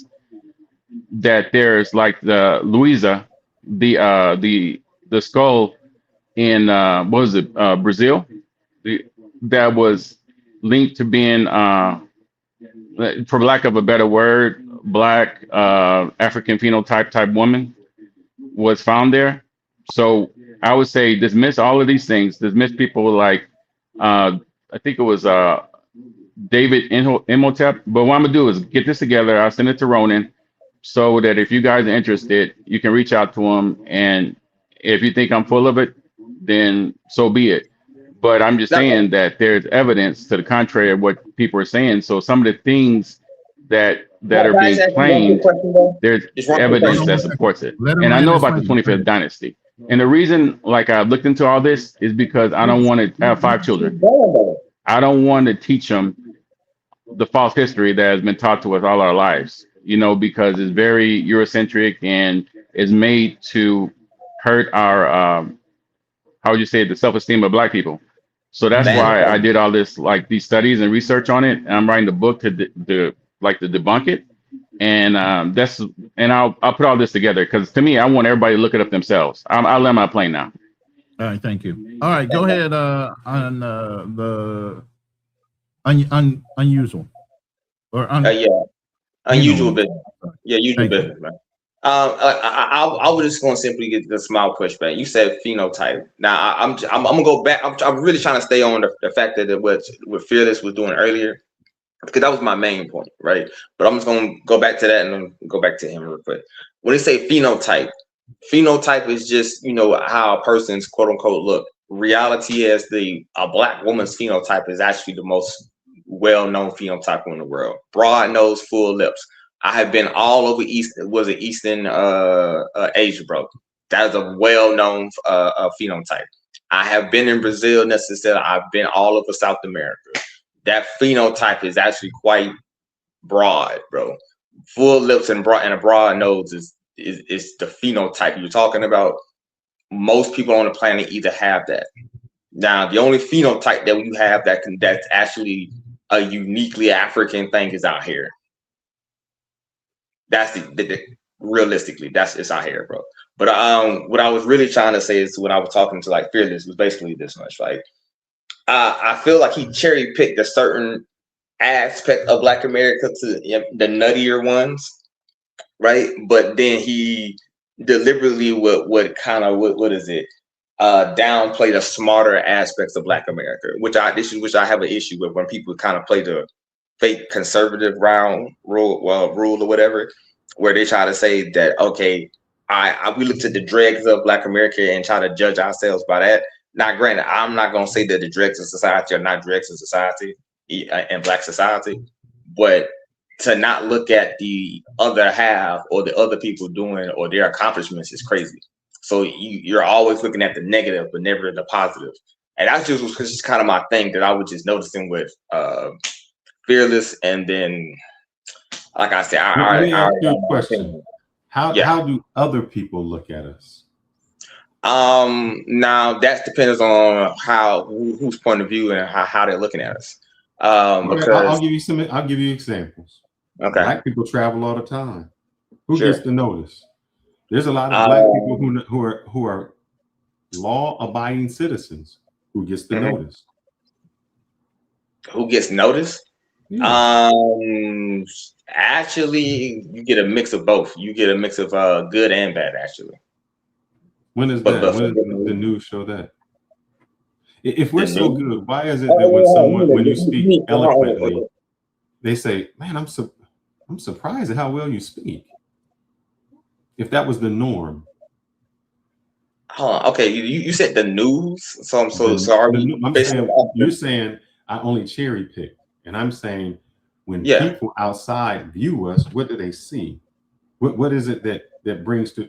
For instance, if I said Asian, I would be like, "Oh man, they're pretty good at math." You know, or like Indians, "Oh man, they always win the spelling bees." When you say blacks, what do other people conjure up? I mean, not gonna lie, you just kind of just did the cherry pick, because No. What do they conjure up? I'm asking you. I got you, but I'm just going to show you how your frame of mind for even picking it. You said Asians, right? So that means you did not necessarily think of Filipinos. I know you didn't think of Thais. I know you didn't think of Indonesians. I know you think of anybody from quote unquote Malaysia, bro. Korea.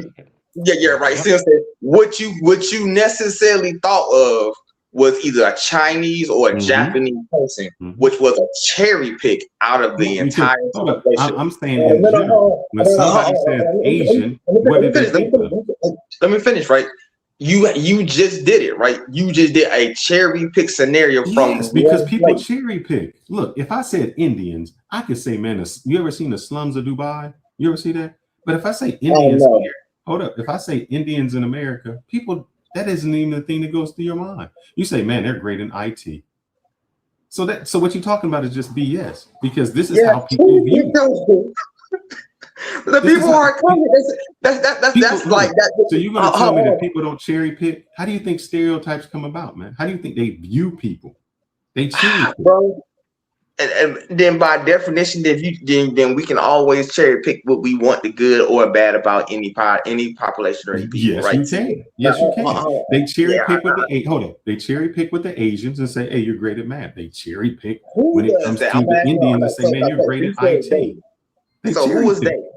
So who whoever is chooses? Listen. Whoever chooses to do statistics, they're going to cherry pick on how they're going to set up the format of the statistics they want to present. Correct. So whoever's commissioning the statistics set the terms of what they're looking for or to prove, and that's the who. So like he said, he checked. So he basically just said, all right, I cherry picked the white man's view, right? Because the white man will choose, quote unquote, Indians from a certain caste, from a certain area that they train preemptively to bring over here to be cheap labor. Just in the same way that how they, quote unquote, have did certain things to Mexico, to make sure they have their people who can pick fruit.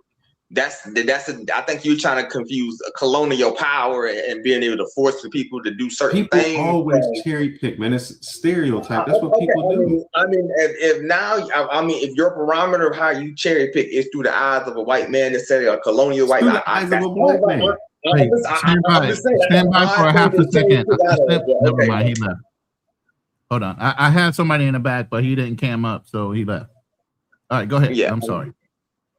No, I'm just saying that's an odd thing to cherry pick out of. That's like literally cherry picking from or eating food that your ex-wife that told you I'm trying to kill you is trying to kill you, and you eating her food. That's kind of what you kind of choosing out of, and kind of like But all right, that's so what you want. When someone says Chinese, Japanese, what comes to your mind? Chinese, I think of the Han Dynasty. I think of the warring periods. And the rape three of non-king. And yeah, I mean that's also something, right? When I think of when you think of Japanese culture, what do you think of? Geisha girls and brapans. Why did you cherry pick those people, man? Because girls, because those are the ones that I saw when I was in Japan. No, I would respond. I could have finished. I was like, when I think of Japan, bro, I literally think of the wars they've had.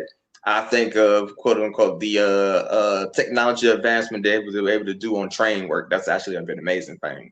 The innovation on the PlayStation, and anime, and shit, and art and music. That's pretty much it. But why did you pick those? Those are huge topics, bro. I think of those because topics. What I'm trying to tell you is you just cherry picked the society. You just I think that is society. That's the entire because that's not all of the society. Yeah, exactly. They got positive and negative. They got geisha girls. They got yakuza. But what I'm saying they got is, all of these negative aspects just like of me, Japanese society as well. He chose to pick a certain part of it. No, bro. I'm talking about the wars. Hold up. What did you say? What are the gangs? Hold up. What are the gangs? The triads? Aren't the gangs in Japan? Why didn't you say anything about them? Yakuza. Yeah, why didn't you say anything about them? I just didn't bring them up, but I mean at the same time, I said about the wars and they had. Hold up. Listen to what you just said, bro. You didn't bring them up because you cherry picked. That's what. I said wars, and I said that during the war and states period. So I understand there's violence in their society. That's why I even chose, if I said during the war and states period. Pick, man. Why can't you just say you cherry picked certain things? Trains. You didn't say nothing about their cars. Why did you say trains and not cars? Because their advancement in trains, well, I think they're the best people who actually made. No. Toyota is the most highest selling car place in the world. Why didn't you say cars? You got Toyota, Honda, all of those. Why didn't you say those? Because what I'm saying is, train is the one that they usually copy all around the world. Okay, man. I mean, I can say whatever kind of brand I think of. To me, I just don't think of them the highest brand, so I didn't put them in that category. I put them I chose Toyota is the highest selling car company in the world. What do you mean? Okay, that doesn't mean I think they're the best though. That's just so they sell the most cars. So you chose to pick the train over the cars. Yeah, don't defend it, bro. Just go with it. I mean, bro.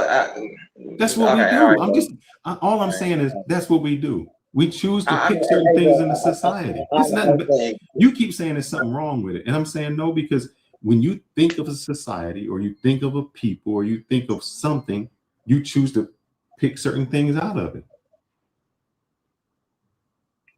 Okay.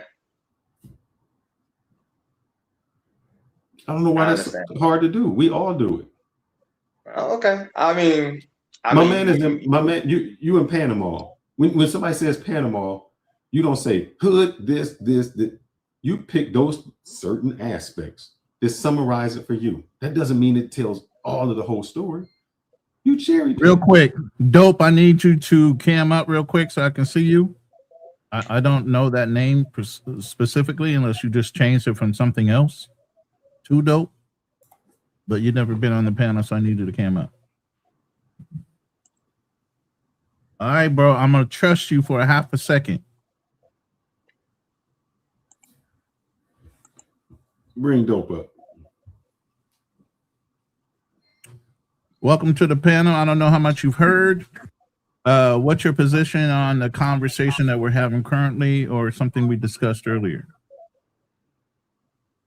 I took humanities in college, and pretty much it told me that everything we was taught was a lie. It was just for us to know the basics. So I hope y'all know that. Oh, of course. But what is your stance on what you know from your college humanities class and what you learned? And they told you to dig deeper than what the surface level of the books. All my historical. Yes. What happened to him? I think his phone was out. He didn't have good signal. No, I think the conversation Right. above his pay grade. But So usual business. You were saying I said some things that were incorrect. What did I say that was incorrect? No, But you can't no, just I say I think said it, but give me some examples. what was it?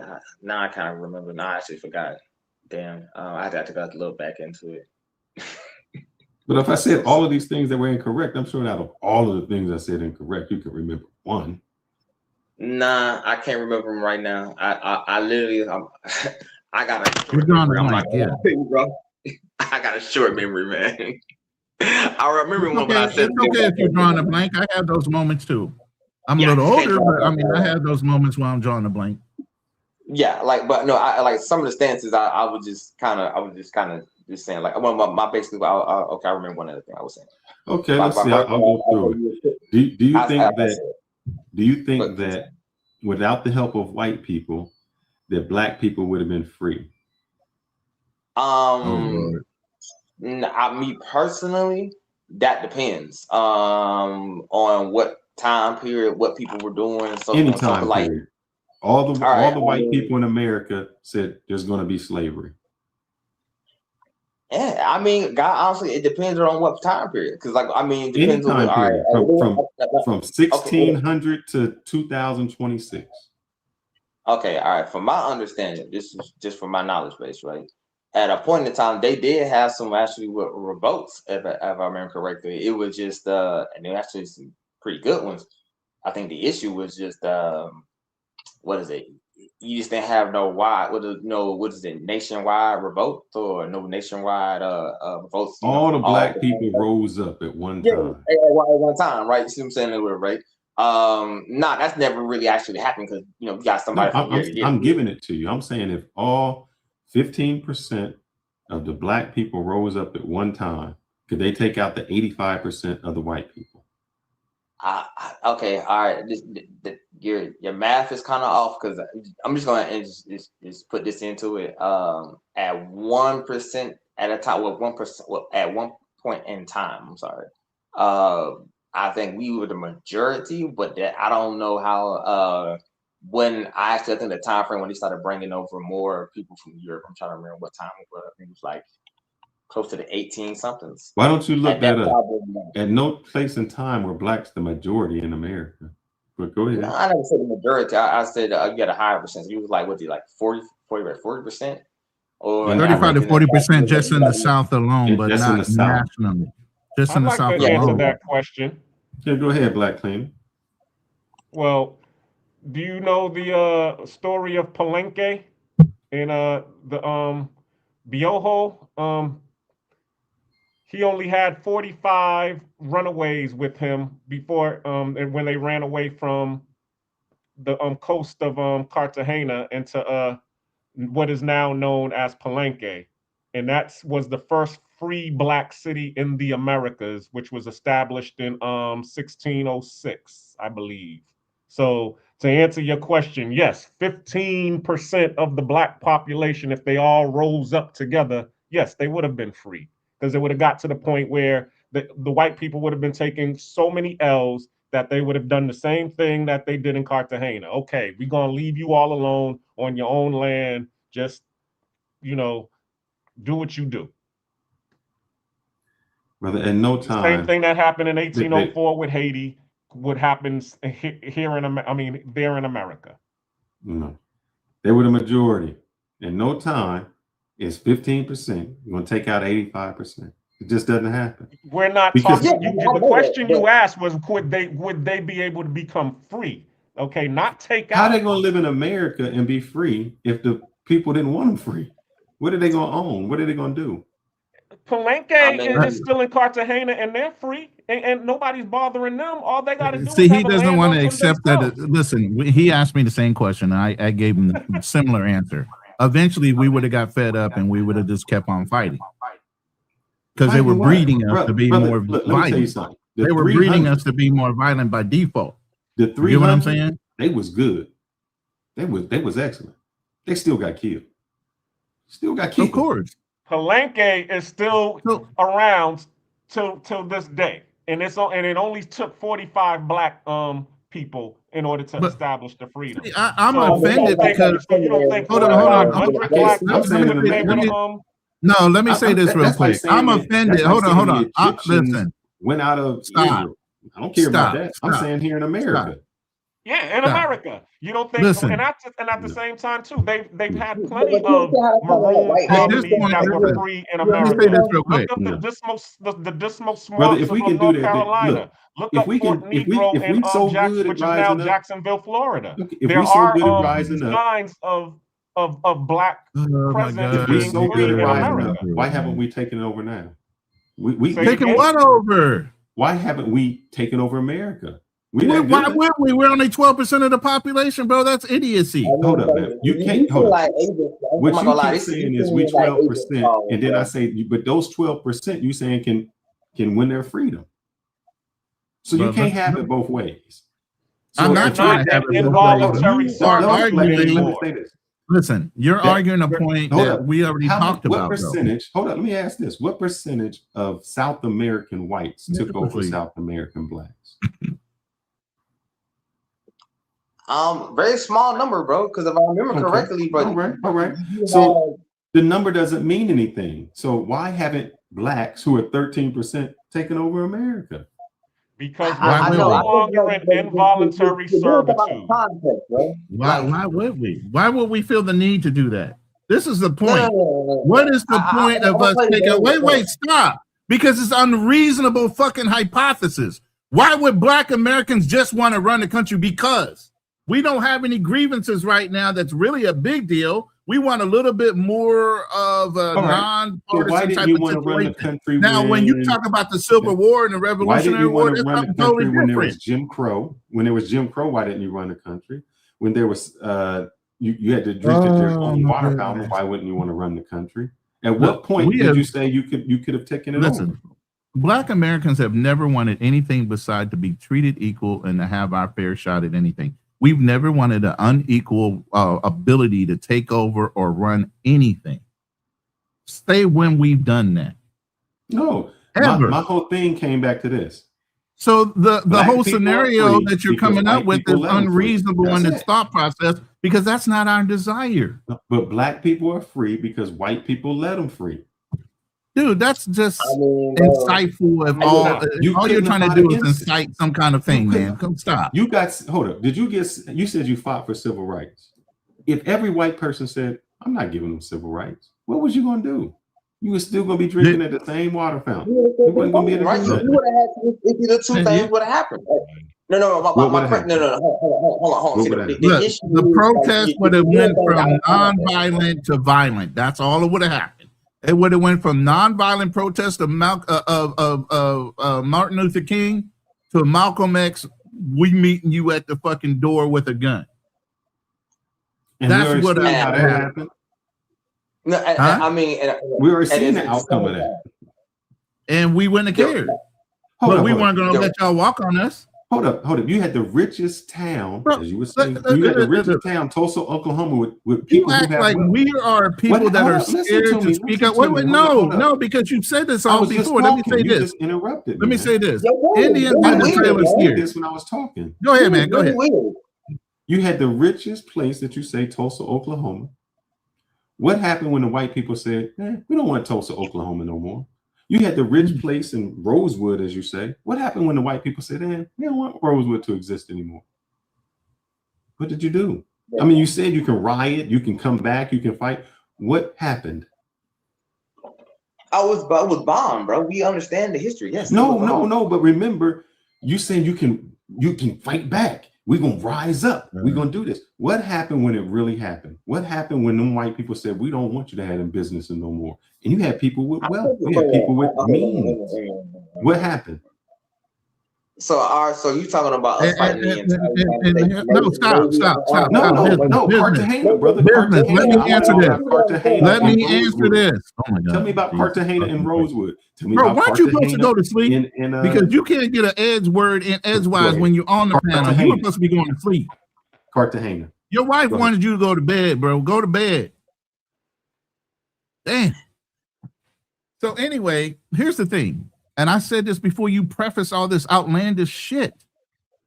Why should we want to take over the country at 12%?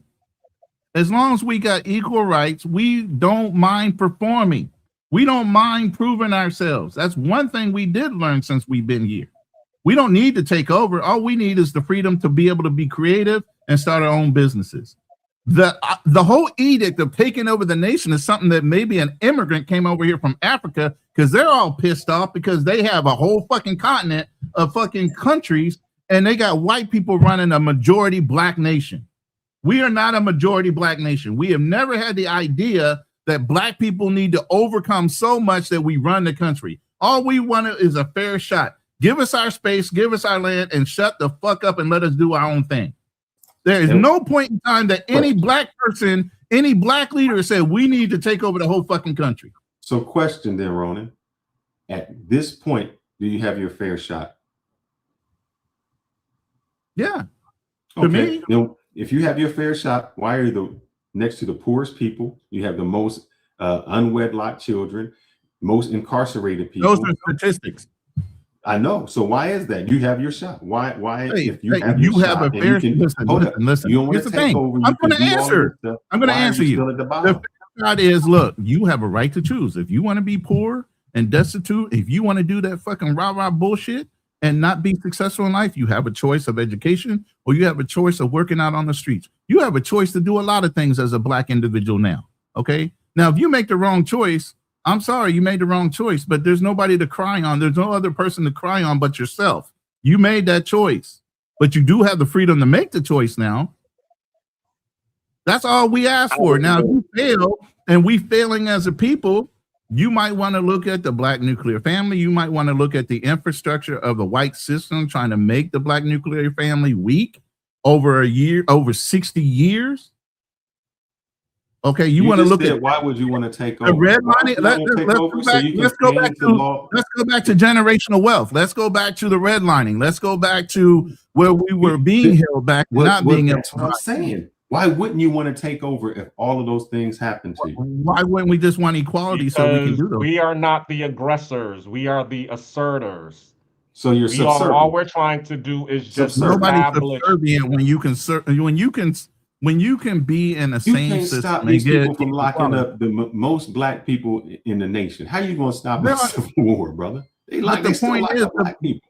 The black nations are listen. Our Justice Society and everything else. Damn near a dude was just sitting on. We just played a video the other day where a white man was sitting in a congressional meeting or something like that, or a hearing where he was talking about this black man is going to be a great asset to them making money in the private organization, which is called the prison system, because now there are fewer prisoners than ever or criminals in America. They're losing money right now with all these fucking prisons. And they have an edict and a mandatory amount of filmment that they have with the cities and the counties. And the counties can't keep up now. Why don't you look at that? I don't know what that These got to do with you privatized taking over. I have no organizations idea what that are meant. what are trying to What did that mean? criminalize everything that's going on. Because here's the thing: if I was a person, and I would say, you know, why I want to take over, so I can stop gerrymandering, so I can stop this, I can get better jobs for my people. Those are the things that I would want to do. And you saying we cool with the status quo? But then I say, even with gerrymandering, it would take the political parties to stop that. So there's some kind of influence with the political parties to allow the continuation of gerrymandering. Hold on. I want to say this. There are Chinatowns all over the world. They don't bother with the political systems of where they establish Chinatowns. They just do what they need to do. Correct. I don't know what that still means. They're not in captivity. Man, you playing stupid too long now. Come on, man. Stop. But hold up. Chinatown got their own economic system. They got their own stores. They got all of that. So they thriving. They're not in jail. They're not locked up. They're thriving. And for every listen, we are a broad brush type of people. They always want to accentuate the negative of our people more so than the positive. It's not to say there aren't successful black businesses out there, black communities, but they're just not putting it out there like that. They're only going to show you the negative about our people. They're not going to show the positive. Same thing with people that are traveling. Hey, there are a hell of a lot of successful black men and expats that are traveling all over the globe. But what do they put in front? People Who that is are they? pookie travelers and somebody Who is that does they? something fucked up to represent everybody that's living overseas that's doing successful shit. They're not Who going is to they? propagate us up like we're doing great. The Who is media, they? the people Who that is own they? society. Who is they? I just said the media. So who owns the media? I just said society, white people, whoever. So why wouldn't you go back? If they are Oh my God, dude, you are beating a dead horse for no reason. if they are What lesson are portraying, you trying to what what lesson are you trying to wait, what lesson? I just want to know what lesson you're trying to teach people with this line of questioning. All right. Because What it's redundant. what I'm trying to show you is that everybody says, oh, what you guys say, not me. I'm just on observance. Okay. When it came to FBA, Now you're innocent. When you said FBA, you said, oh, you didn't fight for this and you didn't fight for that. And that's what Who makes didn't me say that? FBA because of my lineage. Who are we saying this to, though? Who are we saying this to? Kinall or whoever is not an FBA. So immigrants, first generation or so on. Yeah, Right, okay. Let's be specific on words. Who are we saying these things? You said it to immigrants, that you didn't fight for this and you didn't deserve this. And my thing was, you didn't really fight for it either. It was given. How do you know that? What do you mean? It was given. My ancestors didn't die, bleed. They didn't go and protest it. What the hell are you talking about? You just gave all these evidence of Rosewood and Black Wall Street where they was fighting and got bombed. Why do y'all conflate what I say? This is what I say. Hold up.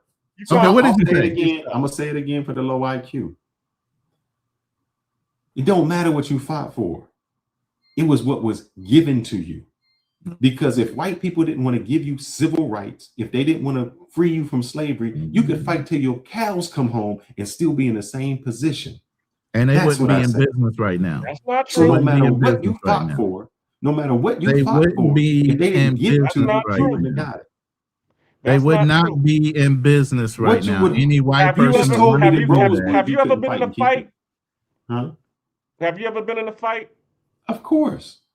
Okay. And even though you beat that person up, would you want if they punched you in your mouth real good? You remember that punch that he gave you, right? But that means I'm the only person that got the punch.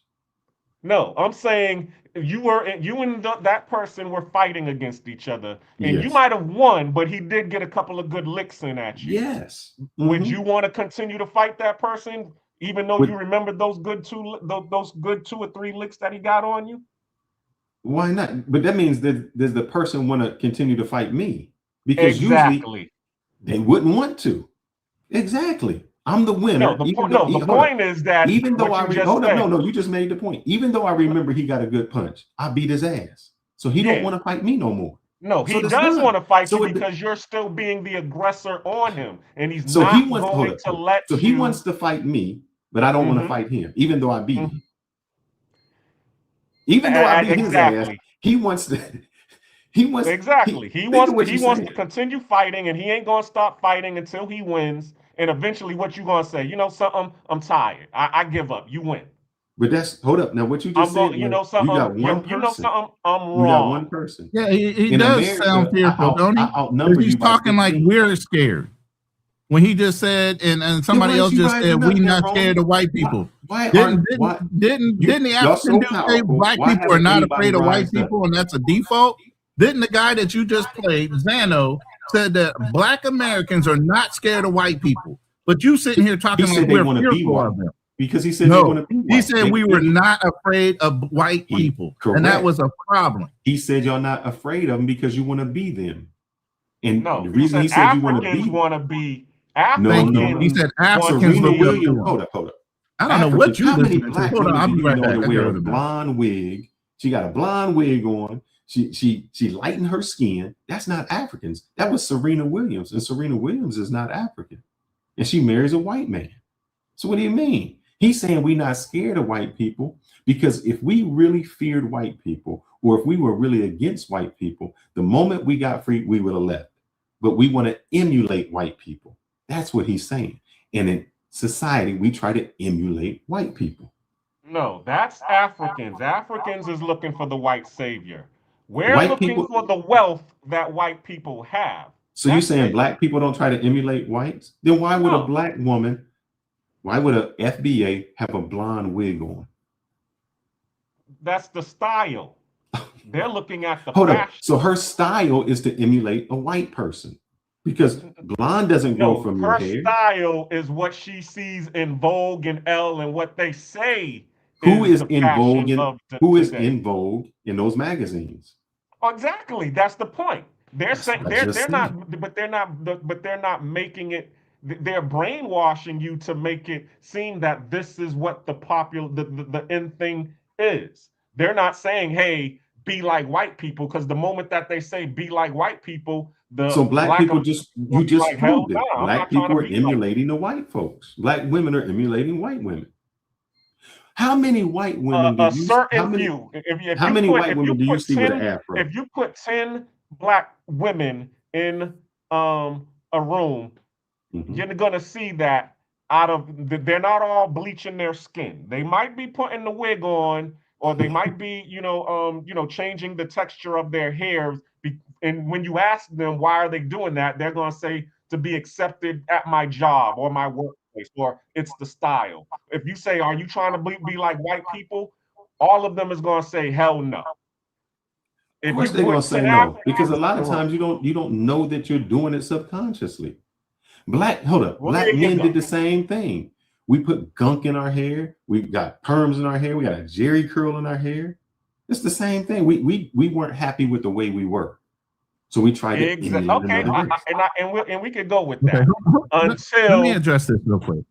First of all, And I'm we're gonna get black off because men it looked sitting like my here camera talking about to about. run out of battery here in like 10 Well, seconds. damn, that was an hour and It's a half not ago. me. You wouldn't Go have to ahead, worry about that shit right go ahead now. and talk, brother. But I'm Okay, letting you know so in about 1 minute. all My right, so phone. okay, and thank you, Jesus, for your battery dying. Ah, dang. All right, so let me say this first. First of all, we are black men sitting here on the panel talking about black women and their choices in life, which has nothing to do with us and our ability to change their thought process and reasoning. Okay. But it does So have the something fact to that do you're with us, Ronin. introducing them into the no, it has not. And it has does. not for a long time. It does not. Here's how it does. Okay. Our black women should feel so comfortable with how they look naturally that they wouldn't want to change. That the style should be Living in a look. white system, It doesn't matter. living in a white system, in a They white should society we that should dictates make that them so they're comfortable in their inferior to skin. them, the people that own the system, right? And they brought into that colonialism so much that they want to emulate the people that have conquered them. Damn, now he's Bert. subconsciously. Yeah. Who else is on here? Salute. Everybody What's drop up, down. Pookie? No, I mean, some people drop down. Some people, the fear is like relentless, man. I'm like, dude, you were supposed to be off an hour ago. You scaring away my panel. God damn it. Go home. Well, you're home. Just get off. Scaring my panel away, man. You can't let nobody speak. Anyway, the live is still going. We are not going anywhere yet, but the panel is open. The link is pinned in my chat. I don't know about yours, Black Cleaner. But if your link is, yeah, you can share. And you guys are more than welcome to come up. All you have to do is subscribe and make sure you cam up if I don't know you. If this is your first time coming up on the panel, you're more than welcome to do it. We're 4 hours and 15 minutes in with 48 people in the room. I'm going to keep it rocking until you guys are done.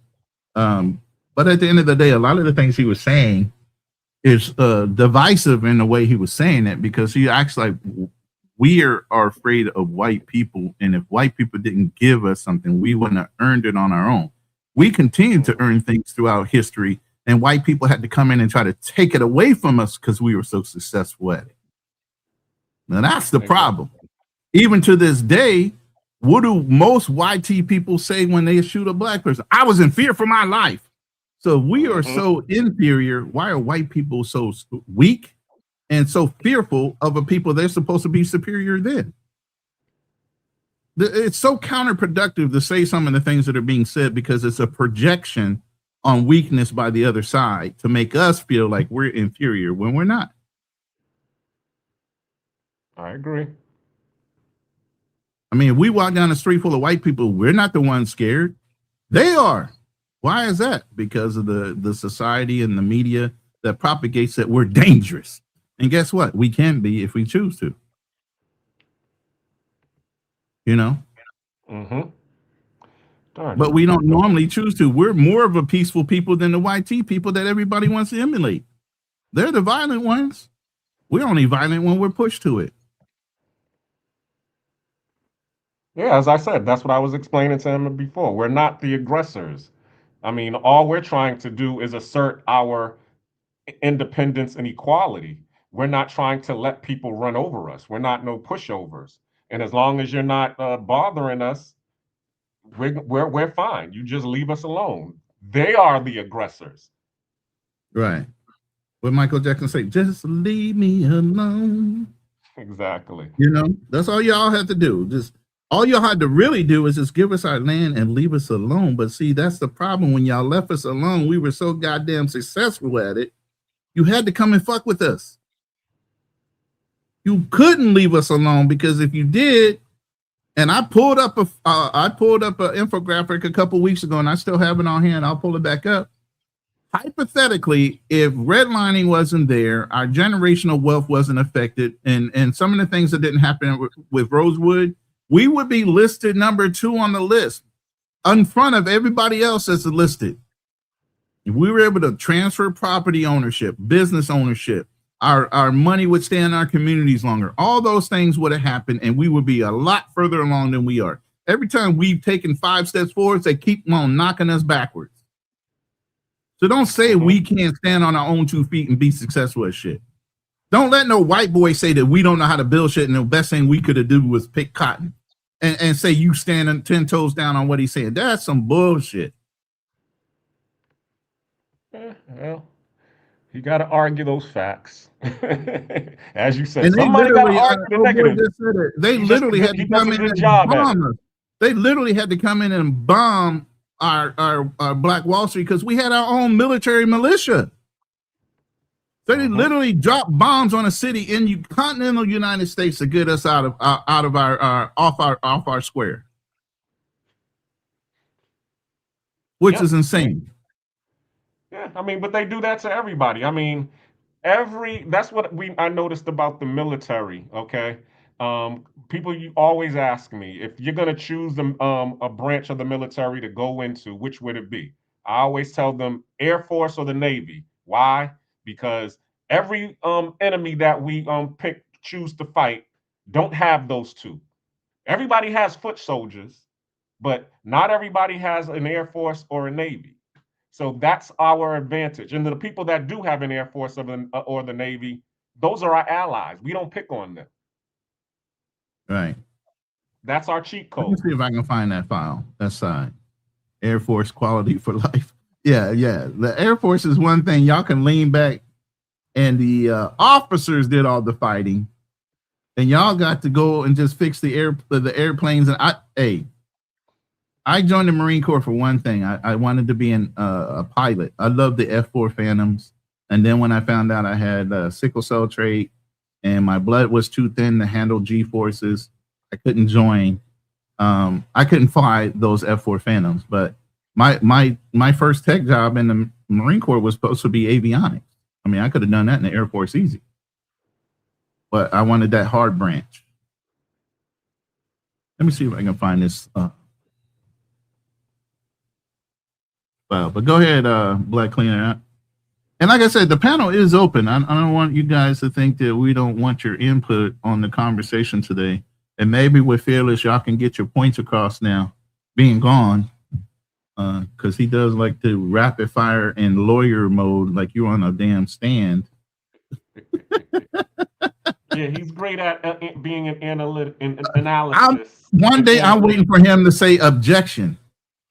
Call for motive. I'm like, yo, what the? No, we're not in that kind of mode right now. But yeah, he does that a lot. He'll rapid fire off questions, man, and can't get nobody else in edgewise to say something else. Let me see. I think I'm coming up on it. Bills and income. Yeah, this is gonna be good when I find it. Hold on. And it'll show you where we would be at hypothetically had nobody fucked with us throughout the years. how black people would have been in a whole nother place.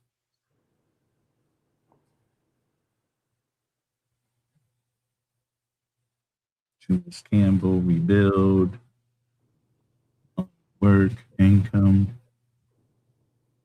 Man, I got way too many infographics. I need to start dropping these in folders. Yeah.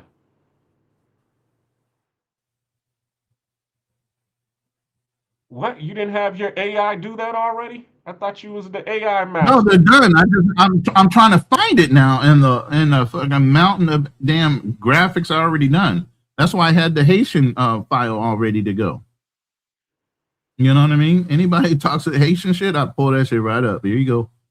Now you were saying? Now you do that with the LLM, right? No, I do that one with ChatGPT, but sometimes if I'm going in depth, I'll put it in an LLM and let it do back research. But you can do that also in deep research on GTP. You can actually put it in deep research mode and it'll pull up all your references and everything from where it got its information from. Good. Yes. So also salute to Nat Measy about, bringing up the fact that a lot of the information that they were presenting was also to boost the self-esteem of black people because our because we were coming out of slavery and dealing with Jim Crow, we didn't know any of this information, so it was to establish confidence in us that we were proud black people. There was a time when we were on top. Yeah, I mean, it's a problem when you have a whole news report back in 1986 of black single young mothers, and they were looking like they were in their teenage years talking about, wouldn't you want a man in the house? Why? I got social services. They can take care of me and my child. I don't need no man in the house. What the fuck? Yeah, but go back before that, during the silent generation and the greatest generation, they was looking for the man. It was definitely a community going on because we needed to have a community. It was a community survival. Right. But now the community is white, zaddy, and the government. But now Donald Trump is even stopping that. Now single moms got things they got to worry about. Yeah. Now claiming that a man is a baby daddy that ain't a baby daddy is fraudulent, and you can go to jail. So some of the same excuses of why you wouldn't do something are going away. Oh yeah, he's definitely tearing up that social safety net. He's seen, of course, he done traveled the world, so he done seen how the other people are doing it, and he's seeing that they're surviving that way. So he's like, hey, we need to take a page out of their book. What we need this social safety net for? Let's make America great again. Let's get rid of the social safety net. I'm still looking for this thing. I don't know if Put it in our anybody's in the back pockets. or not. God damn it, where is it? I'm gonna have to put it in a folder for future now. Because now it's irritating that I can't see it.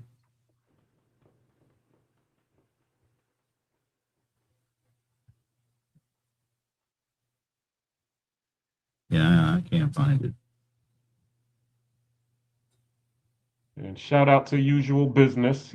He made some great points as well. I appreciate what he was talking about. Because yeah, I mean the whole religious thing, I do agree with them. A lot of people do say these things, but it's also based off of what they're practicing.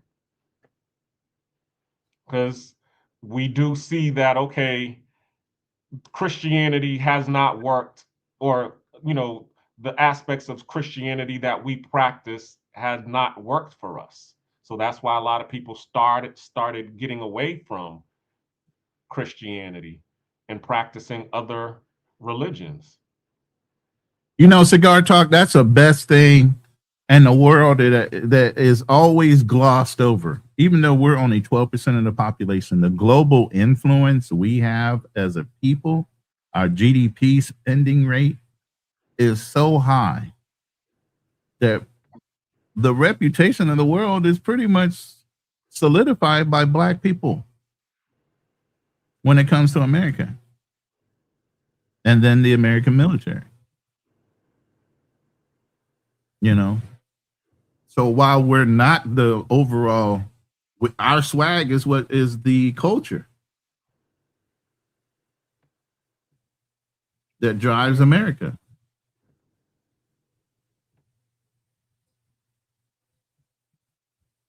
You said Kukim was in the chat? Yeah, he was.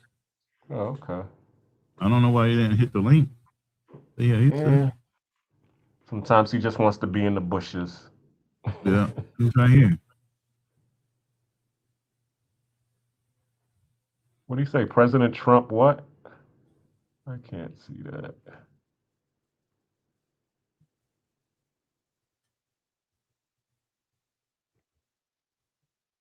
No, I went off the most recent census. We are still about 12 to 13% of the United States population, Black Americans. And that's Black Americans, not necessarily FBA. That's just Black Americans. God damn it. I swear to God, I am mad that I cannot find this. Let me see if I can just find it in my images. Because it really, I always bring it up. I always have to bring it out. Because somebody always tries to deflect. Well, y'all, those are just excuses. No, those are actually real factors that stopped us from continuing to progress forward. When somebody keeps knocking you down after a while, you just don't want to build because you already know as soon as you become successful, they're going to find a way to tear your shit up.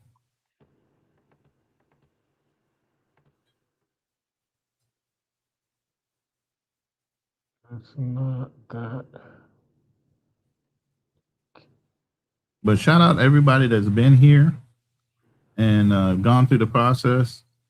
But this is even the thing I was coming up with the ancestral history of America, of the Americas, and the possibility of Africans being here, which Measy talked about as well, versus indigenous people coming from other areas, not over here from Africa into America before Columbus got here. So the premise of these slides was basically before Columbus got here, is it a possibility for the Africans to have gotten here? That's why it says pre-Columbian. So hold on, let me see if I can find these images. The PC wants to move really slow right now. Let's see if I can search it.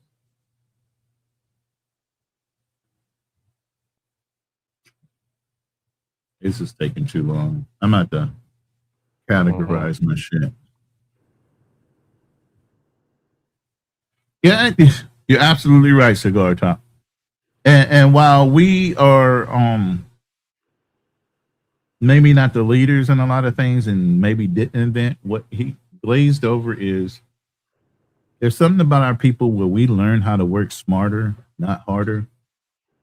You know, the cell phone idea, you know, the streetlight idea, the cotton gin. Those things are conveniences based on the fact that we didn't want to work that hard, so we figured out a way to make it easy on ourselves.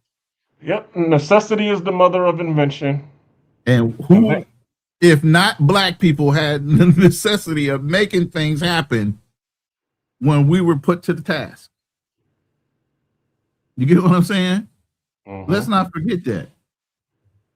Yeah, and who's this one that said that we would be one of the richest nations because we have the I mean, I remember someone saying that, you know, we generate $14 trillion in spending power, which would make us one of the the third richest nation in the world if we was to actually pull all of those resources together. Right.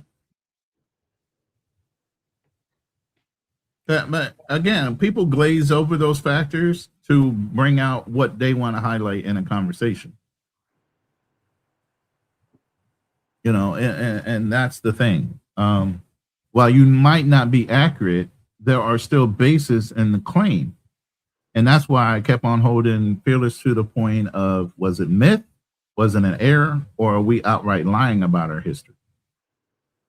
You know, is it specifically that we invented the street light, or we invented a system to help the street light flow better? Is it too far off? Is it a little blurred? And then I brought up the example of sitting in a circle telling a story from the person on your right and then getting it back once it goes all the way around the circle on the left and hearing the story change from your original story. People are going to infer, they're going to forget little minor details, and they're going to simplify a big story. Doesn't mean that you're lying, just means you forgot the basis of all the facts behind the story. But at the same time, too, both Broken Berlin and Usual Business both said the same thing. I mean, a lot of well, we'll just brief it up. History is written by the victors. So even some of the things that were invented by Black people, there was some adaptation or revisionist history on that part. Because as Usual Business said, he said that the credit, if you was a slave, would go to your owner. So there are a lot of what's it called? Somebody said the greatest thing that the white person has ever invented himself was the patent office. Right. I do recall that phrase. Exactly. Of that. Because there were a lot of inventions that Granville T. Woods invented that Thomas Edison stole, and he had to actually fight Thomas Edison in the courts in order to get his patents, get claim to his patents. And once again, there we go again. You know what I'm saying? Asserting our equality. As long as we knew there was a law to allow us to be equal or be on equal standing foot, that's all we needed. Mm-hmm. We don't need anything other than that. Just give us what you promised. Other than that, back the fuck up and watch us work. There's one thing we will do: we'll outwork you.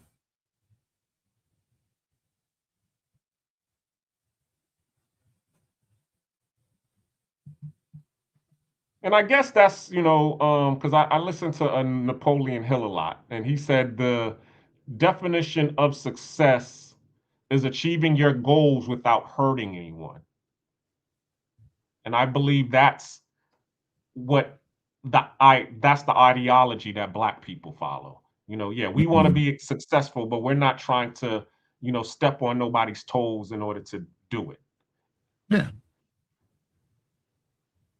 We're not trying to harm anybody. Yeah, no harm came to the people that achieved by us. Now, I can't say that for a lot of the other things that happened. But we do not, out of nature, we're not the violent of the two cultures. Let's put it that way. Mm-hmm.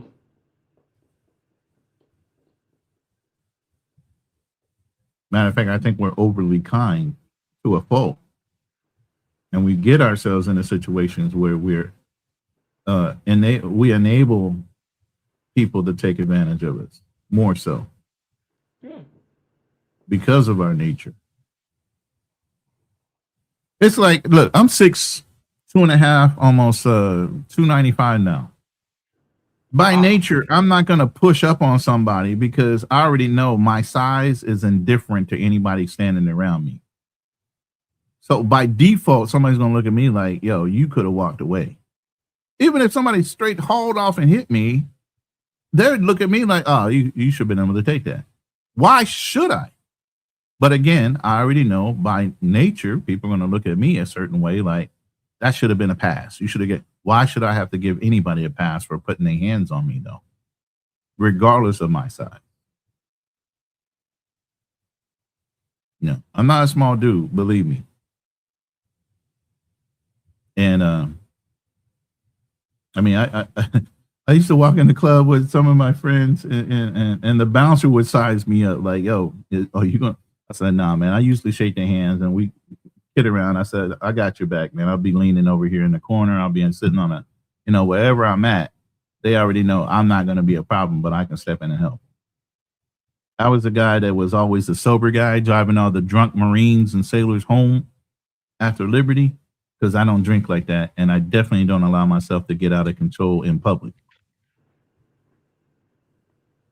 Yeah, I've And that been was well. I've always been the designated driver myself when I was driving, and also the mhm. one who never drank.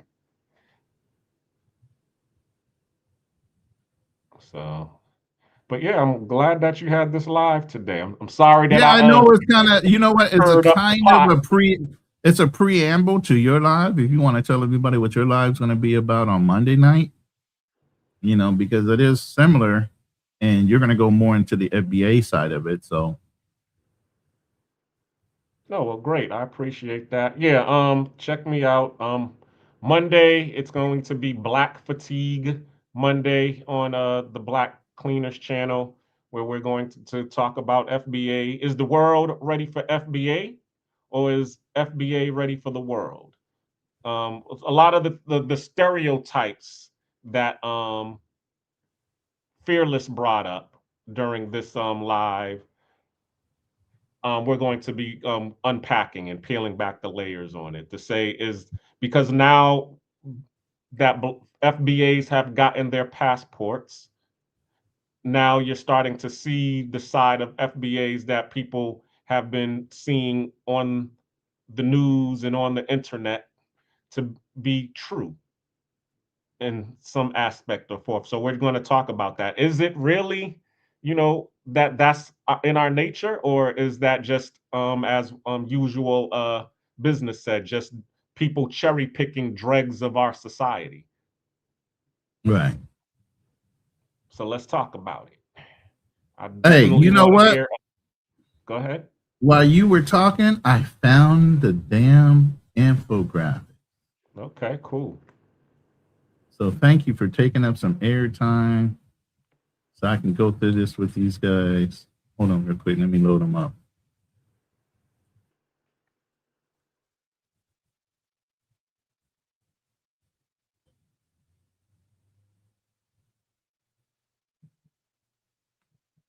This damn PC is running slow today. There you go.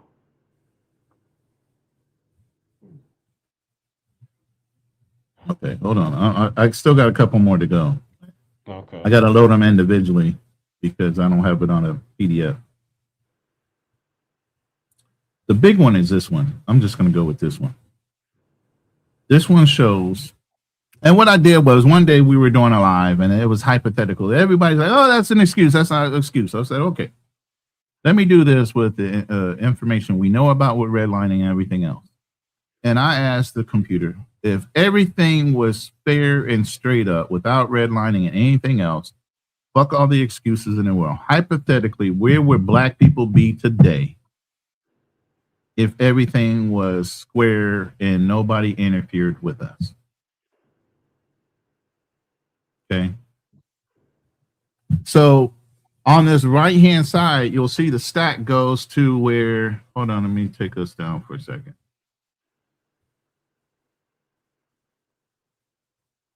All right. Oops. I don't, what the hell? I clicked that one. All right.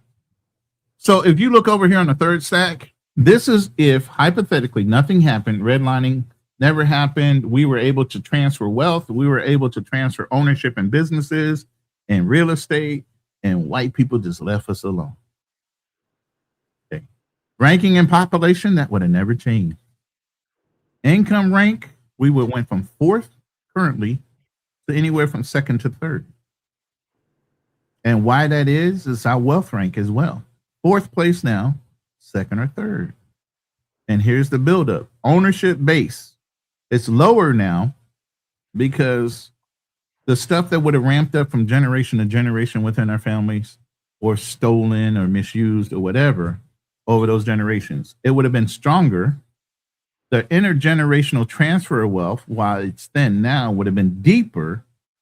And local business density, where some businesses started and failed because of whatever they were doing, would have been denser as well. This is independent of me doing anything to influence the computer besides saying, if we were not effed with, where would we be hypothetically in the ranking of population to income? This one right here was showing the current ranking of income. And that's where it was referencing being fourth in a lot of areas. Now, some people can say, well, the Asians came over here and did this, and the Asians came over there, the Indians came over.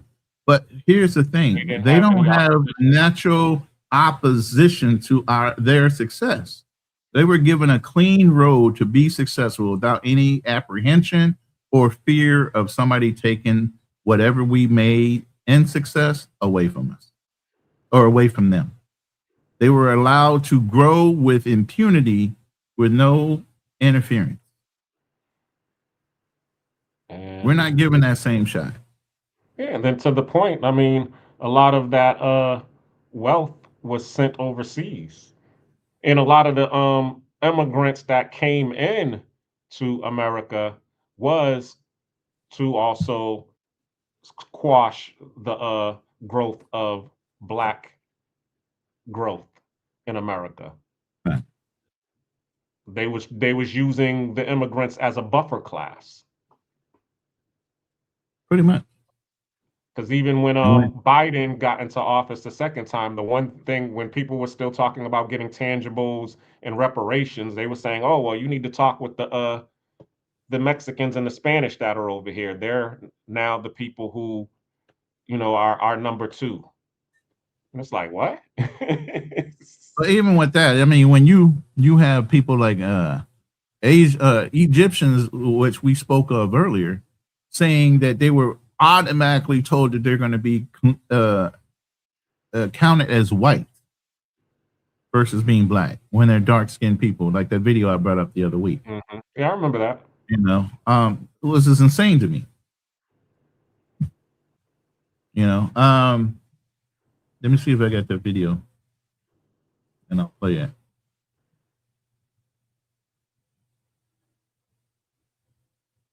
There it is.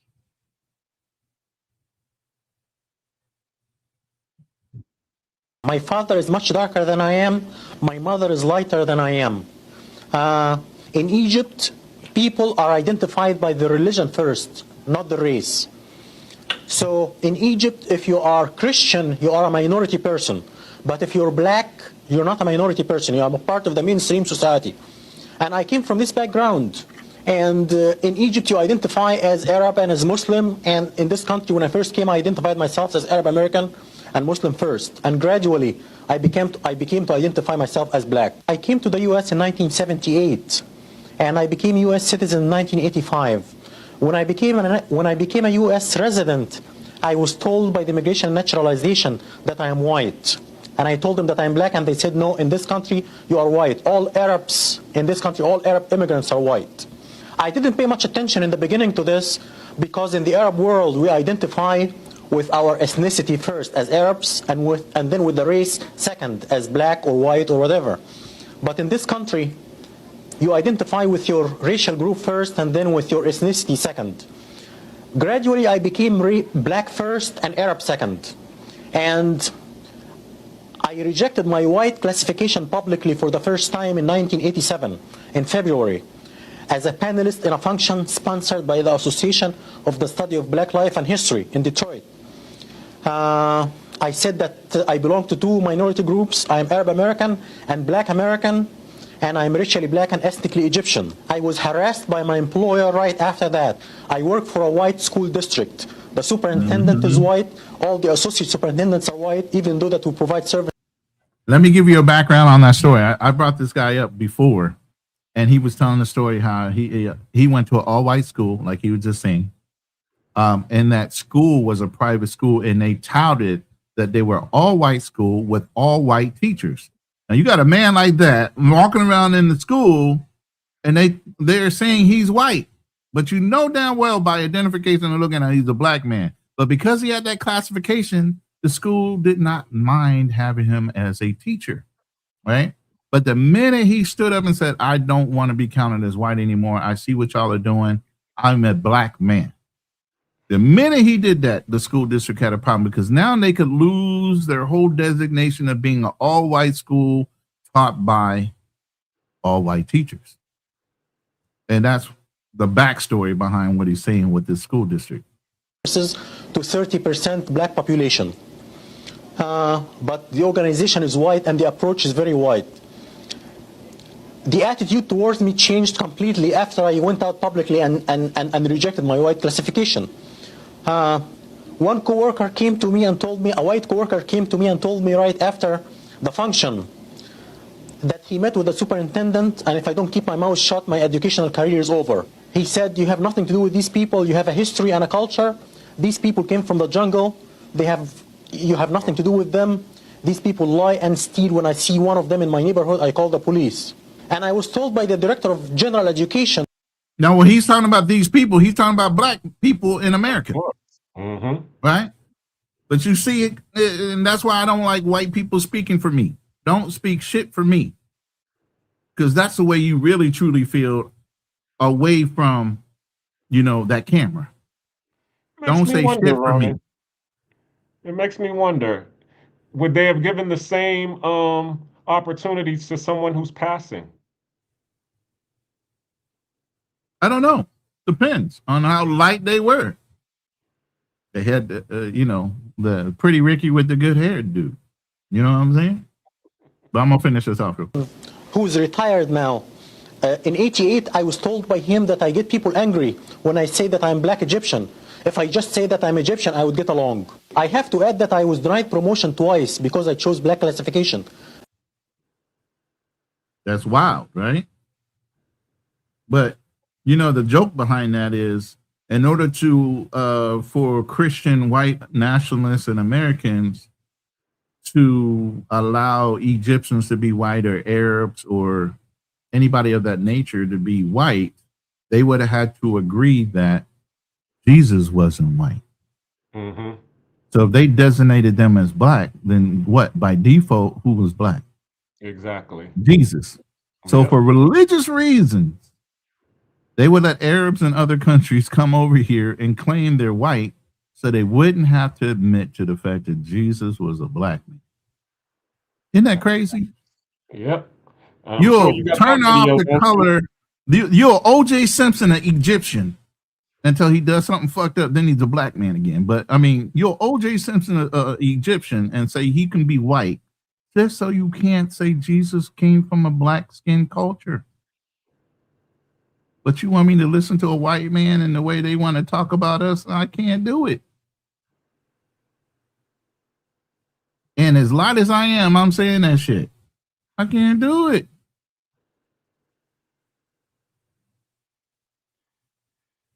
I don't know. I'm thinking about what Fearless said. Do you think they gave us our freedom? Fuck no. Here's the thing. What do we say? Read the room, right? It was only a matter of time. And they can go out making it feel like, or making you have that spin or perception that maybe we didn't earn it. We earned every bit of our freedom. And every time they put us in, they put us in some uncomfortable situations, especially in the American military. They gave us little to nothing. We have always overcome and over-excelled their expectations of what the fuck we could do as men. That's why I said, if we were fearful of white men, then why are white men saying I was in fear of my life when they're around us? But we can be comfortable in a room full of white people and not have to worry about a goddamn thing. Not the same. Not the same. But they also have been saying, we can put them in their place. We have ways to get them back in their place, too. Now, you said, I'm not black nothing. I'm Israel. So when you know who you are, it doesn't affect you. And I'm very, very, very dark guy. Now, are you an Israeli by genetics? Or are you a Jewish person by religion?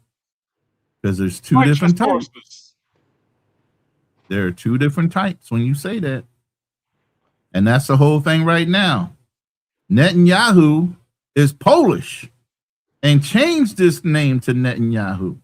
Wow. Because he accepted the Jewish religion. So he's not born of the Jewish religion or as a Jew. He was born as a Polish man and changed his name and accepted the religion of being a Jew. Matter of fact, Netanyahu used to work for the United States consulate. He was a U.S. ambassador. Wow. That is Just crazy. like Golda Meir was a Palestinian and one of the first Israeli prime ministers. But she was a Palestinian. Why? Because the land was given to them by the Palestinians after World War II. It's a difference when you know history. You know, it's funny because I'm actually when I lived in Boston, that was one of my accounts. They had a building. It was a high rise, and the name of the high rise was Golda Meir. And it was nothing but it was actually like a senior living facility, and there was nothing but Jewish people living in that building.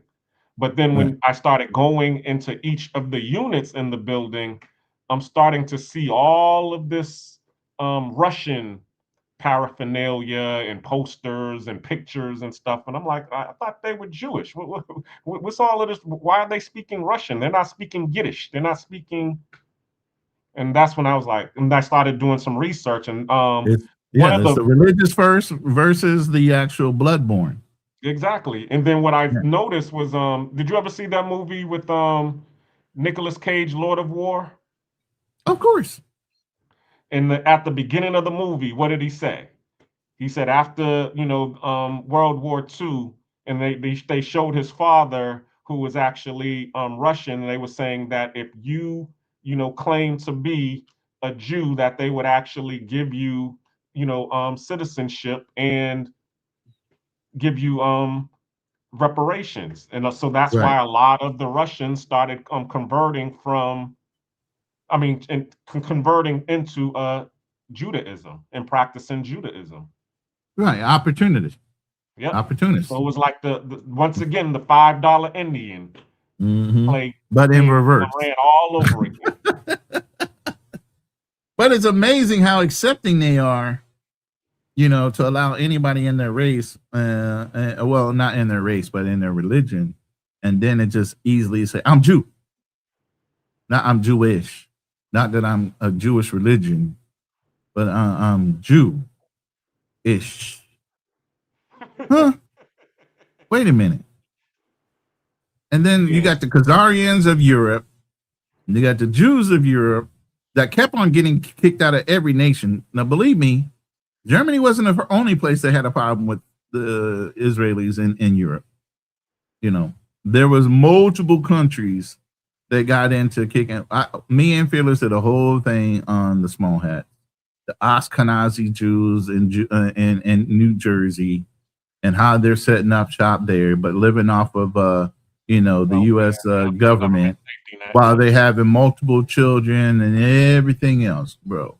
Ain't nobody walking away from this clean, and you ain't gonna make my people look like they're less than while your people are doing all kind of atrocities in our country, and you trying to just blame black people. Stop playing.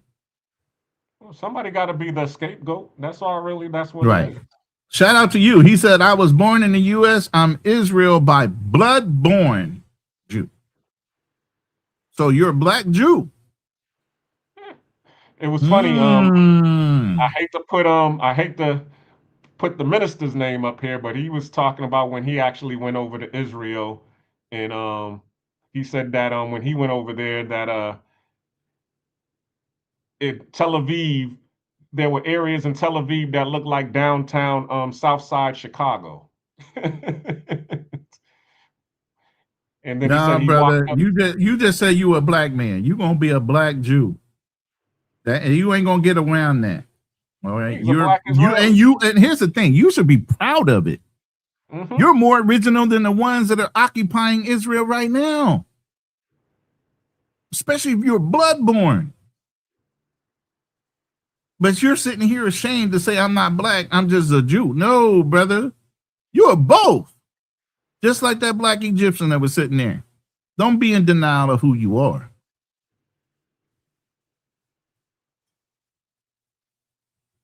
Yeah, there's that's the wild thing right there. Israel. There are plenty of black people living in Israel that were born birthright, the original people. Matter of fact, I've seen some videos where there were black people in Jerusalem way before the German Jews got there. Mm-hmm. Oh, you're his. Oh my God. Okay, you're Hebrew Israelite. Okay. Oh, no, You must have missed that part salute where we to were you. talking about the Hebrew Israelite. Yeah, shout out to you. Okay, I thought you were blood-born from actual. Okay, I'm not going to argue this because they are descendants of The Israeli tribe of child. Judah. No slight to you, bro.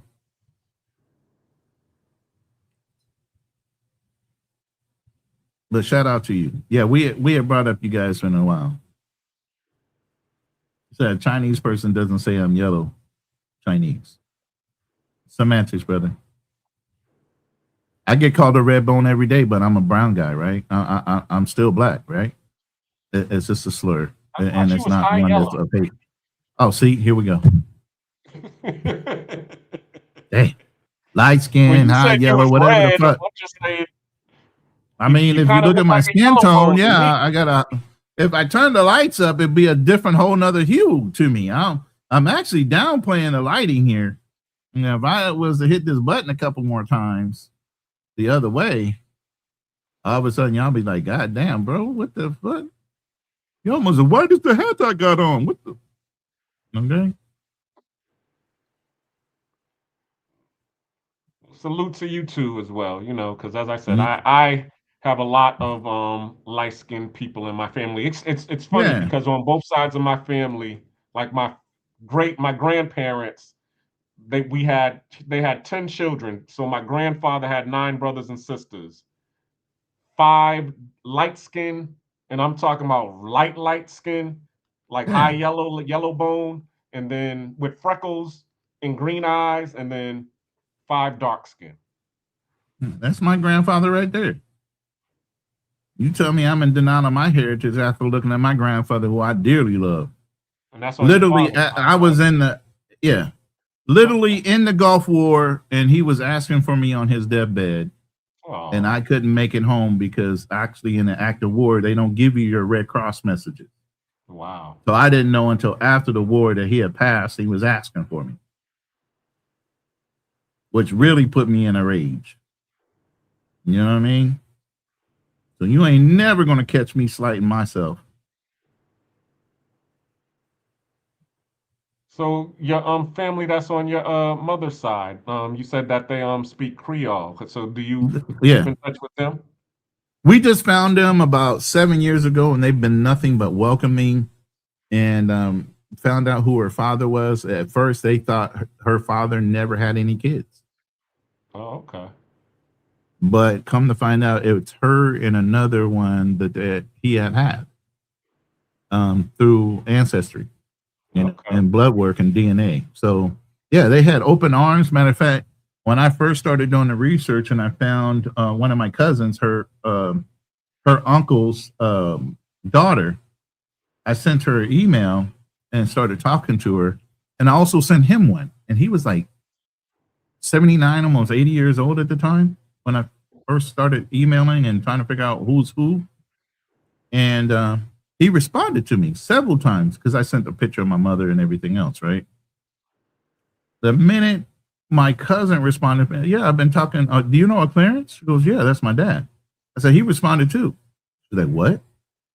Yeah, Clarence? Yeah, he responded. She goes, that's my father. He don't respond to anybody. It's funny that he responded to you. So he knew by just looking at her and knowing some of the backstory. Maybe even my grandfather, her father, might have mentioned something to her about this woman he had met in Baltimore, Maryland. Now, at the time, they're in the Louisiana, Houston area. So that's a leap from Baltimore, Maryland. And how would they meet? That's a love story and a half. He's in a port right before going to World War II. Obviously, they're French speaking, so they're being shipped over to France. Yeah. All my great uncles. And French was their first language. So obviously in a boarding room in a boarding house or something. They met, hung out because she worked in those kind of places in a restaurant and a boarding house, and they hooked up. Crazy. Okay. Yeah, interesting. Yeah, and the thing that made it really strange was my grandmother on my mom's side, her mother, had several children, different fathers, and she would give them the last name of her husband. My mother, in particular, she not only named my mother her father's first name, but in a female term, but gave my mother her grandmother's first name as her second name. So Joanne Elizabeth. So right there is a tie. And then when you look at the last name, she literally named my mother, spelled phonetically, my grandfather's last name. She never gave her her last name. She gave her her father's name on a birth certificate, which is wild. Like, wow, that must have been such a love story. You broke with tradition. Of all the children you had, and she had 8 children, she's the only one that actually had the birth last name and a name of the mother of the man that she loved. Not even her husband, besides for her husband. That was it. I was like, damn, that's a wild story. And we just found her a little too late. Her mother, my grandmother, died in 2013, and we found them 2017. So 4 years after my mother's mom died, we finally found that side of the family. So yeah. Shout out to Ancestry and pulling people together. Yeah, for real. I was able to learn a lot through Ancestry. Yeah. I'm wondering if they start giving up reparations, if they're gonna shut Ancestry down. It's too late now. Too many people got it. And then there's an ultimate global DNA thing that once you get your DNA chain, the actual address or whatever the strand is, you can upload it to that global one, and it starts putting you in touch with anybody and everybody if you know how to read it. Yeah. I forgot what it begins with a G, but there's a whole international one. Once you get your DNA strand, gene, whatever it is, you can load it up to this thing, and it ties the globe into your strand. Because the more data that can be recorded, the easier it is to figure out who is who and where on a global scale, not just in a system like the Ancestry system. The more you can put your DNA out there, the better it is globally as far as identifying family members and bringing people together. So I went ahead and put mine out there. I didn't put my mother's, I just put mine out there. That's interesting because I did do the Ancestry when they first came out with it. I got the matriarchal and the patriarchal DNA, and but at that time they didn't have enough data, so all they were saying, was you're around this region, Cameroon, around that and around that area. But it keeps changing every time I go into Ancestry.com. There's new data strings. The more people, like I said, the more people that do DNA, the better they can centralize and actually give you more detail on where you're from. And originally, when they started, they didn't have too many people taking the test. Then it was a wildfire thing. A lot of people took the test. So they got more and more people, so many more people cataloged that even though you might have thought you were one thing and they designated you one thing, every time you go in, it changes. Because of the updated information they have from all the DNA strands that they're being able to catalog. And then there was this big scandal that was going on that they were saying you start going through all of these DNA testing sites, and all of them is giving you, a wrong depiction of what your DNA is. So if you go on one, and that's really divisive in the way they did that, because of the fact that, like I said, the more DNA that's being recorded, the better and more accurate they can be, right? So if you're trying to defer people from taking the test, you're taking away from the accuracy of the test. You get what I mean? So yeah, it's better to do the test than not to, because then you can really drill into, by the millions of people that have taken it, a more accurate picture of where you're from. And then they was talking about 23andMe is a part of the feds. That's my DNA right there. And they was talking about how scary it is. Yep, I got the same thing. Yeah. On Ancestry. So it is right there. Ooh! Had that. But yeah, I have a lot of relatives up here too in Canada. Okay. That are not in denial of that part of us. You know what I mean? Because if you're from Louisiana, you have family most likely that came up and down the river and to Canada. Yep. So if your people are from or considered Creole, they're going to have some of that Canadian heritage, which is mainly Arcadia in their lineage. Okay.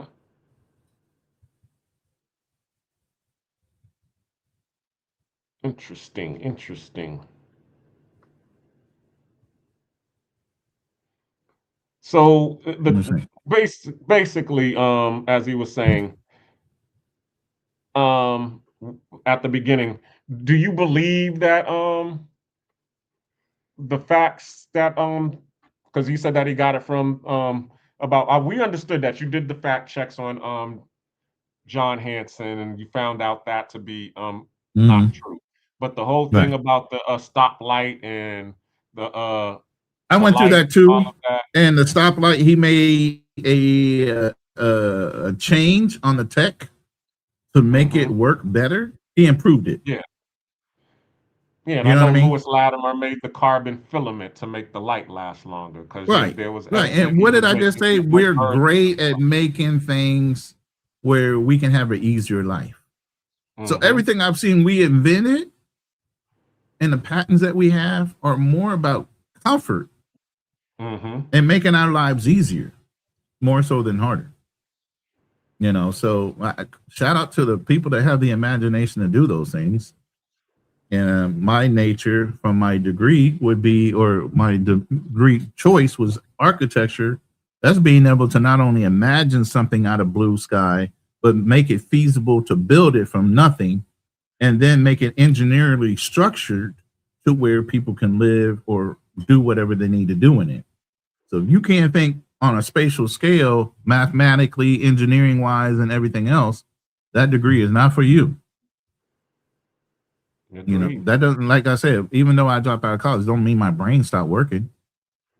Yeah, and then at the same time too, I mean, you're going to when you're getting everything out of the mud, you're going to come up with some different ideas on how to make your life easier. Absolutely. So you don't have to eat those mud pies. True story. Or dirt cakes. You know, and every culture in some way or fashion do eat dirt, which is crazy. But hey, when you want a full stomach on something, I know cultures that had eaten bark off of trees as subsistence. When you're hungry, you're going to try anything and everything in a boiled pot of water just to get some soup, something, just to put something in your belly to say you've had something to eat. Exactly. I mean, horse was a good meal back in the day when they didn't have any other kind of meat. You know? Yep. Protein's protein. Yeah. But you know what, man? We're pushing about 5 hours and 12 minutes, and I guess nobody else wants to participate beside in the chat, which we really appreciate you guys joining us in the chat. Please subscribe to not only my channel, but Black Cleaner's channel.